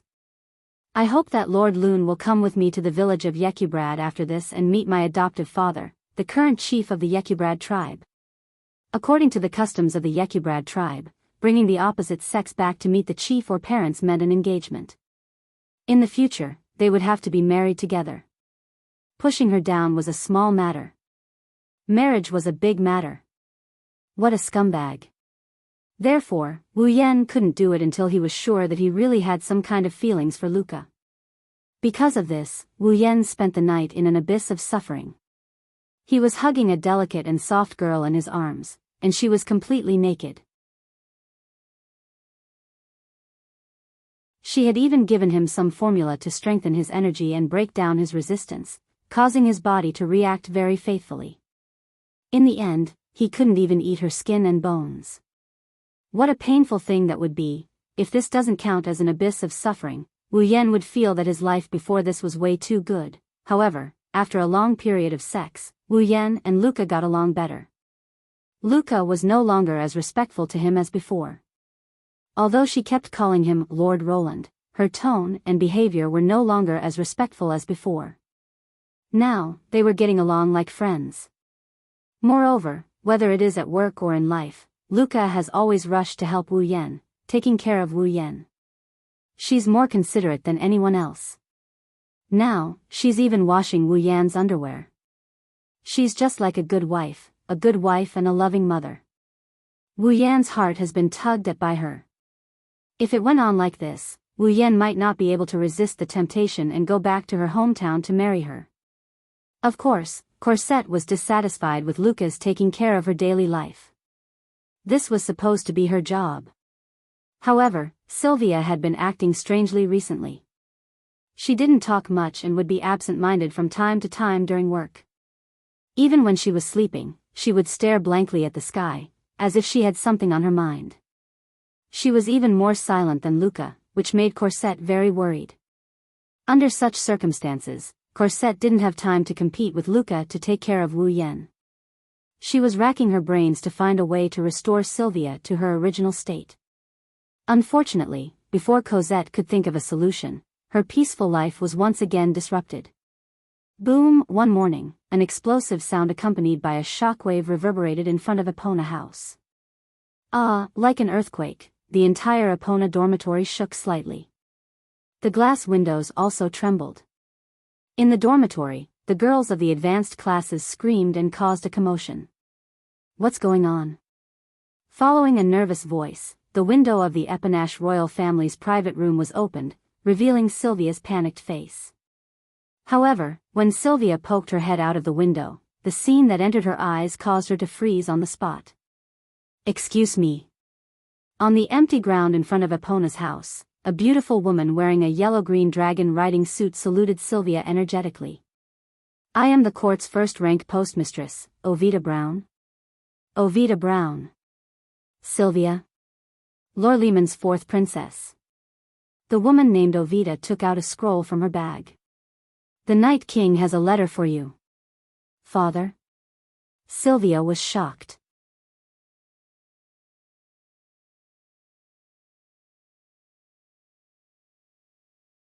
Chapter 1387. Ansari Dragon Riding Academy, Epona. In the royal family's room, Sylvia sat in front of her desk. She took out the scroll she had just received from the postman, and carefully tore it open. Night King, Aoward? Loramon. As soon as this name was mentioned, as long as it was a citizen of the Knight's Kingdom of Loria, there would be no one who would not be in awe. However, only those who were truly familiar with Orvard would know that this Night King in name was actually quite disappointing when they actually met him. It's not that Aoward is incompetent as the Night King. He's not an incapable ruler either. On the contrary, he's very amiable and considerate towards the knighthood. However, compared to his wife, dead son, and 4 daughters, Aoward is too mediocre. Not only is his appearance mediocre, there's nothing special about his personality. As the Night King, he doesn't have the demeanor of a royal family. He doesn't have the temperament and cultivation that he should have. His ability to handle political affairs is much weaker than others. His strength isn't as strong as Veronica's. It wouldn't be an exaggeration to say that he's just an ordinary person. Moreover, he's not a dragon cultivator, like Sylvia. He's simply mediocre. He doesn't look like a king at all. Instead, he looks more like an amiable old man. Thus, as the current Night King. Although Eoward has real power, he knows that he's not a king. He's not an outstanding king. Thus, Eoward simply handed over most of the political affairs to his outstanding subordinates. He also gave almost all of the real power of the Night royal family to Veronica. He himself is living a leisurely life and can enjoy it very much. Because of this, Sylvia, who knows what kind of person her birth father is, treated Eoward's letter so seriously. With Eoward's lazy personality, he actually gave up on his enjoyment and spent so much effort to write a letter to Sylvia. Thinking about it, it must be something urgent or important that Sylvia has to be careful. After reading Alvard's letter in detail, Sylvia was even more certain of her suspicions. This was indeed a very important matter. Sylvia threw the letter on the table and leaned back in her chair as if she lost all her strength. Her icy blue eyes looked at the ceiling in a daze. She muttered to herself. Participate in the Continental Conference. That's right, Night King Orwald's letter clearly told Sylvia that Sylvia was to participate in the Continental Conference. The Continental Conference is a conference held every 5 years. It gathers the leaders of all the top factions in Eluxtran. During the Continental Conference, Lorimon Knighthood, Shepron Kingdom, Sepharo's Empire, Rovlock Merchant City, and Espadar Hall will unite.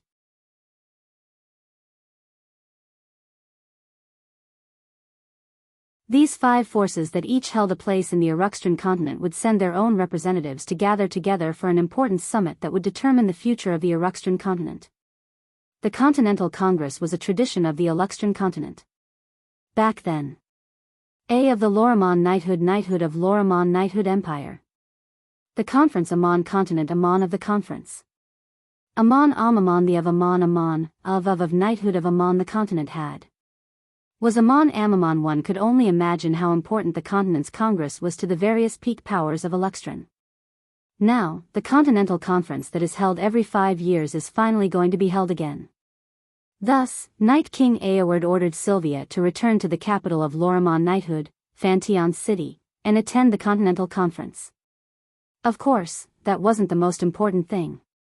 The most important thing is that every Continental Conference is hosted by Rosa Maria Church. The core of the Church of Mary, the Espada Basilica, was in charge of hosting the event. Furthermore, the location of the event was decided by the current Pope of the Espada Basilica through divination. The current Pope of Espadar Hall has already divined the location of this year's Continental Conference and announced it to the entire Eluxtran continent. It is the capital of Lorimon Knighthood, Fantion City. Fantion City, which is located in the center of Fantion City's capital, must be in a state of chaos. They must be preparing for the Continental Conference, right? In other words, it won't be long before the representatives of the top factions of Eluxtran arrive at the capital of Lorimon Knighthood. They might even gather in the capital of Lorimon Knighthood. This matter could not be said to be small. However, Sylvia was only annoyed.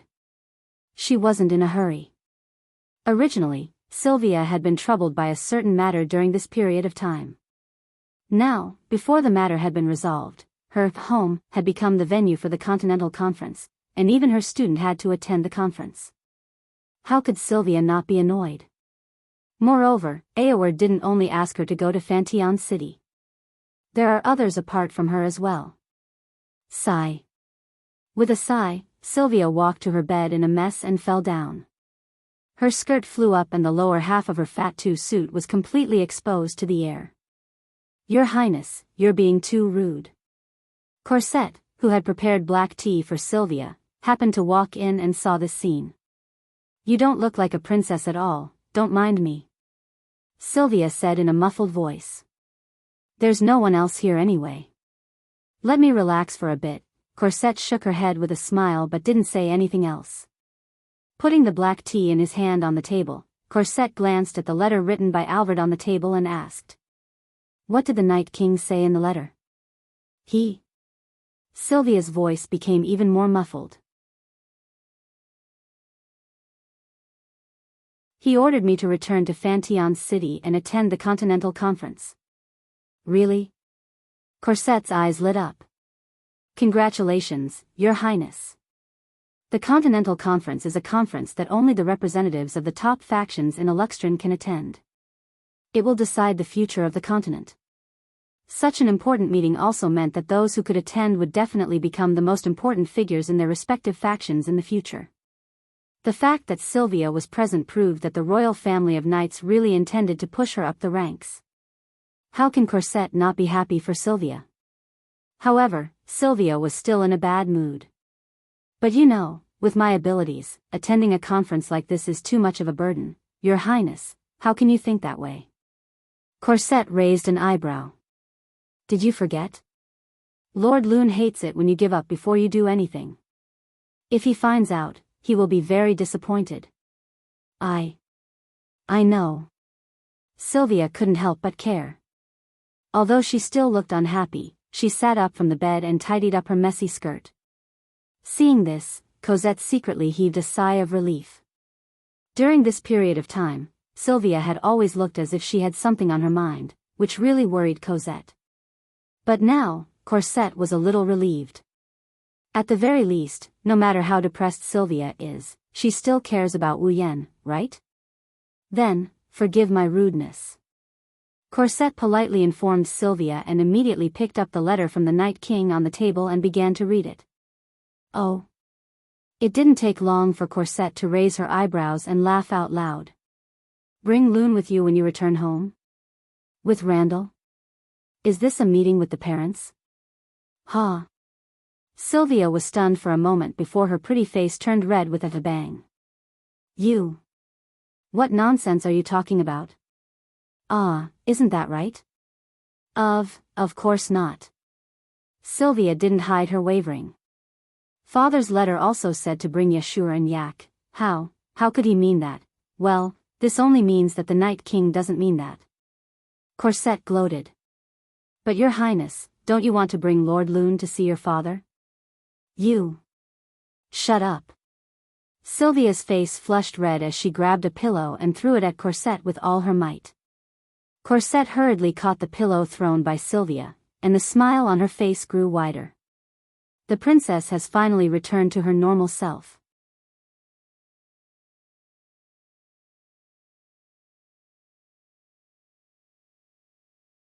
Chapter 1388. Ansari Dragon Riding Academy, Student Council Office. That's it for the details. In a meeting with all the members of the Student Council, Wu Yan rubbed his eyebrows.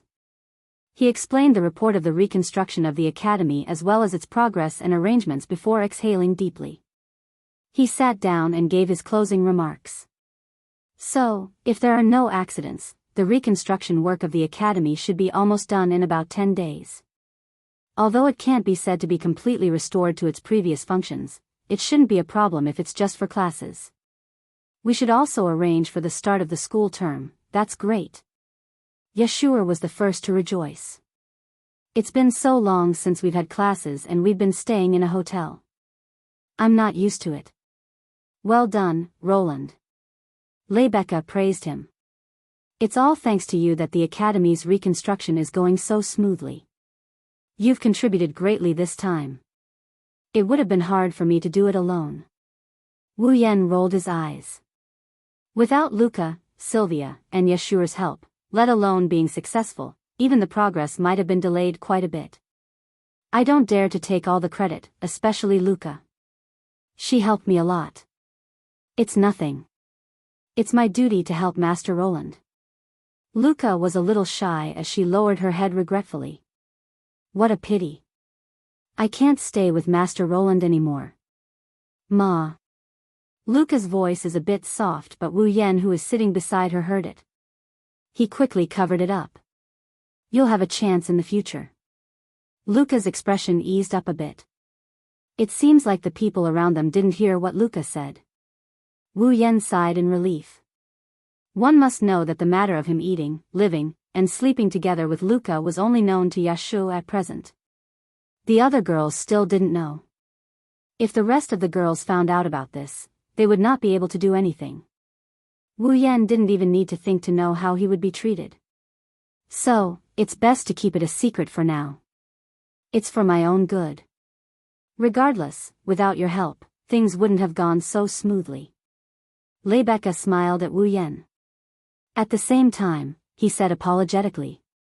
As the president of the student council, I didn't help much in the rebuilding of the academy. I'm really ashamed. Guild leader, please don't say that. Yashur comforted. The guild leader also has his own matters to attend to. We understand. Yak was the one who had nothing to do. She had nothing to do. Bang!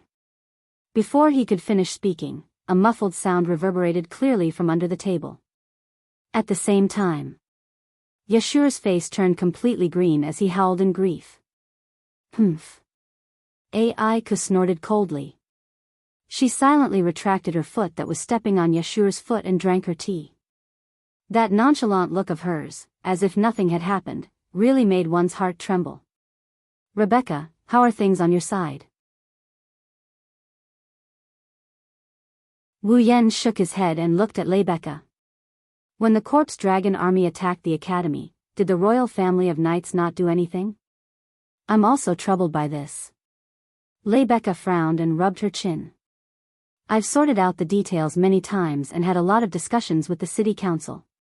The report should have been sent to Fantian City, but the royal family of knights' response left me scratching my head. Oh? Wu Yan looked at Rebecca with everyone's gaze. How should I put this? They said. Rebecca met Wu Yan's gaze. How about we wait for Roland? We can talk face to face after Randall arrives at Fantian City. Wait for me to arrive at Fantian City? Wu Yan was stunned. Lord Roland. Luca and the others were also confused. Are you going to Fantian City? How is that possible? Wu Yan was confused. I've never thought about going to Fantian City, then what's going on? Rebecca tilted her head in confusion. Why would they give such an answer? Everyone looked at each other in dismay. None of them could make sense of what was going on. It was also at this moment that Sylvia raised her hand submissively and spoke in a mosquito-like voice. Actually, I can explain, Everyone was stunned for a moment. They looked at Sylvia suspiciously, causing Sylvia's face to stiffen. You can explain. Wu Yan asked in confusion. Sylvia, did you receive any news? That. Sylvia's ears turned red, and her gaze drifted around, causing everyone to be surprised. Though they didn't ask, they all saw Sylvia's recent state of mind. They knew Sylvia had something on her mind and wasn't in a good mood. It wasn't convenient for them to ask, and Sylvia didn't say anything even if they asked. They could only wait and see. Now that Sylvia was like this, could it be that her problem had been solved? Thinking of this, everyone also released a kind smile. Take your time. Wu Yan handed Sylvia a cup of black tea. Have some tea first, thank you. Sylvia blushed and took the black tea. She took a sip and looked around at everyone. When she saw the kind smiles on everyone's faces, Sylvia mustered up her courage. Actually, my father sent a letter saying he wants to meet Rune. As soon as he finished speaking, the entire place fell silent. Then, loud gasps of surprise echoed throughout the student council office. Meet me? Wu Yan flinched at her words. Is that what he means? Yashur asked hesitantly. Meet the parents? Meet the parents? Wu Yan was even more shocked. Meet the parents? Luca gasped. She grabbed Wu Yan's arm out of reflex. No. I can't. Sylvia's face was starting to redden, but when she heard Luca's words, her body tensed up. Why not? Because. Luca stuttered. After a while, she spoke with tears in her eyes. Even if you want to meet the parents, Lord Rune has to come with me to the village to meet my godfather first. What kind of twisted logic is this? Sylvia's aura was slowly becoming more and more imposing. You want to ignore the Night King's summons and go somewhere else? How unbelievable. In the face of Sylvia's imposing manner, Luca met her head-on, out of the ordinary. Status doesn't mean everything when it comes to love. What did you say? Sylvia's face reddened. I don't want to use my status to date anyone. Then it's first come, first served. Luca tightened her grip on Wu Yan's arm. Lord Rune, you have to come with me to Yekablad to meet my godfather. You. Sylvia's fingers trembled in anger. What's going on? Wu Yan couldn't bear to watch and turned to Rebecca. President, are you going to leave them in the lurch? Well, personally speaking, I can understand their actions. Rebecca's words caused the entire place to fall into silence once more. After all, the people from my family also said that they wanted to see you and asked me to bring you back. Even Rebecca. Luca looked at Rebecca in disbelief. No way. Sylvia was also confused. What's going on? Wu Yan couldn't help but ask. I've never heard of it. That's because I don't think there's a need. Rebecca glanced at Wu Yan with a half-smile. The people of the Randall family want to see you because you, who is my guard and given the surname Randall by me, have defeated the strongest Captain Ursula. This made the people of the family ecstatic. Each of them expressed that they want to see you, an outsider who has the surname of the family. I think they want to try their best to rope you in, so I didn't think about bringing you back. I see. Wu Yan was relieved. Sylvia and Luca also let out a sigh of relief. However, reality proved that it was still too early for them to be relieved. However, putting aside my family, I actually want to bring you back home to meet my family. Rebecca's words shocked everyone. No matter what, you're the only person of the opposite sex who has moved my heart. For a moment, Sylvia and Luca emitted a deadly aura of resentment. Wu Yan laughed dryly.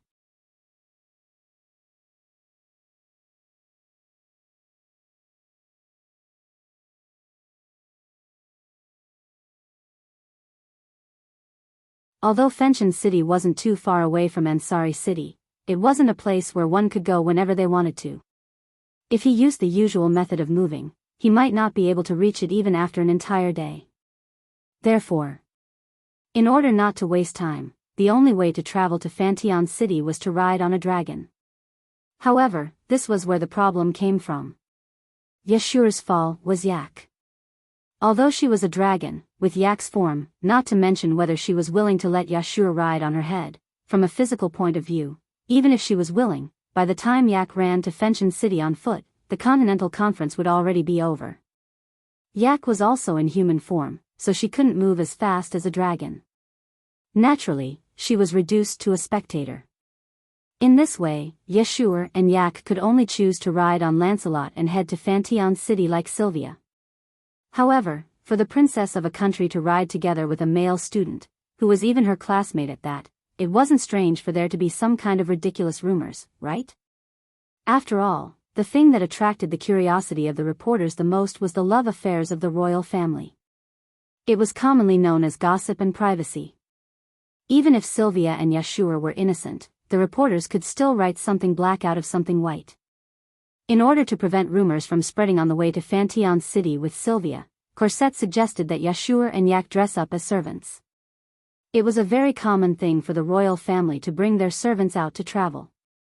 This way, they could avoid the gossip of others. Yak knew this very well, so she didn't yell directly. However, she still complained more or less. I'm also a dragon princess. Why do I have to be treated like this?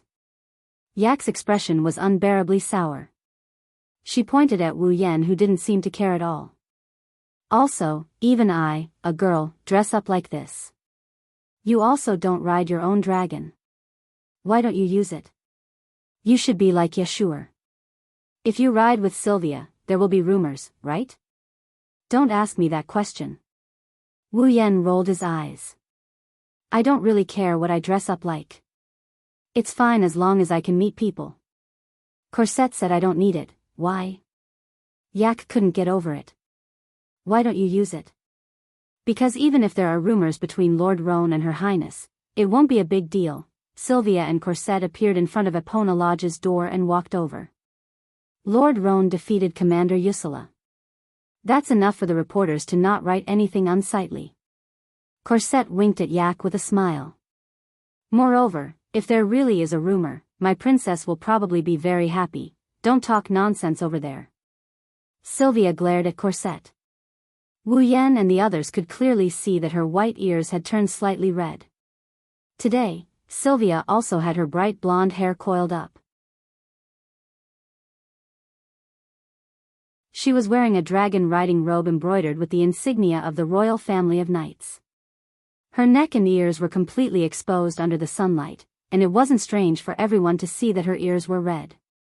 Well, Your Highness, don't be shy. Corset seemed to be in high spirits. She didn't stop after Sylvia's reprimand. Instead, she attacked again. Your Highness, this is a meeting between the parents. Don't you dare deny that you're not excited at all? I am ready to go. Sylvia hurriedly summoned Lancelot.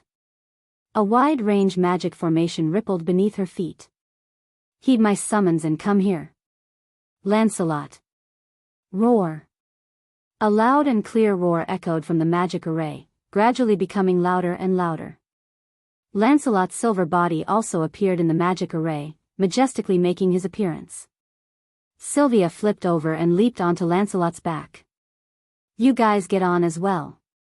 Then, let's go. Wu Yan shook his head. He didn't say anything else. He tapped the ground with the tip of his foot and leaped up lightly. He landed on Lancelot's back. Corset also took the laced apron of her maid uniform and flew up like a flower. Yeshua and Yak stood in place. They stared at Wu Yan and Corset's suave way of mounting their horses.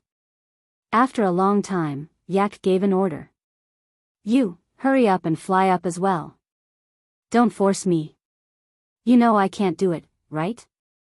TSK, you're so useless, I'm just an ordinary person. Don't compare me. Then I'll give you the Holy Knight armor. Don't lose the scene. Give me a cool entrance. You're willing to give me the Holy Knight armor just for a cool entrance? Isn't your Holy Knight armor too cheap? What do you mean by present? It's just a replica. It's not a present. Then what should I do? After saying that, Yashio and Yak once again stared at each other with their small eyes. Anything is fine. On Lancelot's back, Wu Yan's mouth twitched. He couldn't help but yell. Anyway, get on first. Don't waste my time. Yeshua and Yak looked at each other and fell silent.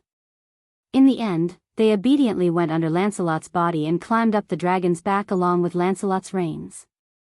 You're ready, right? Sylvia smiled bitterly and pulled on the reins in her hand. Then, let's go. Roar. Lancelot faced the sky and let out a long howl. Like an arrow, he soared into the sky and flew towards the distant horizon. You're tuning into the Carefree Valley YouTube channel. Don't forget to subscribe and join us on this journey to catch the most captivating stories.